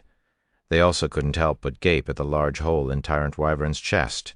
In just one move, Red Frost had obliterated the White Dragon Nation's White Dragon Guard and killed Tyrant Wyvern, one of Nightmare Holy City's top 10 experts. Moreover, she was only a level 203 Berserker, Whirlwind Bulwark, and the other members of Palehorn gasped when they saw this scene, their eyes nearly falling out of their sockets. From the fight with Fira's team, Whirlwind Bulwark and the others already knew that Shi Feng's party was strong. However, looking at things now, they realized that Shi Feng's party most likely never fought Fira's team seriously. "Who is that woman?" When Dawn Forest saw the destruction Red Frost caused, the corners of his eyes twitched uncontrollably. Had a magical class player caused this level of destruction, he wouldn't have been particularly surprised. However, this was the first time since he started playing God's Domain that he had seen a berserker with such a destructive skill. Not only that, but the skill also had an incredibly fast activation time, so fast that he had failed to react to it. How can this be? The guild leader got one-shotted. At this time, some of the White Dragon Nation's elite experts finally reacted to Tyrant Wyvern's death. She killed the guild leader. Revenge. We must take revenge. That skill of hers must have a long cooldown. She's only one person. Use this chance to kill her. Suddenly, The White Dragon Nation's 10,000-plus elite experts turned their attention away from the Holy Knight's elite experts and charged at Red Frost en masse. As the White Dragon Nation's guild leader, Tyrant Wyvern was the face of the guild. Thus the consequences of his death were vastly greater than Fira's. Not to mention, Red Frost had one shot at him. If they couldn't kill Red Frost and avenge Tyrant Wyvern immediately, the White Dragon Nation's status in Nightmare Holy City would plummet, and its future development in Nightmare Holy City would be severely impacted. Damn it, these people are out of their minds. Whirlwind Bulwark felt his scalp grow numb when he saw the White Dragon Nation's experts going after Red Frost as one. However, before the White Dragon Nation's members could reach her, Red Frost suddenly split into 100 copies of herself, each no different from the real deal. Then, every one of these copies executed an advanced gold combat technique simultaneously. Suddenly, blood splattered everywhere, and several hundred White Dragon Nation experts closest to Red Frost turned into ashes, leaving behind a bunch of weapons and equipment on the ground with just a thrust from her spear. Red Frost had killed another several hundred players. Subsequently, Red Frost kept thrusting and swinging her spear while the White Dragon Nation's elite experts kept falling in swaths like wheat in the autumn harvest. No one was strong enough to resist her attacks. In just 30 seconds, over half of the White Dragon Nation's level 235-plus experts were killed. During this time, many ranged attacks were launched at Red Frost. However, they were nothing but jokes, as they couldn't even hit any of her copies. Additionally, she ensured her copies would always be near the White Dragon Nation's frontline experts, limiting the opportunities the ranged experts had to attack her. Devil. She must be the devil incarnate. Monster. She's a monster, disguised as a player. Run. Run away. Eventually, the thought of revenge disappeared from the minds of the White Dragon Nation's members, replaced by unadulterated fear. Now, they could no longer care less about their guild's reputation. They had never met such a terrifying player before. Even the taboo existence they fought in the past would look cute compared to Red Frost. After all, they could at least damage said taboo existence a little. In contrast, they couldn't even put up the slightest bit of resistance against Red Frost. This was no longer a battle between players. It was merely a massacre. In no time, the remaining White Dragon Nation experts fled like frightened mice, the sight stunning the spectating players. Before today, the most spectacular battle they had seen involved several dozen experts defeating several thousand experts. Red Frost's accomplishment of defeating an army of 10,000-plus elite experts thoroughly shattered their understanding of experts in God's domain. Who are these people? Whirlwind Bulwark experienced an unprecedented shock as he looked at Shi Feng and his other party members, who remained unfazed. Red Frost's ability to suppress the White Dragon Nation's elite experts single-handedly was nothing short of fantasy. Yet, Shi Feng and the others behaved like this outcome was only natural. What Whirlwind Bulwark didn't know was that the White Dragon Nation's elite experts were only superior in levels. Although they were fully equipped with level 230 epic equipment or above, Red Frost had a divine spear and a legendary equipment set. Thus, they remained far behind her when it came to basic attributes. Not to mention, Red Frost had already reached the 6th floor standard, with the White Dragon Nation's members being inferior in basic attributes and combat standards. It was only natural that such a frightening gap existed between them and Red Frost. This was also the cruelty of God's domain. Even if each statistical difference was not overwhelming, they could develop into an insurmountable gap when compounded. As Palehorn's members watched Red Frost slaughter the White Dragon Nation's members, they couldn't help feeling excited. This was because they were certain Red Frost was a player. Getting to know such a terrifying player was something they could brag about for the rest of their lives. In less than 3 minutes, the originally congested street became deserted. All the White Dragon Nation experts who had come with Tyrant Wyvern had either died or fled with their tails between their legs. As for the weapons and equipment littering the street, neither the spectating players nor the Holy Knight's members dared to pick them up. On the contrary, the Holy Knights members made sure to stay several hundred yards away from these items, lest Red Frost misunderstand them. Meanwhile, Heiser smiled at the shocked Dawn Forest and asked teasingly, "Guild Leader Forest, is our performance outstanding enough?" Chapter 3799, Chapter 89073, Number 1 Expert. Chapter 873, Number 1 Expert. Though Heiser's voice was neutral, the Holy Knights felt the icy hand of death grip their hearts when they saw Red Frost approach. Their breaths grew ragged, and cold sweat covered their backs. They wanted nothing more than to turn around and run away. Never had anyone managed to slaughter the 10,000-plus elite experts from the White Dragon Nation and put them to flight. Had someone told them of Red Frost's achievement before, they would have laughed it off as a joke. Now, though, they couldn't laugh at all. This was especially so for Dawn Forest, who had come here looking to take advantage of the situation. Naturally, Dawn Forest understood the meaning behind Heiser's words. However, he also knew that he mustn't offend the other party. The Holy Knights and the White Dragon Nation were age-old adversaries, so one could say that the two guilds were evenly matched. Since Red Frost could single-handedly suppress the White Dragon Nation's elites, she could naturally do the same to the Holy Knights' elites. Thus, when faced with Heiser's playful smile, Dawn Forest's expression turned indescribably ugly. Had he known this would happen, he would have never stuck his nose where it didn't belong. "Friends, I believe there must be some misunderstanding. I only invited you to join the Holy Knights because I couldn't stand the White Dragon Nation's tyranny.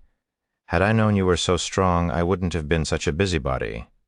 As an apology for the offense, the Holy Knights is willing to pay 5 million undying souls as compensation," Dawn Forest hurriedly said to Shi Feng, no longer putting on airs. "How generous, Whirlwind!" Bulwark gasped when he overheard Dawn Forest's words. Although anyone with a discerning eye could see that Dawn Forest was here to take advantage of the situation, the Holy Knights had more or less contributed to wearing out the White Dragon Nation's experts. Yet he offered to pay a whopping 5 million undying souls as compensation. For context, although Pale Horn was a relatively famous adventurer team in Nightmare Holy City, its stockpile of undying souls hadn't even reached 100,000. Even if Pale Horn saved up undying souls for the next decade, it still couldn't come up with 5 million undying souls. This was because undying souls were indispensable in Nightmare Holy City. They could be used to increase the production success rate of weapons and equipment. They could also be used to learn various gold combat techniques. Each attempt at learning a gold combat technique cost 10,000 undying souls, and players typically required 3 to 5 attempts before they succeeded.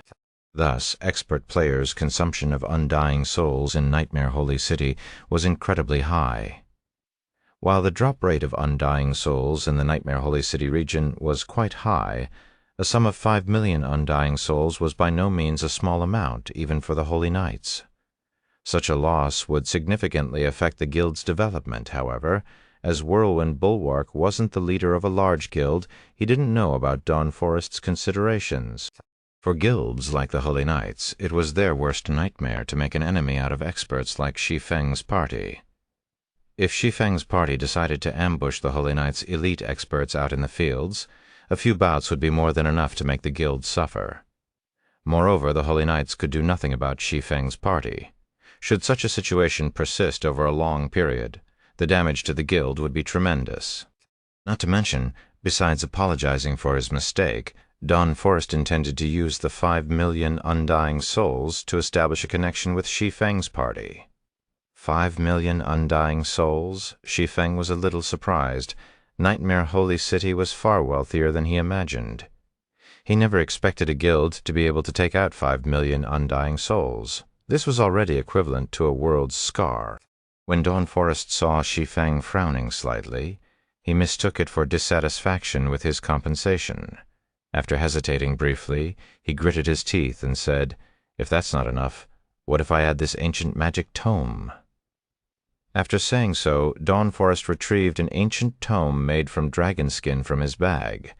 Printed on the tome's cover were lines of divine runes in constant motion. Although nobody present could understand the divine runes, the ancient tome radiated a divine might that instilled an indescribable sense of fear in them. Isn't this the flame dragon god's divine might? Shi Feng couldn't help his surprise when he saw the ancient tome in Dawn Forest's hands. The flame dragon god, also known as the primordial flame dragon, was a primordial god-ranked existence. Since this ancient tome recorded the flame dragon god's divine might, it had to be closely related to the flame dragon god. In terms of value, an item closely related to a primordial dragon was worth no less than a divine artifact. Apex powers would even fight to exchange their divine artifacts for such an item. After all, primordial god-ranked items were unique and much rarer than divine artifacts. "Brother Black Flame, what do you think?" Dawn Forest hurriedly asked when he noticed Shi Feng's interest in the ancient tome. Dawn Forest obtained this ancient tome many years ago. Although its divine might indicated its preciousness, he hadn't even managed to open it thus far, much less uncover its secrets. Thus, rather than let it collect dust in his bag, he might as well use it as a gift. It would be a good outcome if he could win Shi Feng's favor with it.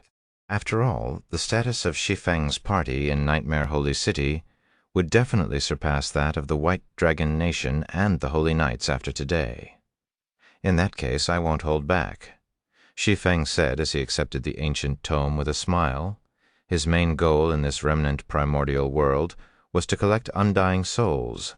Establishing a good relationship with the local powers would naturally speed up his collection of undying souls. He had also learned of an existence that was potentially similar to the 22 taboos. If this taboo boss was the real deal, he would need far more than just a 6-man party to defeat it.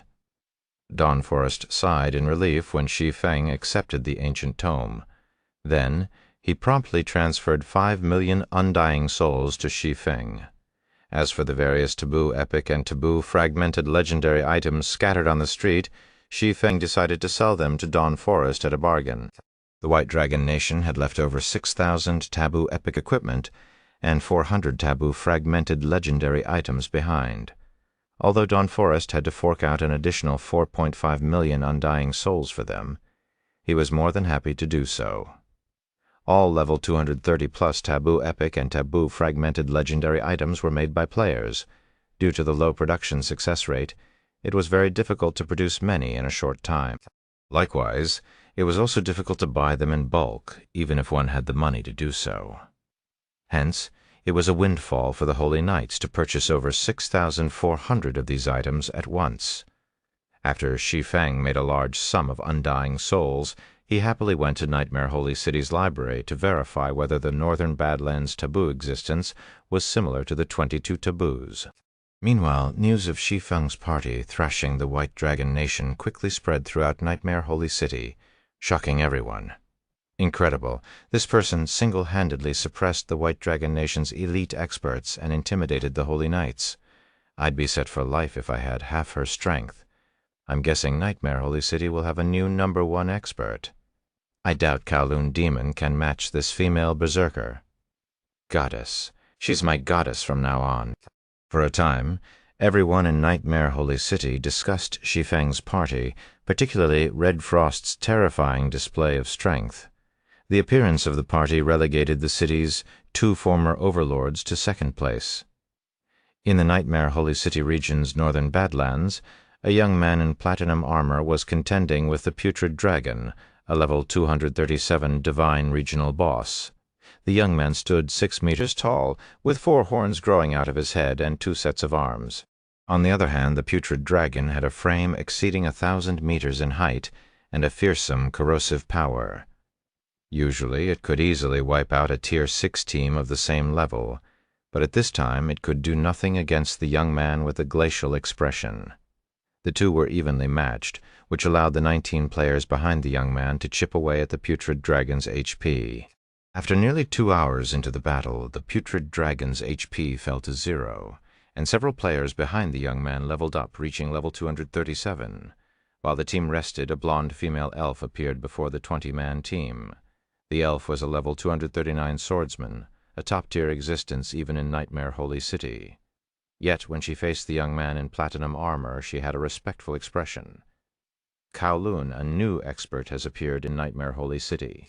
From what I heard, she may be your match. My match? Kowloon Demon's resting eyes opened slightly at this word. Then he shook his head and said, "There are no experts in Nightmare Holy City. Only frogs stuck at the bottom of the well. Only the fellows outside can match me." "I'm not talking about those people, Leia," the elven swordsman said with a serious look. "She's a new expert. She single-handedly defeated over 10,000 of the White Dragon Nation's elites." The White Dragon Nation's elites? How is that possible? Kowloon Demon was skeptical of Leia's words. Besides having superior weapons and equipment, this person's combat standard would need to reach the 6th floor standard to accomplish this. "I can't tell myself. Have a look for yourself," Leia said, as she shared a battle video with Kowloon Demon. The battle video showed Red Frost transforming into 100 copies of herself without suffering any reduction in her combat power.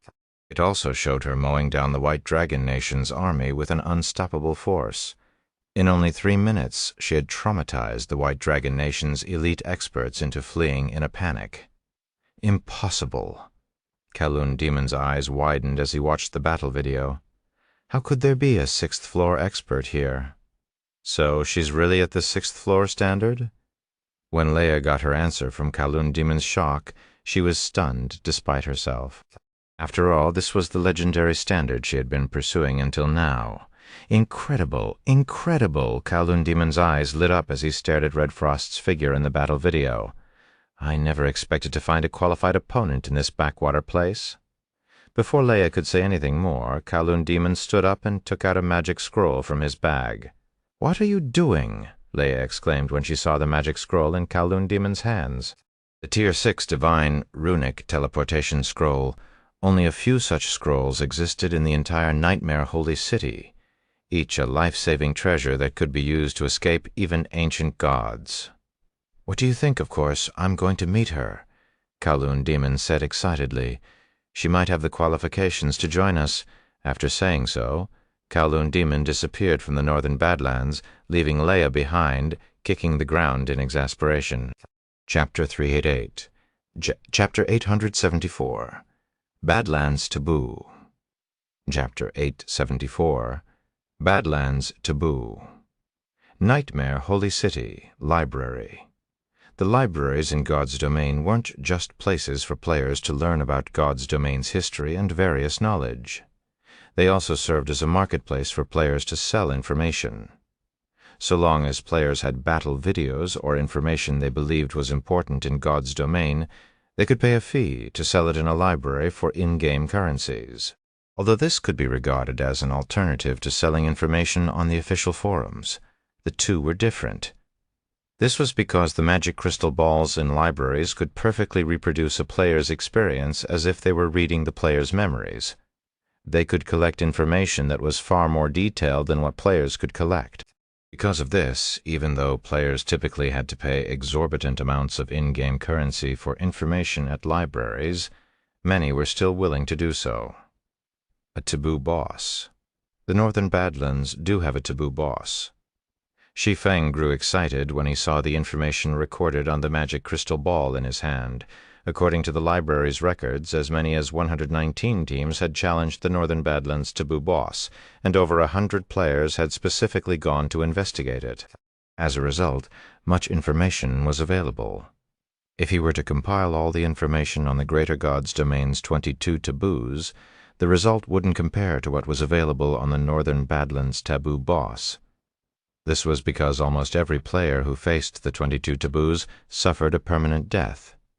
This, in turn, also resulted in very few players daring to investigate the 22 taboos. And even if some powers managed to obtain information on the 22 taboos, they wouldn't casually sell it at a library. On the other hand, Nightmare Holy City's players and powers differed slightly. Although over 99% of the players who faced the Northern Badlands taboo boss similarly suffered permanent deaths, many players were still willing to study it and share the information they collected. This was because Nightmare Holy City's players could not advance deeper into the Northern Badlands and travel to other regions if they could not eliminate the taboo boss. Unless they could pass the impossibly difficult cross-region challenge, they would only spend the rest of their lives stuck in the Nightmare Holy City region, unlike the Greater God's Domain's players and powers, who could still explore the boundless void sea even without killing the 22 taboos. As for how monsters in God's domain could be judged to be taboo bosses, it was simple. Take the Greater God's Domain's 22 taboos, for example. Although the 22 taboos were currently invincible in the Greater God's Domain, they hadn't been strong from the start. Instead, they grew into their current strength. This was also why many of the 22 taboos were mutated monsters. Of course, simply growing in levels and tiers wasn't enough for a monster to be considered a taboo boss.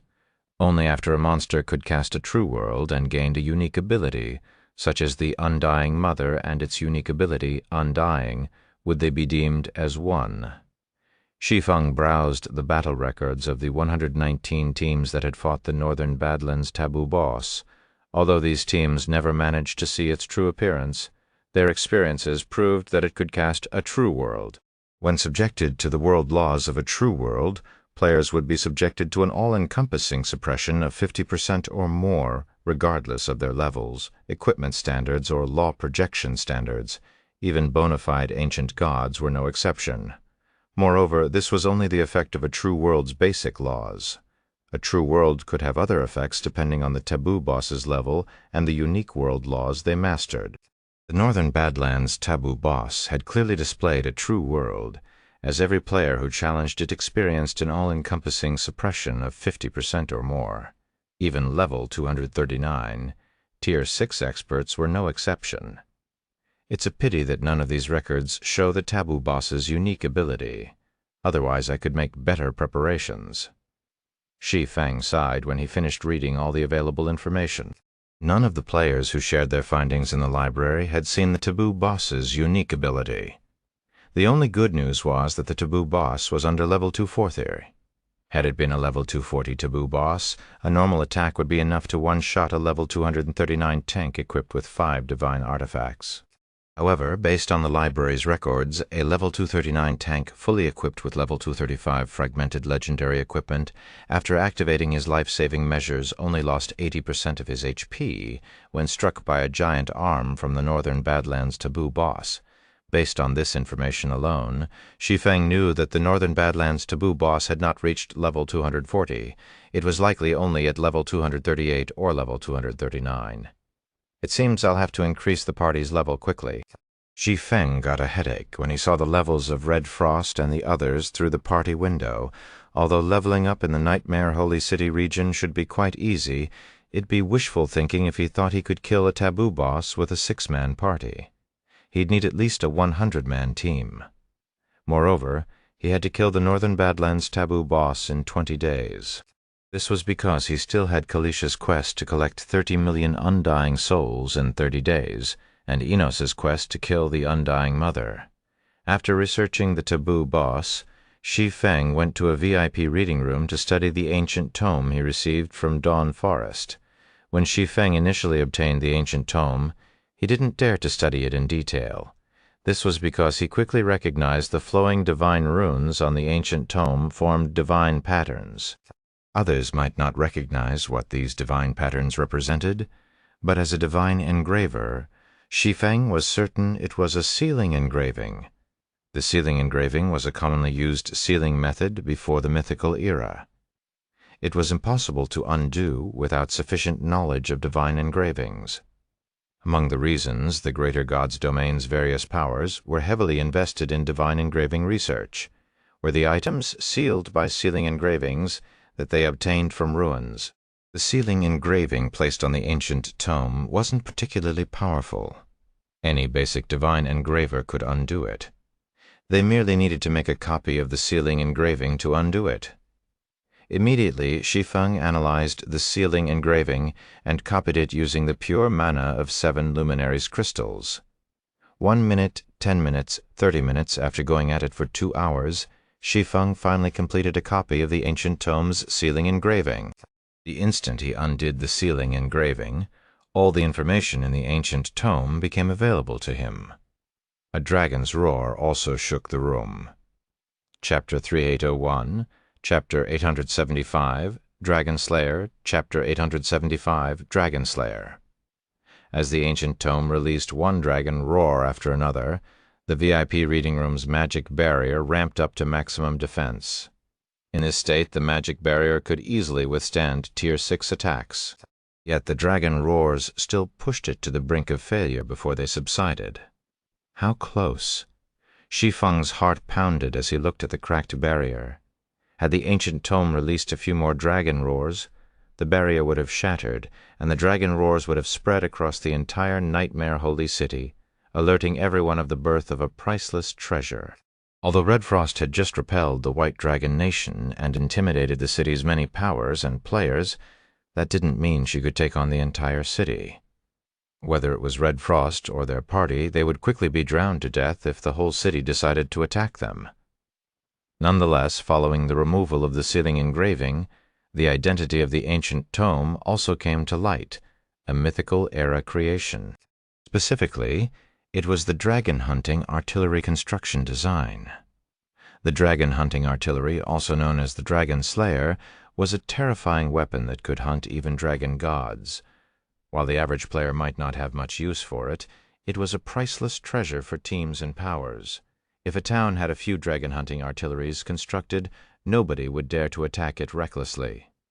Even ancient gods would avoid the town like the plague. This was because the dragon-hunting artillery's attacks could injure even primordial gods in Shi Feng's previous life. When the Holy Race started to besiege and occupy the Eternal Realm's various neutral cities, they suffered a devastating blow when they stretched their hands to the southern region's luminous Sky City. This was because the city secretly possessed 3 dragon-hunting artilleries. Back then, a single shot from a dragon-hunting artillery turned over a dozen level 240-plus experts fully equipped with divine artifacts into ash and permanently erased several 100,000 Tier 6 experts. Had the old monsters leading the Holy Race's army not promptly reacted and destroyed the 3 dragon-hunting artilleries with their trump cards, the Holy Race might have even lost that siege. What is this construction cost? On top of 10 lightning nuclei, it also needs 500 million units of 7 luminaries crystal. Shi Feng's scalp went numb when he saw the main materials needed to construct the dragon-hunting artillery. Even advancing from Tier 6 to Tier 7 only cost 100 million units of 7 luminaries crystal. Yet the dragon-hunting artillery required 500 million units to construct. The lightning nucleus was also an extraordinarily precious material that could only be obtained from Grade 1 lightning crystal veins. Normally, only 1 out of 10 lightning crystal veins would have a lightning nucleus. Moreover, each realm only had a few lightning crystal veins, with some not having any. To make matters worse, lightning nuclei could be used to power void fortresses and increase the chances of lightning-type flying mounts advancing to Tier 6. This made them incredibly valuable and virtually impossible to find on the market. Not even pseudo-apex powers would have enough lightning nuclei to construct the dragon-hunting artillery. It seems I have no choice but to ask Verdant Rainbow about the lightning nuclei. Looking at the design, Shi Feng felt he would have to rely on the 7 Luminaries Alliance to construct the dragon-hunting artillery. If he depended on Zero Wing, he would never be able to finish gathering the needed lightning nuclei. Just as Shi Feng was about to study the dragon-hunting artillery's design, he suddenly received a call from Whirlwind Bulwark. "Brother Bulwark? Did something happen?" Shi Feng asked, when he saw Whirlwind Bulwark's terrified face of Nightmare Holy City's top 2 guilds. One had already been devastated by Red Frost, while the other had expressed goodwill to them. Hence, Shi Feng found it puzzling why Whirlwind Bulwark would have such an expression. Although Whirlwind Bulwark's equipment standard wasn't anything special, his combat standard was excellent. He could even compete with the Divine Glory List's top 100 experts in combat standards. "It's Kowloon Demon," hurriedly, Whirlwind Bulwark explained. "A few minutes ago, Kowloon Demon came to the library demanding a match with Miss Frost. Miss Heiser was very dissatisfied with his challenge, so she decided to teach him a lesson only to get killed. Currently, Brother Shao is trying to buy time while Miss Leaf goes to find Miss Frost and Miss Laura at the library's legacy room. Heiser was killed. Shi Feng was surprised. Is Kowloon Demon that strong? Heiser was already a half-step mortal god. Shi Feng found it hard to believe that anyone from Nightmare Holy City could kill her in a one-on-one fight. Even if her opponent was of the same combat standard, her superior equipment standard should give her an overwhelming advantage. He's terrifyingly strong. Whirlwind Bulwark exclaimed fearfully. When Kowloon Demon first appeared, he challenged and defeated every expert in Nightmare Holy City. He even killed several hundred of the White Dragon Nation's experts just to be able to fight Tyrant Wyvern. Originally, Tyrant Wyvern swore to erase Kowloon Demon with the White Dragon Nation's strength, but he later abandoned the idea. Since then, neither the White Dragon Nation nor the Holy Knights has dared to provoke Kowloon Demon. Kowloon Demon must have heard about Miss Frost's achievements and has come to challenge her. I understand. After hearing Whirlwind Bulwark's explanation, Shi Feng understood that Kowloon Demon was a battle maniac. However, he wasn't particularly surprised by this information, as many such people were in the Greater God's domain. I'll be there soon. Battle maniacs usually never back down until they achieved their goal. It hadn't been long since Red Frost initiated a gold combat technique learning session in the library's legacy room. Should Kowloon Demon interrupt her now, the 10,000 undying souls she spent would be in vain. After saying so, Shi Feng disconnected the call and left the reading room, library, first-floor hall. Presently, the normally tranquil hall was boiling with excitement as the players in the hall discussed Kowloon Demon and Heiser, whom Star Butterfly had just resurrected. Damn it! Is that guy a monster? Heiser, who had fallen to level 226, was filled with disbelief as she glared at the tall young man in front of her. Again, she got one-shotted again. This time, the battle even ended without her realizing what had happened. Meanwhile, Kowloon Demon suddenly turned to the staircase leading to the library's second floor. More specifically, he looked at the cloaked man walking down the staircase. "Are you their party leader?" After Kowloon Demon gave Shi Feng the once-over, disappointment flashed in his eyes. "It seems I was wrong to have any expectations for you. I'll give you 1 minute. Have that woman called Red Frost come fight me. Otherwise, you'll suffer worse than that girl." Chapter 3802, Chapter 876 Primordial Dragonoid. At Kowloon Demon's words, Whirlwind Bulwark and Star Butterfly hurriedly approached Shi Feng with nervous expressions. Guild Leader Black Flame, don't be impulsive. This is how Kowloon Demon behaves toward everyone. Whirlwind Bulwark whispered. Kowloon Demon has already risen to level 240. He also possesses a level 240 fragmented legendary equipment set. I'm afraid there is nobody in Nightmare Holy City who is his match now. Although Whirlwind Bulwark knew Shi Feng was strong, Kowloon Demon's level advantage was simply too much to overcome. After seeing Kowloon Demon one-shot Heiser twice, he felt that even Red Frost was unlikely to be a match for Kowloon Demon. Meanwhile, Shi Feng didn't get angry at Kowloon Demon's provocation. He merely observed the other party in silence. A primordial dragonoid?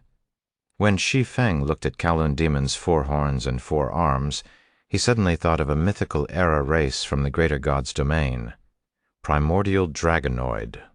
According to rumors, primordial dragonoids rivaled dragons in life rating, though their population was lower than even that of dragons. Of the races human players could convert to, the primordial dragonoid race had the strongest physique.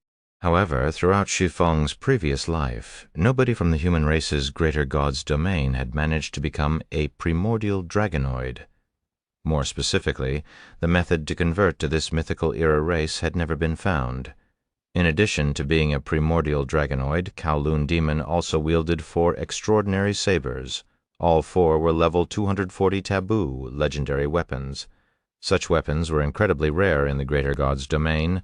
Only Apex powers had them. "You are the first to recognize my race in Nightmare Holy City?" Kowloon Demon narrowed his eyes when he heard Shi Feng's words. "Is your party not from here?" "That's right. We are not. We only came here by chance," Shi Feng said. not bothering to withhold this information. According to the information Whirlwind Bulwark provided, this remnant primordial world didn't consist of just the Nightmare Holy City region. Anyone who bothered to investigate would quickly know that his party didn't originate from this region, so he might as well admit it. The players and powers of Nightmare Holy City region had to progress to other regions sooner or later. Before that happened, it would undoubtedly be in their best interests to partner with players from other regions. Hence, if the locals knew that his party came from outside the region, they would be more inclined to partner with his party. Is that so? Kowloon Demon's gaze suddenly turned cold at Shi Feng's admission. In that case, you should know that this isn't a place you should covet. Anyone who dares to will be granted permanent death. As soon as Kowloon Demon finished speaking, the intensity of his aura skyrocketed. He no longer kept his aura suppressed, its true state startling even the resentful Heiser. Zhao Yilong, who was level 230, revealed a terrified expression when he sensed Kowloon Demon's oppressive aura. He's as strong as the great commander. At this moment, Zhao Yilong felt like he was looking at South Lake, Holy Dragon Spear's great commander. When he looked at Kowloon Demon, he felt utterly powerless and couldn't even muster the thought of resisting. However, Zhao Yilong couldn't understand why he was getting such a feeling from Kowloon Demon. After all, Kowloon Demon didn't have a single divine artifact on him. Nevertheless, the aura the other party radiated was comparable to that of South Lake, fully equipped with divine artifacts. As for Whirlwind Bulwark and the others, this situation shocked them even more. Is he really Kowloon Demon? Star Butterfly felt like she was looking at a completely different person when she looked at Kowloon Demon. Although Star Butterfly had known that Kowloon Demon was strong in the past, the difference in their basic attributes definitely didn't reach a point where she would feel despair. Currently, it felt like Kowloon Demon could crush her with just a wave of his hand. This made her suspect that a level 240 humanoid boss had disguised itself as Kowloon Demon and appeared before them, as expected of a primordial dragonoid. This life rating is simply absurd. Shi Feng was similarly astonished by Kowloon Demon's unsuppressed aura. The current Kowloon Demon was like a dragon equipped with weapons and equipment. Although these were only legendary and fragmented legendary items, Kowloon Demon's basic attributes should not be much inferior to the level 239 South Lake. Considering that you came here by accident, I can give you a chance, Kowloon Demon said indifferently as he glanced at Shi Feng. Send someone from your party of 6 to fight me. So long as this person can last 3 moves against me, I will allow your party to leave Nightmare Holy City safely on the condition that you never return to this region. Otherwise, today will be the last day your party spends in God's domain. Of course, you can rest assured that I won't take advantage of my basic attributes. I will fight you with similar basic attributes. Heiser and Zhao Yilong recovered their composure slightly when they heard Kowloon Demon's follow-up words. Although they didn't understand why Kowloon Demon had reacted so intensely when they mentioned they weren't from this region, they knew he was serious. If nobody from their party could last 3 moves against him, he would erase them from God's domain.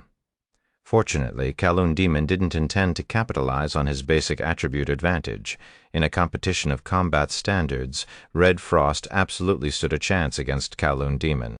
Are you sure you will only fight with similar basic attributes? Shi Feng asked for verification.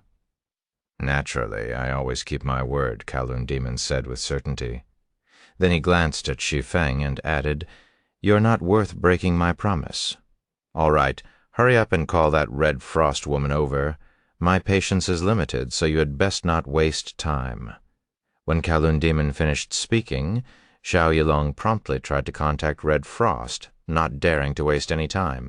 While Zhao Yilong was calling Red Frost, Shi Feng suddenly approached Kowloon Demon and calmly unsheathed the Shadow Incinerator, saying, In that case, I will fight you. I hope you will keep your promise. Chapter 3803, Chapter 877, Pseudo-Pure 7 Concentration, Virus 6th Floor Standard. Chapter 877, Pseudo-Tier 7 Concentration, Virus 6th Floor Standard. Guild Leader Black Flame. Zhao Yilong was dumbfounded by Shi Feng's initiative to challenge Kowloon Demon. He couldn't understand what was going through the other party's mind.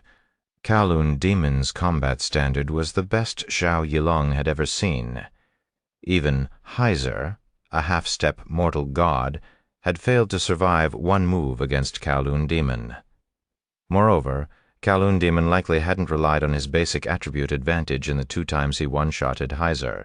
Otherwise, he wouldn't have offered to fight one of their party's members with similar basic attributes. After all, this would almost guarantee Heiser could survive 3 moves against him.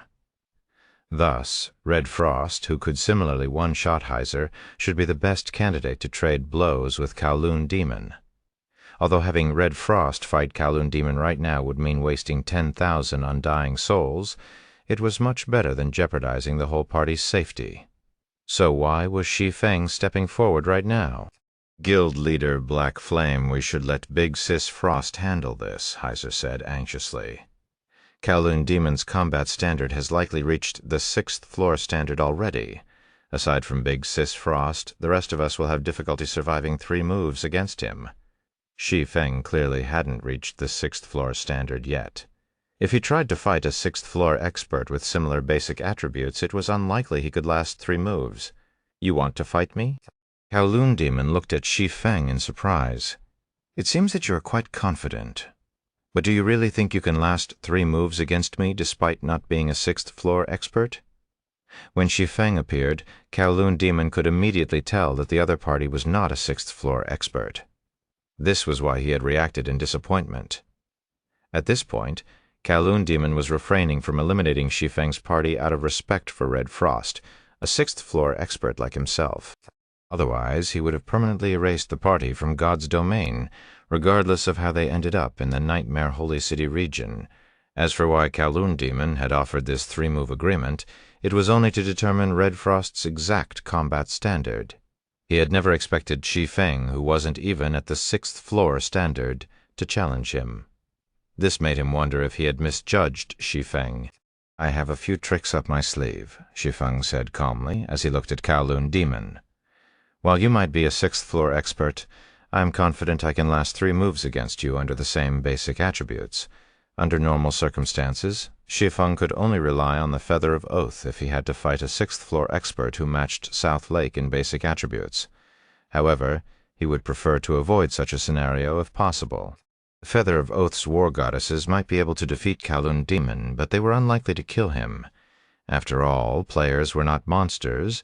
They wouldn't fight to the death unless the situation called for it. If an expert like Kowloon Demon managed to escape, he would become an endless stream of trouble for his enemies.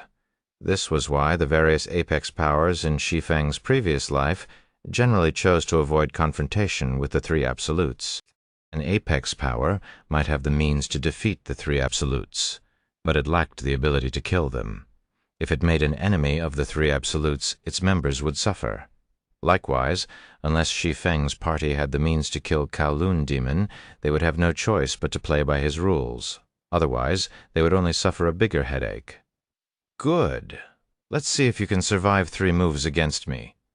Kowloon Demon's expression darkened at Shi Feng's words. Immediately, Kowloon Demon brandished his 4 sabers, weaving a web of attacks and casting it at Shi Feng.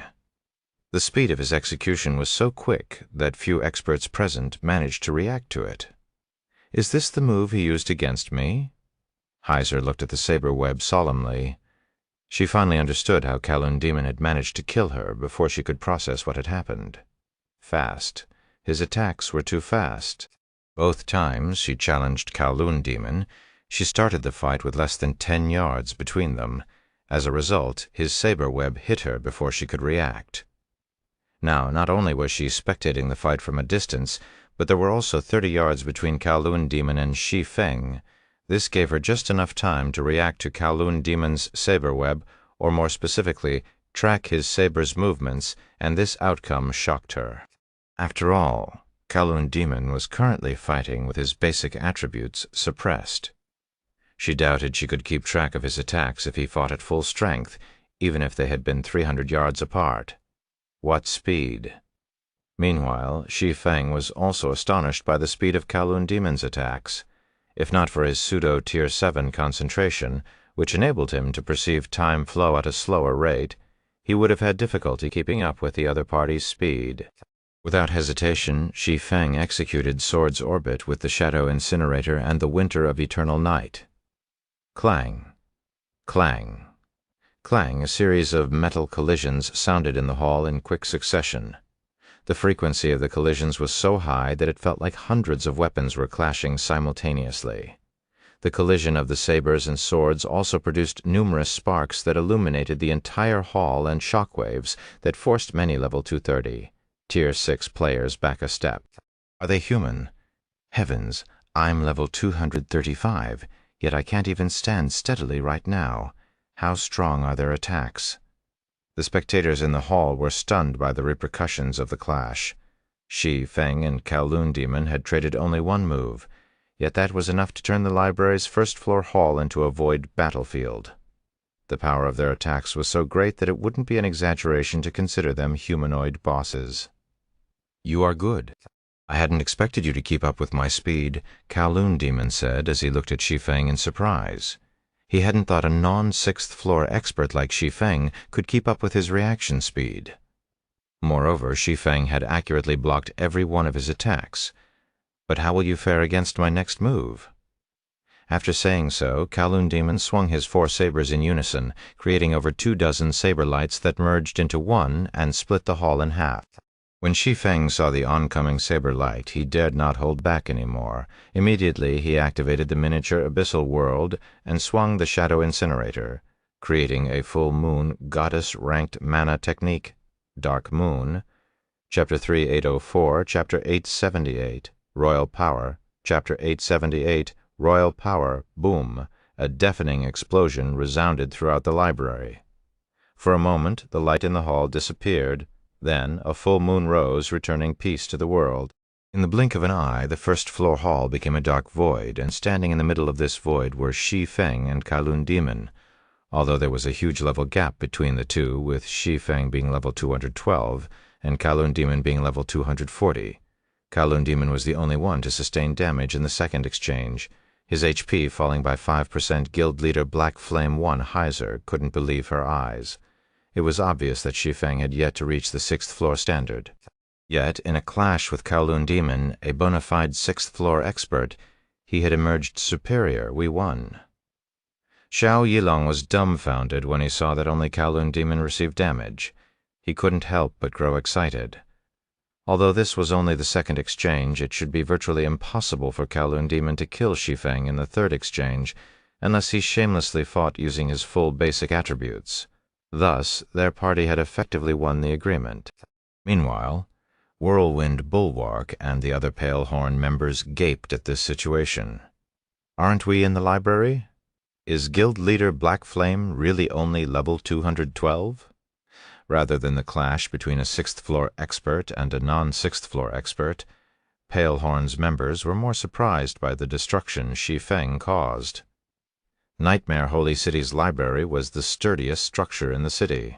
Even level 235-plus players, fully equipped with level 235 fragmented legendary items, could only create some cracks at most when they attacked the library. Yet, Shi Feng, despite being a level 212 player, had turned the entire first-floor hall into an empty void. They didn't even dare to imagine what would happen if his attack struck them. "Who are you?" After noticing the loss of his HP, Kowloon Demon couldn't help but stare at Shi Feng as if the other party was a monster. His voice when he spoke was also filled with confusion. His calm composure was nowhere to be seen. "Haven't I already told you?" In response to Kowloon Demon's question, Shi Feng chuckled and said, "We come from another region." "Another region? Do you take me for a fool?" Kowloon Demon glared at Shi Feng, not believing the other party's words in the slightest. "While there might be many experts in other regions, none have someone like you. Despite not being a 6th-floor expert, you managed to overpower a 6th-floor expert. Not to mention, you don't even know the rules of this region and the surrounding regions. There might be experts stronger than him in other regions, but they were all well-known experts. If a 5th-floor expert could overpower a 6th-floor expert with similar basic attributes, this person would be a legendary existence known by all. However, Kowloon Demon had never heard of Shi Feng rules. "What rules?" Shi Feng looked at Kowloon Demon curiously. According to Whirlwind Bulwark, there shouldn't be any unspoken rules in Nightmare Holy City. Had there been any Dawn Forest, the guild leader of the Holy Knights would have informed Shi Feng about them when trying to befriend him. Yet Dawn Forest hadn't. This meant that none of Nightmare Holy City's players knew the rules Kowloon Demon spoke of. Suddenly, Kowloon Demon took out a silver Tier 6 Divine Rune scroll and unfurled it before Shi Feng. Immediately afterward, a translucent silver barrier enveloped Shi Feng and Kowloon Demon, isolating them from the outside world. Shi Feng was surprised to see the translucent silver barrier. Dimensional World was a lost Tier 6 Divine Runic curse in the Greater God's domain.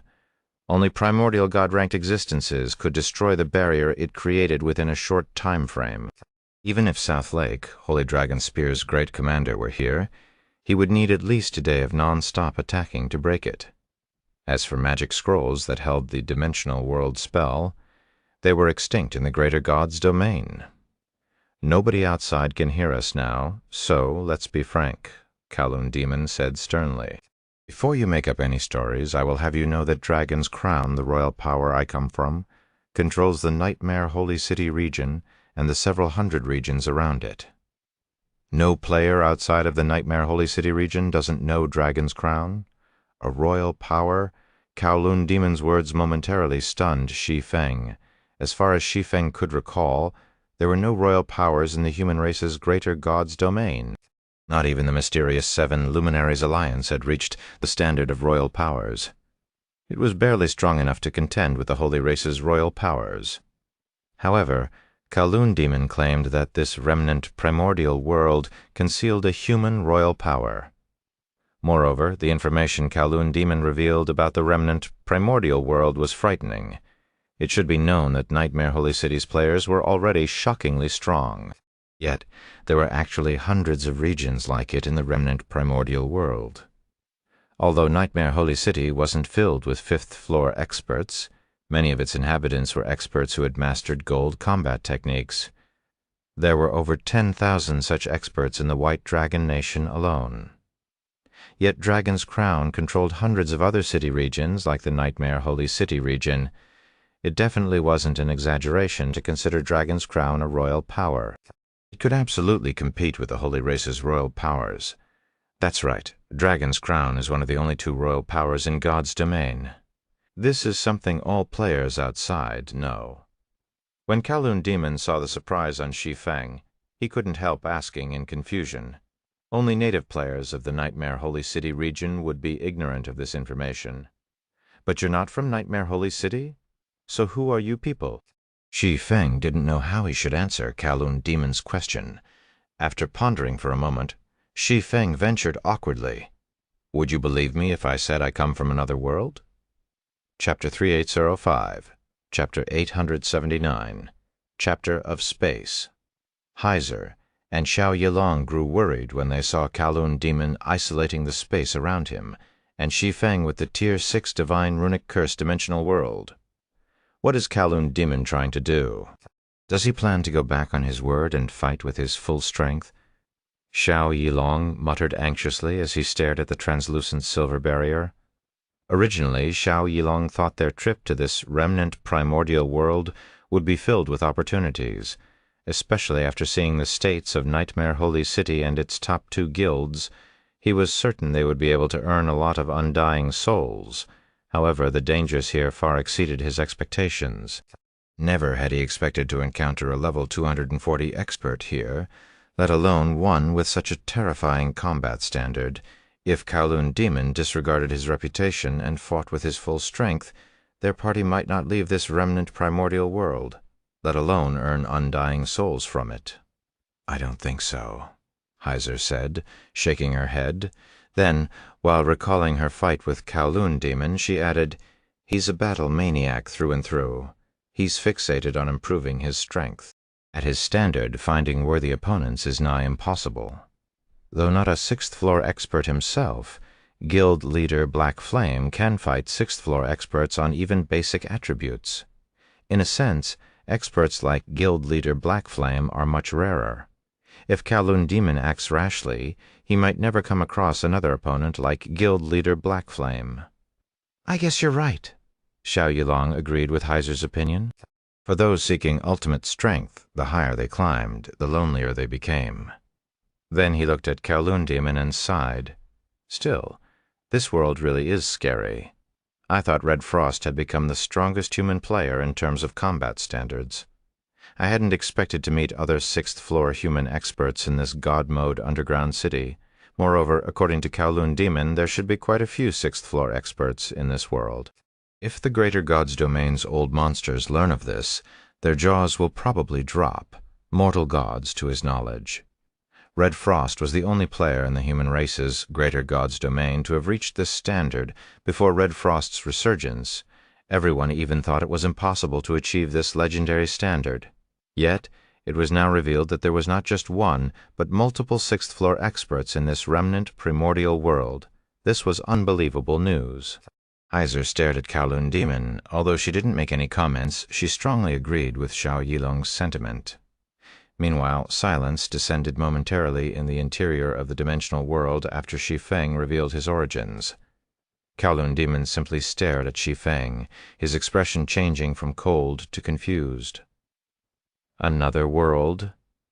Kowloon Demon finally broke the silence. Then, with a firm gaze on Shi Feng, he added, "Had you been a sixth-floor expert, I'd 100% suspect that you were sent by that side to mess with me. But you're not. You even managed to overpower me. There isn't anyone like you in this world. This is really unexpected. I always assumed those old records at headquarters were just legends. I never thought there could be human players outside our world, but now it seems those ancient records were factual. If I'm not mistaken, you and that girl should be using the so-called fragmented divine artifacts, or divine artifacts, right? That would explain your frightening basic attributes. Since you are from outside of this world, how about partnering with Dragon's Crown? Our world should have many things you need. Not to brag, but there isn't anything in this world that Dragon's Crown can't obtain." Kowloon Demon's zealousness and fighting spirit disappeared. Now his eyes were filled with joy and anticipation. He looked at Shi Feng as if he were looking at a mountain of treasure. A partnership. Shi Feng was momentarily surprised. Then he quickly calmed down and said, "It's not out of the question. No power could resist the lucrative potential of a trade agreement between worlds, least of all one involving this remnant primordial world. Weapon and equipment production technology here far outpaced anything found in the Greater God's Domain. Even the level 235 taboo epic weapons and equipment produced here could fetch astronomical prices in the Greater God's Domain, let alone the level 240 fragmented legendary and legendary equipment. Of course, no one would sell these taboo weapons and equipment for money, unless absolutely necessary. After all, they were the foundation of a power's strength. What the powers in the Greater God's Domain truly lacked weren't high-level players, but taboo weapons and equipment. With enough taboo weapons and equipment, their members could raid taboo dungeons non-stop and level up rapidly. Taboo dungeons weren't particularly rare in the Greater God's Domain. It was just that most players lacked the strength to raid them. If players were strong enough to raid taboo dungeons non-stop, they could level up as quickly as grinding in taboo secret lands. I heard that you need a lot of undying souls."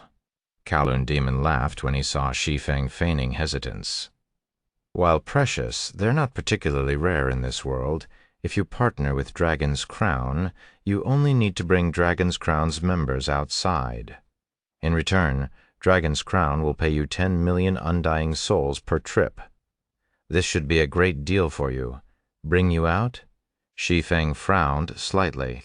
"While my party can come and go here freely, taking people out is another matter altogether." Shi Feng wasn't surprised by Kowloon Demon's desire to head to the Greater God's Domain. After all, it was only a matter of time before this remnant primordial world linked up with the Greater God's Domain. If Dragon's Crown could establish itself in the Greater God's Domain ahead of time, it would stand to benefit more once the linking happened. This was similar to Shi Feng's desire to establish Zero Wing in the Eternal Realm. However, his party had used a teleportation passage to reach this remnant primordial world, and they could only return by using the return crystal that the underground city had given them. Moreover, this return crystal was bound to them, so they couldn't give it to others. Evidently, the underground city did not want the players of this remnant primordial world to leave. Furthermore, Shi Feng was unable to use the Abyss Workshop Certification's world-breaking teleportation due to the interference set in place by the primordial flame dragon. Otherwise, he could have long since traveled in and out of the flame dragon god's nest freely. "I know that," Kowloon Demon said. Then he hesitantly pulled out a tattered sheet of paper from the 5-colored ring he wore and added, "We naturally can't leave using normal methods. But leaving won't be a problem if we use this item. The Chapter of Space?" Shi Feng gasped when he saw the tattered paper in Kowloon Demon's hand. Chapter 3806, Chapter 880, Primordial Royal Powers Foundation. Chapter 880, Primordial Royal Powers Foundation. "Do you know this godly relic?" Kowloon Demon looked at Shi Feng in surprise. He hadn't expected Shi Feng to be able to recognize the tattered paper, much less name it. After all, he had gone to great lengths to uncover its identity. Additionally, the Chapter of Space had been stored in Dragon's Crown's guild warehouse since the guild's inception. If not for the secret information he had obtained from an ancient ruin, he might never have bothered to pay the ridiculous price to exchange it. "I know a little bit," Shi Feng nodded. "The Chapter of Space is one of the 7 types of power contained within the 7 Luminaries' Codex, a godly relic that has existed since the birth of God's domain. It is rumored to have the power of spatial teleportation." Shi Feng had been searching for the 7 Luminaries' Codex's fragments. However, he had located only the Chapter of Time thus far. Although he knew that the primordial dragon's sanctuary contained a fragment of the Codex, he hadn't thought it would be in this remnant primordial world. He also hadn't expected it to be in Kowloon Demon's possession. After all, the 7 Luminaries' Codex never reacted. "That's right," Kowloon Demon nodded. Then he confidently stated, "This godly relic should be powerful enough to take us out. Although it can only let us leave for a limited period and will forcibly teleport us back once time is up, it is the only viable method I can think of." Indeed. Shi Feng did not doubt Kowloon Demon's words. The 7 Luminaries' Codex was no ordinary godly relic. It was rumored that even primordial gods had sought to possess its power. The goddess of space had even created a replica of it. Thus, the 7 Luminaries' Codex shouldn't have difficulty bypassing the primordial flame dragon's seal. "Consider this dragon's crown's token of sincerity," Kowloon Demon said, gritting his teeth as he handed the Chapter of Space to Shi Feng. "With this item, once you leave this world, you can soul teleport up to 100 friends to your side at the cost of 500 units of 7 Luminaries crystal per friend. The soul teleport lasts 3 days and has a cooldown of 7 natural days. Dragon's Crown's members will add you as a friend before you leave. Once you teleport us to your side, we will pay you the teleportation cost plus 10 million undying souls. What do you think?" Kowloon Demon would have preferred not to give Shi Feng the Chapter of Space if possible. However, he knew he was unlikely to meet another group of players like Shi Feng. Moreover, even if players from another world came here, Dragon's Crown wouldn't necessarily be the first to meet them. Simply put, Dragon's Crown could only partner with Shi Feng to access the world outside, while Shi Feng didn't necessarily have to partner with Dragon's Crown to access this world's resources. "It's a good deal," Shi Feng said as he looked at the Chapter of Space he had obtained for free.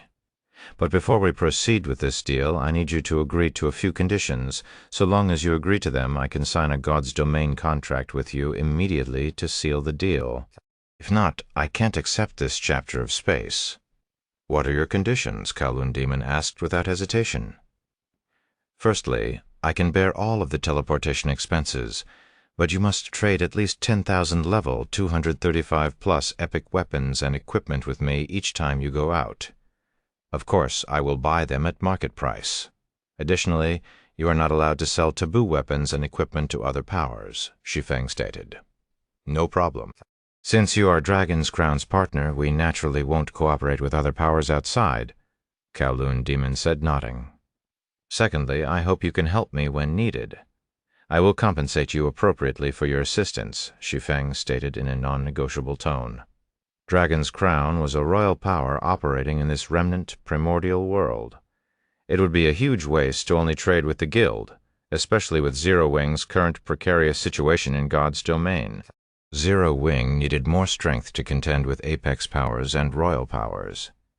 I have no problem with this condition either. We are partners. Dragon's Crown will naturally ensure its partner's safety. Kowloon Demon accepted the second condition without hesitation.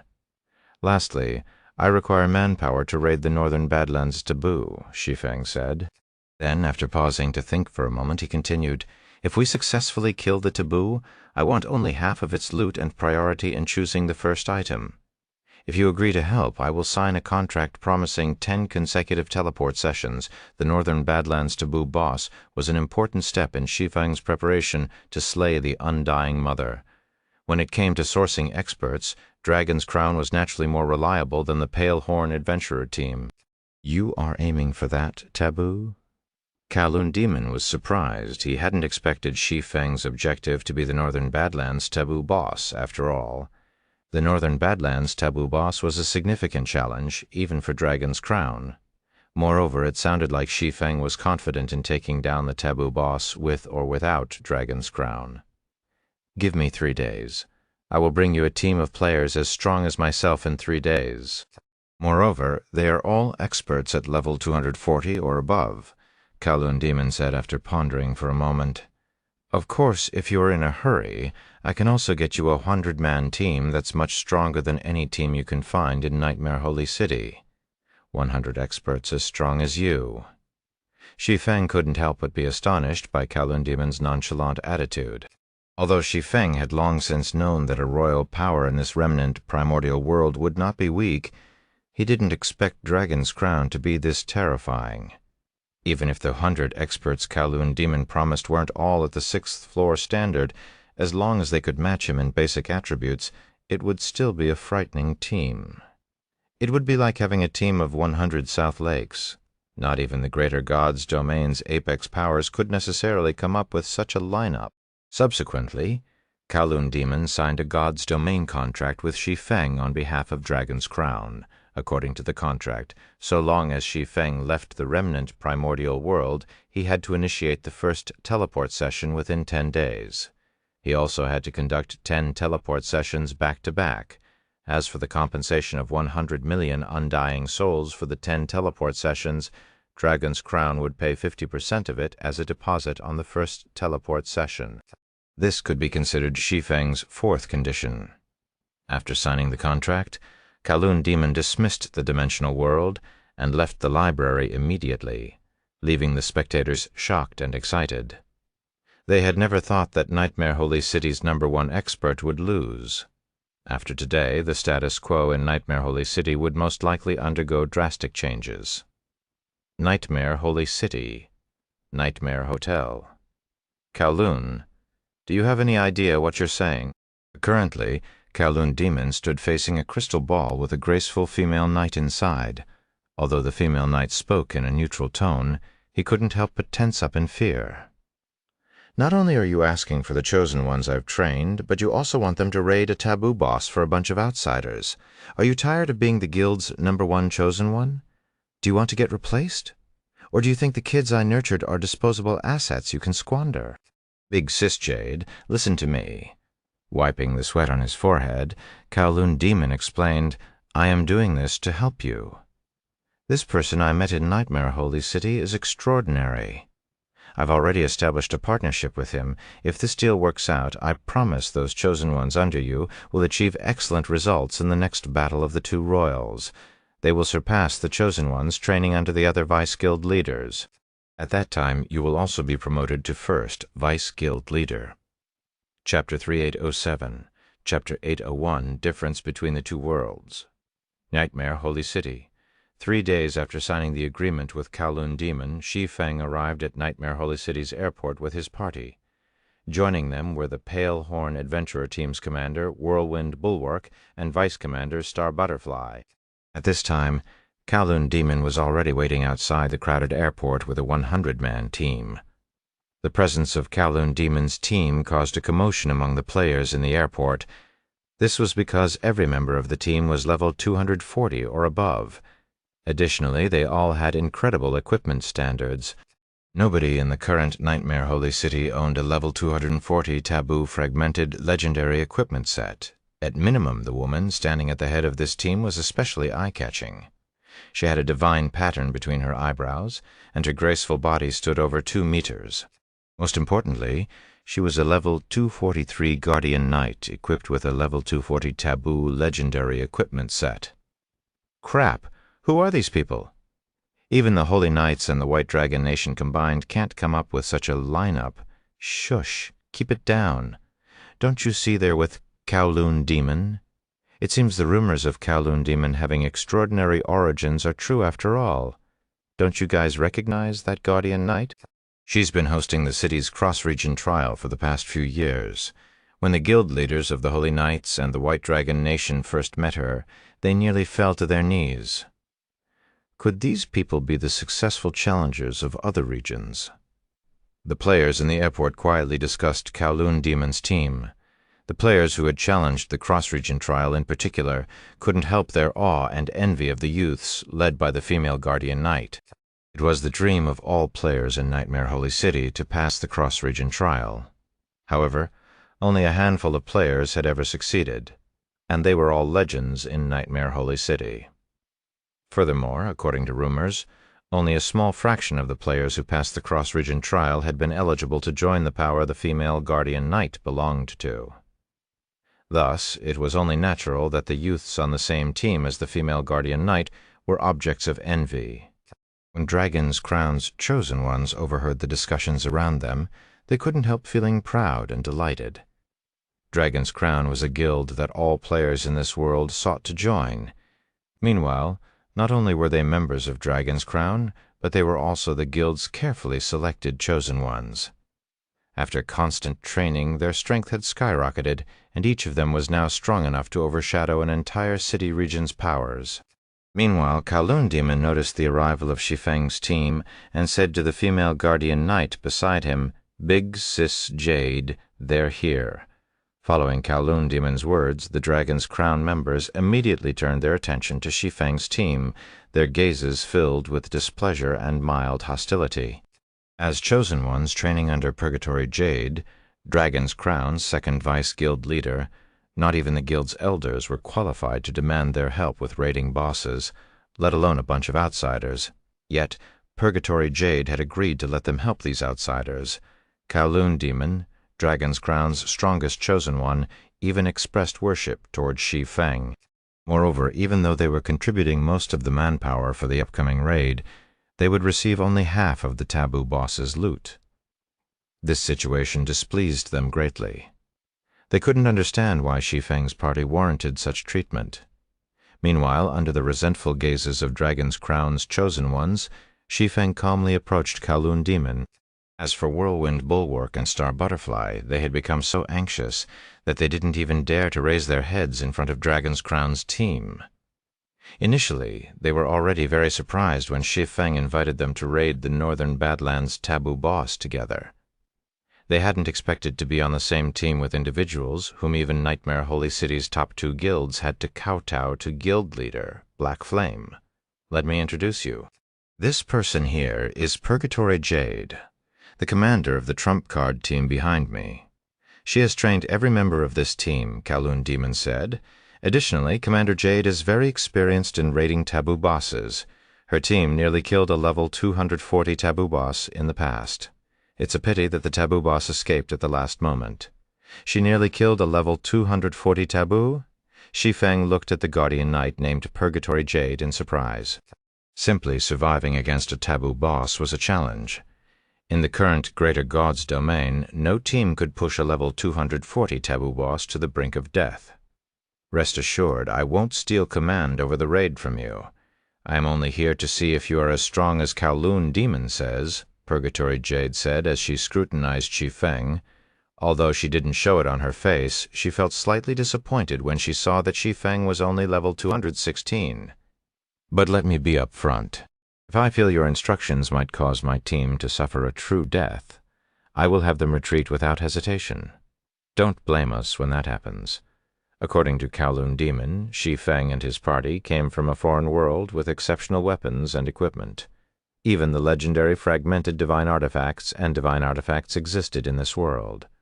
Moreover, despite not being a sixth-floor expert, Shi Feng had managed to overpower Kowloon Demon by a slight margin.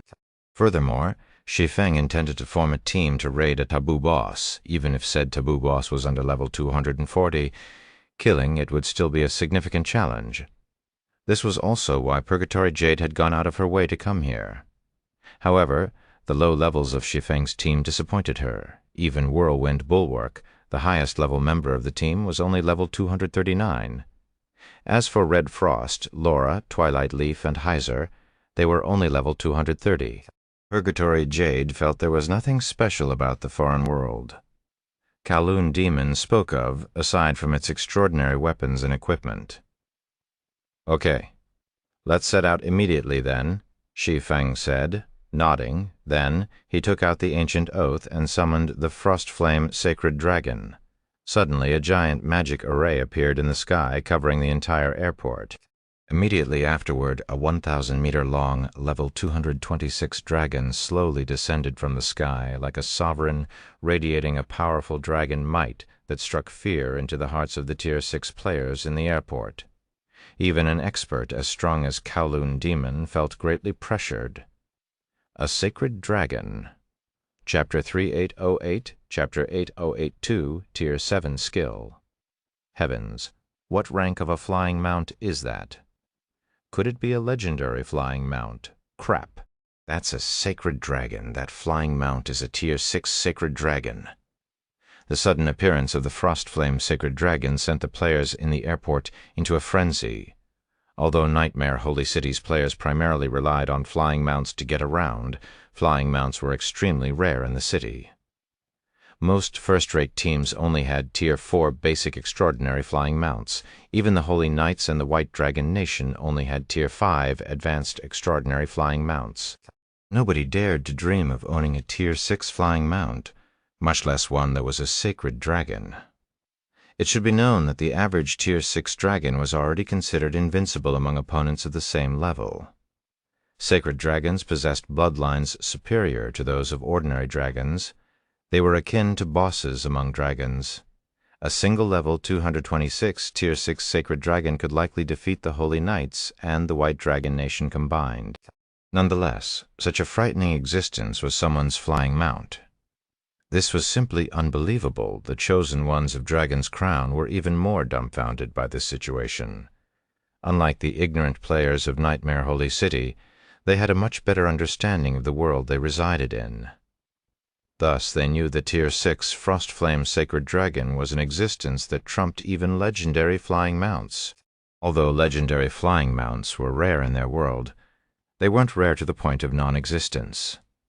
The two royal powers ruling the world had over a dozen Tier 6 legendary flying mounts in total.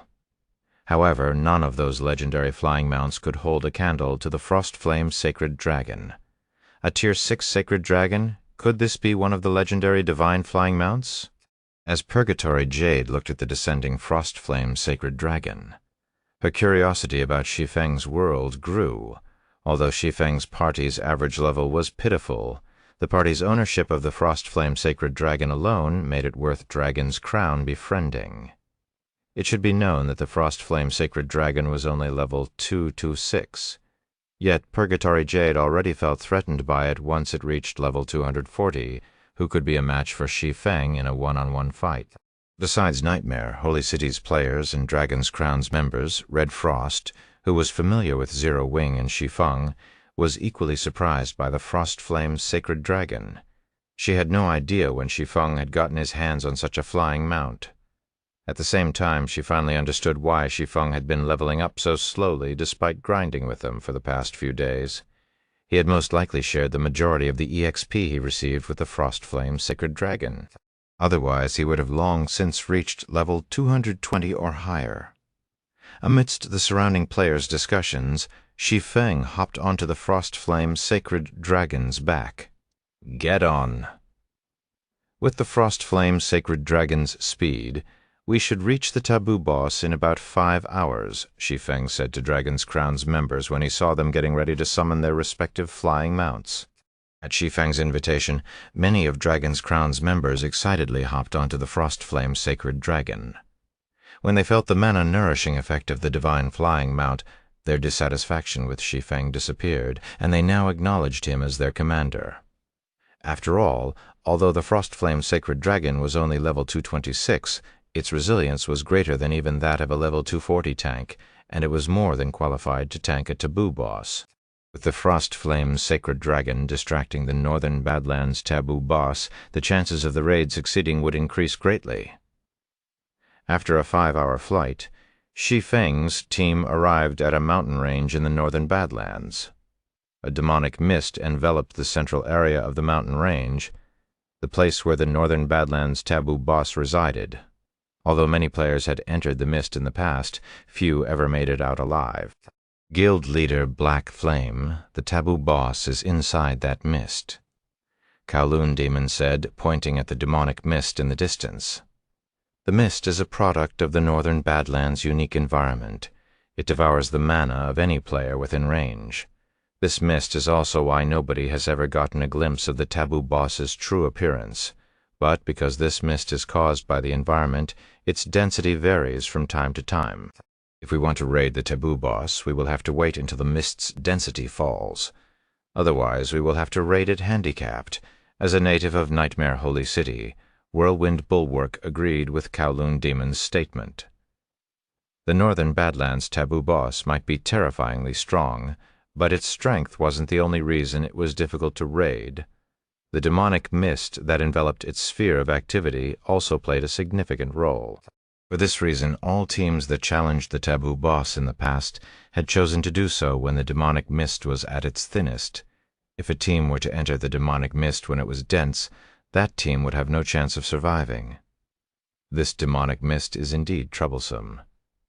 After surveying the area from the Frost Flame Sacred Dragon's back, Shi Feng found that the demonic mist covered a radius of hundreds of thousands of yards. It was definitely one of the major hurdles to raiding the Northern Badlands taboo boss, however, he quickly added. But we don't need to go inside. We just need to lure the taboo boss to us. Lure it to us? Kowloon Demon shook his head and chuckled when he heard Shi Feng's solution.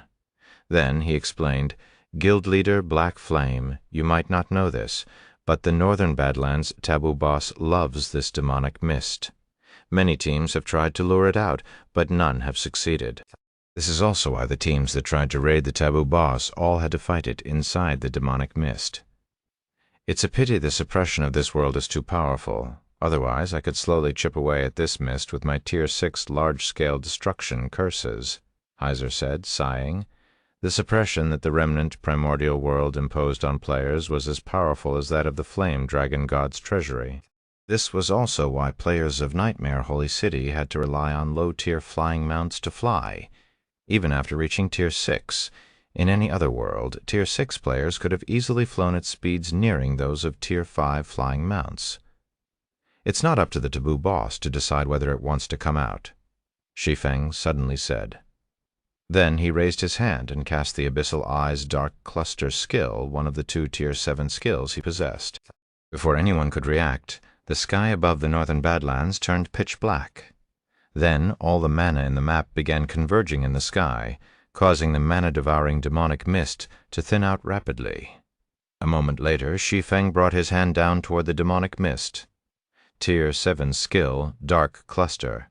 Boom. TL notes. To recap, flying mounts have major and minor ranks. Major ranks, common, extraordinary, legendary, divine minor ranks, basic, intermediate, advanced naming scheme. Minor rank, major rank flying mount, e.g. intermediate, common flying mount. Chapter 3809, Chapter 883, Return of the Princess. Chapter 883, Return of the Princess. Northern Badlands. As Shi Feng brought his hand down, the Abyssal Eye on his finger emitted a pitch-black radiance. In the blink of an eye, darkness enveloped a 1 million-yard radius, depriving everyone within the affected area of their sight, and even the rest of their 5 senses. A moment later, countless dazzling stars rained down from the pitch-black sky, causing powerful explosions as they bombarded the land. After innumerable stars had ravaged the mountain range, a 100-meter-tall, one-horned demon could be seen escaping the remaining wisps of demonic mist in a miserable state. Pitch-black scales and spikes covered the one-horned demon. The mana it exuded was strange, its form sometimes illusory and sometimes solid. Everyone who sensed this strange mana felt death loom over them. Currently, though, most of the one-horned demon's scales and spikes had been stripped from its body, and dark green blood oozed from its wounds. Meanwhile, although everyone was shocked by Shi Feng's ability to force the Northern Badlands taboo boss out of its habitat, the shock was short-lived. Quickly overwhelmed by the instinctual fear they felt at the sight of the one-horned demon, Tosus, the all-consuming demon, mutant, primordial demon, divine, level 239, HP 1,600 million. The simple data presented elicited gasps from everyone present. Red Frost and those who were facing a taboo boss for the first time were especially shocked by Tosus's HP. Is this a taboo boss? Xiao Yilong felt despair when he saw Tosus's 15 HP bars. He suddenly understood why even apex powers were powerless against the Greater God's domain's 22 taboos. Despite Tosus being only a level 239 taboo boss, he could not see any hope of players killing it. Normally, an ordinary level 239, Tier 6 boss only had 200 quadrillion HP at the maximum. Tosus's HP was 8 times greater. However, that still wasn't the most important point. A mutant. This was what made Tosus a true headache for players. Mutated monsters had incredible learning capabilities. A mutant that lived long enough could match the combat standards of a fifth-floor expert. With such a combat standard, a mutant could nullify most of the combat techniques of players, forcing them into a melee. Unless players had a significant level advantage, the mutant would quickly overpower them with its extraordinary basic attributes. "Were you damned humans the ones who ambushed me?" Tosus demanded, glaring at Shi Feng's team with its 6 eyes and completely ignoring the bellowing level 226 Frostflame Sacred Dragon. Then it raised one of its hands and swiped at the empty space before it. Suddenly, everyone felt the world around them spinning. Before anyone realized it, one of the Frostflame Sacred Dragon's wings had disappeared, and its 1,000-meter-long body spiraled uncontrollably to the ground. Be on full alert for its movements. Activate the Tier 6 Divine Runic Domain spell to resist its true world, Purgatory Jade shouted as the team fell out of the sky. It has likely mastered a world law related to space and can attack us from any distance. At Purgatory Jade's words, many of those present immediately understood what had happened just now. Tosus was only level 239. Even if it was a taboo boss, its attacks shouldn't be fast enough to evade their detection completely. In that case, there was only one explanation for this situation. Tosus's attack trajectory was outside of their perception. Shi Feng looked at Purgatory Jade in surprise. He hadn't expected her to identify Tosus's unique world law so quickly. This led him to think that Kowloon Demon hadn't been exaggerating about Purgatory Jade, and that the woman had indeed pushed a level 240 taboo boss to the brink of death in the past. A spatial law, is it? While free-falling, Shi Feng got a mild headache as he looked at the stationary all-consuming demon. Not all unique world laws mastered by taboo bosses were equal. Those related to space were especially tricky to deal with. Take Tosus's ability to attack from any distance, for example. Regardless of where the all-consuming demon stood, its attacks could always reach their target. Its attacks could also come from any direction. Even if players saw it attacking, they wouldn't know where to direct their defense. Tosus's attack method completely ignored defensive and evasive maneuvers. The only good news was that Dark Cluster had heavily injured Tosus. Although its 1.6 quintillion HP had only dropped to 1.5 quintillion, it no longer had battle recovery. Its mobility should have also plummeted. Otherwise, it wouldn't have stopped attacking after crippling the Frostflame Sacred Dragon. It should have followed up with more attacks to reduce the number of threats. That despicable primordial god's power. Tosis was visibly dissatisfied when it saw that it had only heavily injured the Frostflame Sacred Dragon. But this is it for you, ants. After Tosis finished speaking, an invisible ripple spread from it and covered a 10,000-yard radius in an instant. Meanwhile, Shi Feng and the others started to lose basic attributes rapidly, and the gap in basic attributes between the two sides widened even further. Die! Suddenly, Tosis pulled a long sword enveloped in soul fire out of its chest, clearly intent on permanently erasing the ants before it. When everyone saw the flaming longsword, almost all of them trembled instinctively. As for Shi Feng, he knew he couldn't afford to conserve his cards when he saw Tosis preparing for an all-out attack. He hastily took out the primordial dragon legacy crystal and summoned the dragon princess Kalisha. Currently, Kalisha was Shi Feng's strongest trump card against taboo bosses. Although Kalisha had yet to fully recover, she could already rival primordial gods. In comparison, while Tosis might be close to reaching the standard of primordial gods, it still wasn't one. Thus, Shi Feng decided to take a gamble. He wagered that the current dragon princess was stronger than the all-consuming demon. The summoning of the dragon princess was instantaneous. The moment Shi Feng initiated the summoning, a colossal figure descended from the sky. Before this colossal figure, even the Frostflame Sacred Dragon looked like a little snake. This colossal figure belonged to none other than Kalisha. Following Kalisha's abrupt appearance, Tosis cancelled its attack and stared solemnly at the dragon princess. A primordial dragon? Chapter 381-10, Chapter 884, Princess Vias Taboo, Chapter 884, Princess Vias Taboo, Chapter 884, Princess Vias Taboo. What level of existence is this NPC? Could she be one of the primordial gods of legend? Are you kidding me? Black Flame can summon a primordial god? Kalisha's appearance excited and shocked everyone present.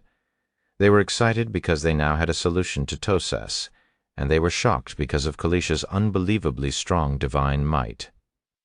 Purgatory Jade, in particular, couldn't help but change her opinion of Shi Feng. As a vice-guild leader of Dragon's Crown, Purgatory Jade differed with Kowloon Demon on the world outside of theirs. More specifically, she looked down on it even after seeing Shi Feng had a sacred dragon for a flying mount. On the way to the Northern Badlands, Purgatory Jade had learned through conversations with Zhao Yilong and the others that they were considered top-class experts among the outside world's various powers. Heiser's adventurer team even regarded her as its strongest chosen one. Although Heiser was indeed strong as a half-step mortal god, she wouldn't be anywhere near the top if she were put among Dragon's Crown's chosen ones. In other words, the outside world was only superior in flying mounts, weapons, and equipment. When it came to nurturing experts, the outside world could not compete with Dragon's Crown.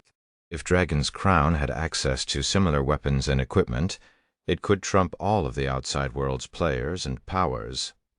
However, Shi Feng's actions after arriving in the Northern Badlands forced Purgatory Jade to revisit her evaluation of the outside world. First, he had used an unbelievably powerful large-scale destruction spell to thin out the demonic mist and force the Northern Badlands taboo boss out of its habitat. Now he had summoned an existence that was apparently a primordial god. Neither of these feats was within Dragon's Crown's capabilities. Before Purgatory Jade could recover from her surprise, Kalisha's mountainous figure suddenly shrank, transforming into a 2-meter-tall human woman in a crimson dress. Then, she appeared in front of Shi Feng and glanced at Tosis and Shi Feng's teammates, her gaze causing everyone's soul to shudder. Everyone felt as if they were staring at destruction itself. You have a real knack for finding opponents. How did you even find such a little fellow? Kalisha said to Shi Feng, her expression serious as she scrutinized the all-consuming demon in the distance. If I hadn't recovered some of my strength, I might not have been a match for this little fellow and its spatial law. After saying so, Kalisha pointed a finger at Tosis. Before anyone could react, A lightning longsword had pierced the all-consuming demon, and the true world it cast shattered. Immediately afterward, Tosas's aura waned and its body withered. Its basic attributes also plummeted, and its HP instantly fell by 200 quadrillion. However, after Kalish's attack, her complexion paled visibly. "I have sealed part of its power. This is all I can do for you," Kalisha said, glancing at Shi Feng. Then, as her body transformed into a streak of light and disappeared from the remnant primordial world, she added, "The rest is up to you now." As Kalisha disappeared, Tosas revealed a manic expression. "So what if my strength is sealed? You ants will still die," Tosas bellowed as it swung its soul sword at Shi Feng's team. Suddenly, over 100 sword lights flew at Shi Feng's team, each carrying enough power to threaten Shi Feng with death.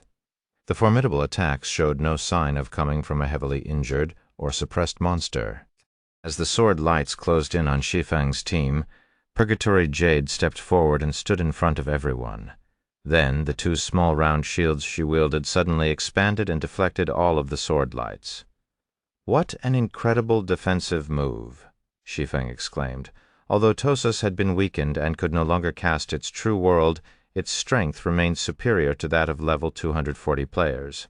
The attack it just executed also had the empowering effect of a peak gold combat technique. Even players with similar basic attributes would have difficulty defending against it, let alone players with inferior basic attributes. This is nothing. When Big Sis Jade uses this move, she can survive an attack from even level 240+ taboo bosses. Now that Tosas has been weakened so much, there is no way it can threaten her life, Kowloon Demon stated proudly. Once he finished boasting, he turned to his fellow guild members and shouted, "Everyone, listen up! It's time we showed Guild Leader Black Flame Dragon's Crown's capabilities. Understood." Like Kowloon Demon, the rest of Dragon's Crown's members wore proud expressions. At Kowloon Demon's command, they promptly split into parties of 3 to 5 and used various combination techniques, skills, and spells. Each attack they launched was no weaker than that of Tosas, and they chipped away at the all-consuming demon's HP 80%, 79%, as expected of a royal power's chosen ones. Shi Feng had to marvel at the damage output of Dragon's Crown's chosen ones. In that case, I should also attack with everything I've got. Immediately, Shi Feng took out the Feather of Oath and summoned 9 level 236 war goddesses to join the offensive. Although the war goddesses were lower level than Dragon's Crown's chosen ones, each was equipped with 3 to 6 divine artifacts. Thus, their basic attributes were far superior. Each could rival one of Dragon's Crown's parties, while the 9 of them together could match half of Dragon's Crown's team. Subsequently, time passed quickly. Over half an hour later, Tosas had only 1% of its HP remaining. Perhaps sensing that death was imminent, the all-consuming demon went berserk and shattered Kalisha's seal when its HP fell to 1%. As a result, not only did it manage to recast its true world, but the attacks from its soul sword also became unblockable. The boss is almost dead. "If you want to live, attack it with everything you've got," Shi Feng shouted when he saw Tosas starting to one-shot every player it attacked. As Shi Feng spoke, Tosas eliminated another 2 Dragon's Crown members with its soul sword. Seeing this, none of the Dragon's Crown members dared not hold anything back, and promptly attacked with their trump cards, causing the all-consuming demon's HP to fall even quicker. At this rate, it would only take a few more seconds before Tosas lost all its HP. "Die! Even if I die, you are going down with me." Tosas naturally understood its imminent demise as well. Out of spite, it directed its attention to Shi Feng, the leader of the team, and swung its soul sword at him. Now that Tosas was free of Kalisha's seal, it could enhance its attacks with its unique spatial law, allowing them to be unpredictable and unblockable. Thus, Shi Feng had no choice but to use Void Barrier, his strongest life-saving measure, to protect himself. Boom, boom, boom. However, after withstanding only a few attacks, the Void Barrier, which was supposed to last 30 seconds, shattered. When Shi Feng saw Tosas swinging its weapon again, his eyes turned bloodshot. Miniature abyssal world, world's descent, flowing space, Shi Feng did not know whether it was because of his pseudo-Tier 7 concentration or his miniature abyssal world improving, but the instant he executed flowing space, his body transformed into multiple streaks of light that traveled around Tosas, and he dodged the all-consuming demon's attack by the skin of his teeth. Just as Tosas locked on to Shi Feng's figure and was about to execute another attack, the 9 war goddesses a short distance away completed their combination combat technique. Ultimately, before Tosas could drag Shi Feng down with it, 100 golden lightning bolts pierced its body and plundered the last vestiges of its HP. As Tosas reluctantly collapsed, the surviving members of Shi Feng's team received a series of system notifications. TL notes: Phi, Tosas's HP started to decrease from 80% because of the damage it suffered from Dark Cluster, -100 quadrillion, and Kalisha, -200 quadrillion. Chapter 3811, Chapter 885, Primordial Demon's Loot. Chapter 885, Primordial Demon's Loot.com. System, congratulations. Your team has killed Tosas, the all-consuming demon. You are the first team to have killed a taboo, rewarding 100 world reputation points and the Taboo Hunter title. Regional System Announcement. Congratulations. A team has successfully killed Tosas, the all-consuming demon. The Northern Badlands teleportation passage will open in 24 hours. All players may use it to travel to other regions. All region system announcement. Congratulations. A team has successfully killed Tosas, the all-consuming demon. The Primordial Divine Kingdom's Taboo Legacy Lands activation progress has reached 3%. Upon receiving the system notifications, everyone snapped out of their daze and revealed ecstatic expressions. Hooray! We did it! We're the first team to kill a taboo boss. Our names will be remembered in the libraries across the various regions. It's not just in libraries. This is an all-region system announcement. The whole world will know of us now. Initially, none of Dragon's Crown's chosen ones were confident about killing Tosas. This remained true until the very last moment. After all, taboo bosses were symbols of invincibility in their world. Many powers and legendary teams had tried to kill them but never succeeded. In comparison, they were merely a bunch of chosen ones nurtured by Dragon's Crown. Even if the taboo boss they fought was only level 239, they were still unlikely to kill it. Unlike the rest of their guildmates, Purgatory Jade and Kowloon Demon weren't immersed in the excitement of killing a taboo boss. Instead, their attention was on the details of the all-region system announcement. The activation progress of the Primordial Divine Kingdom's Legacy Land? Kowloon Demon was shocked and excited. I see. No wonder we could never gain access to that place. The Primordial Divine Kingdom's Legacy Land had always been a sore point for the 2 royal powers of this world. It was also why nobody in this world could break through the limits of Tier 6. But now the Legacy Land had finally been activated. Although the activation process had only reached a meager 3%, it was a momentous step that could affect their entire world. It seems we won't have any peace for the foreseeable future. Purgatory Jade sighed. Nobody had placed much importance on raiding taboo bosses in the past, because there weren't any concrete benefits. Now that everyone knew the connection between the taboo bosses and the activation of the Primordial Divine Kingdom's Legacy Land, the various powers would undoubtedly start hunting taboo bosses like there was no tomorrow. Naturally, the various powers would also pay special attention to the players who successfully raided a taboo boss. Kowloon, did you say we only have 100 slots for going to that other world? We can send only 100 people there each time, and they can stay there for only 3 days. Kowloon Demon answered. In that case, we must extend our partnership with Black Flame. The best-case scenario is to thoroughly tie Black Flame to us, Purgatory Jade said after some thought. That other world's various methods are the key to raiding taboo bosses. I understand. Kowloon Demon nodded in agreement. They had narrowly defeated Tosas. If not for Shi Feng luring Tosas out with his large-scale destruction spell and suppressing it with the help of the NPC he summoned, they never could have achieved victory. It should be known that Tosas was the weakest taboo boss in their world. The taboo bosses of other regions were all level 240 or above.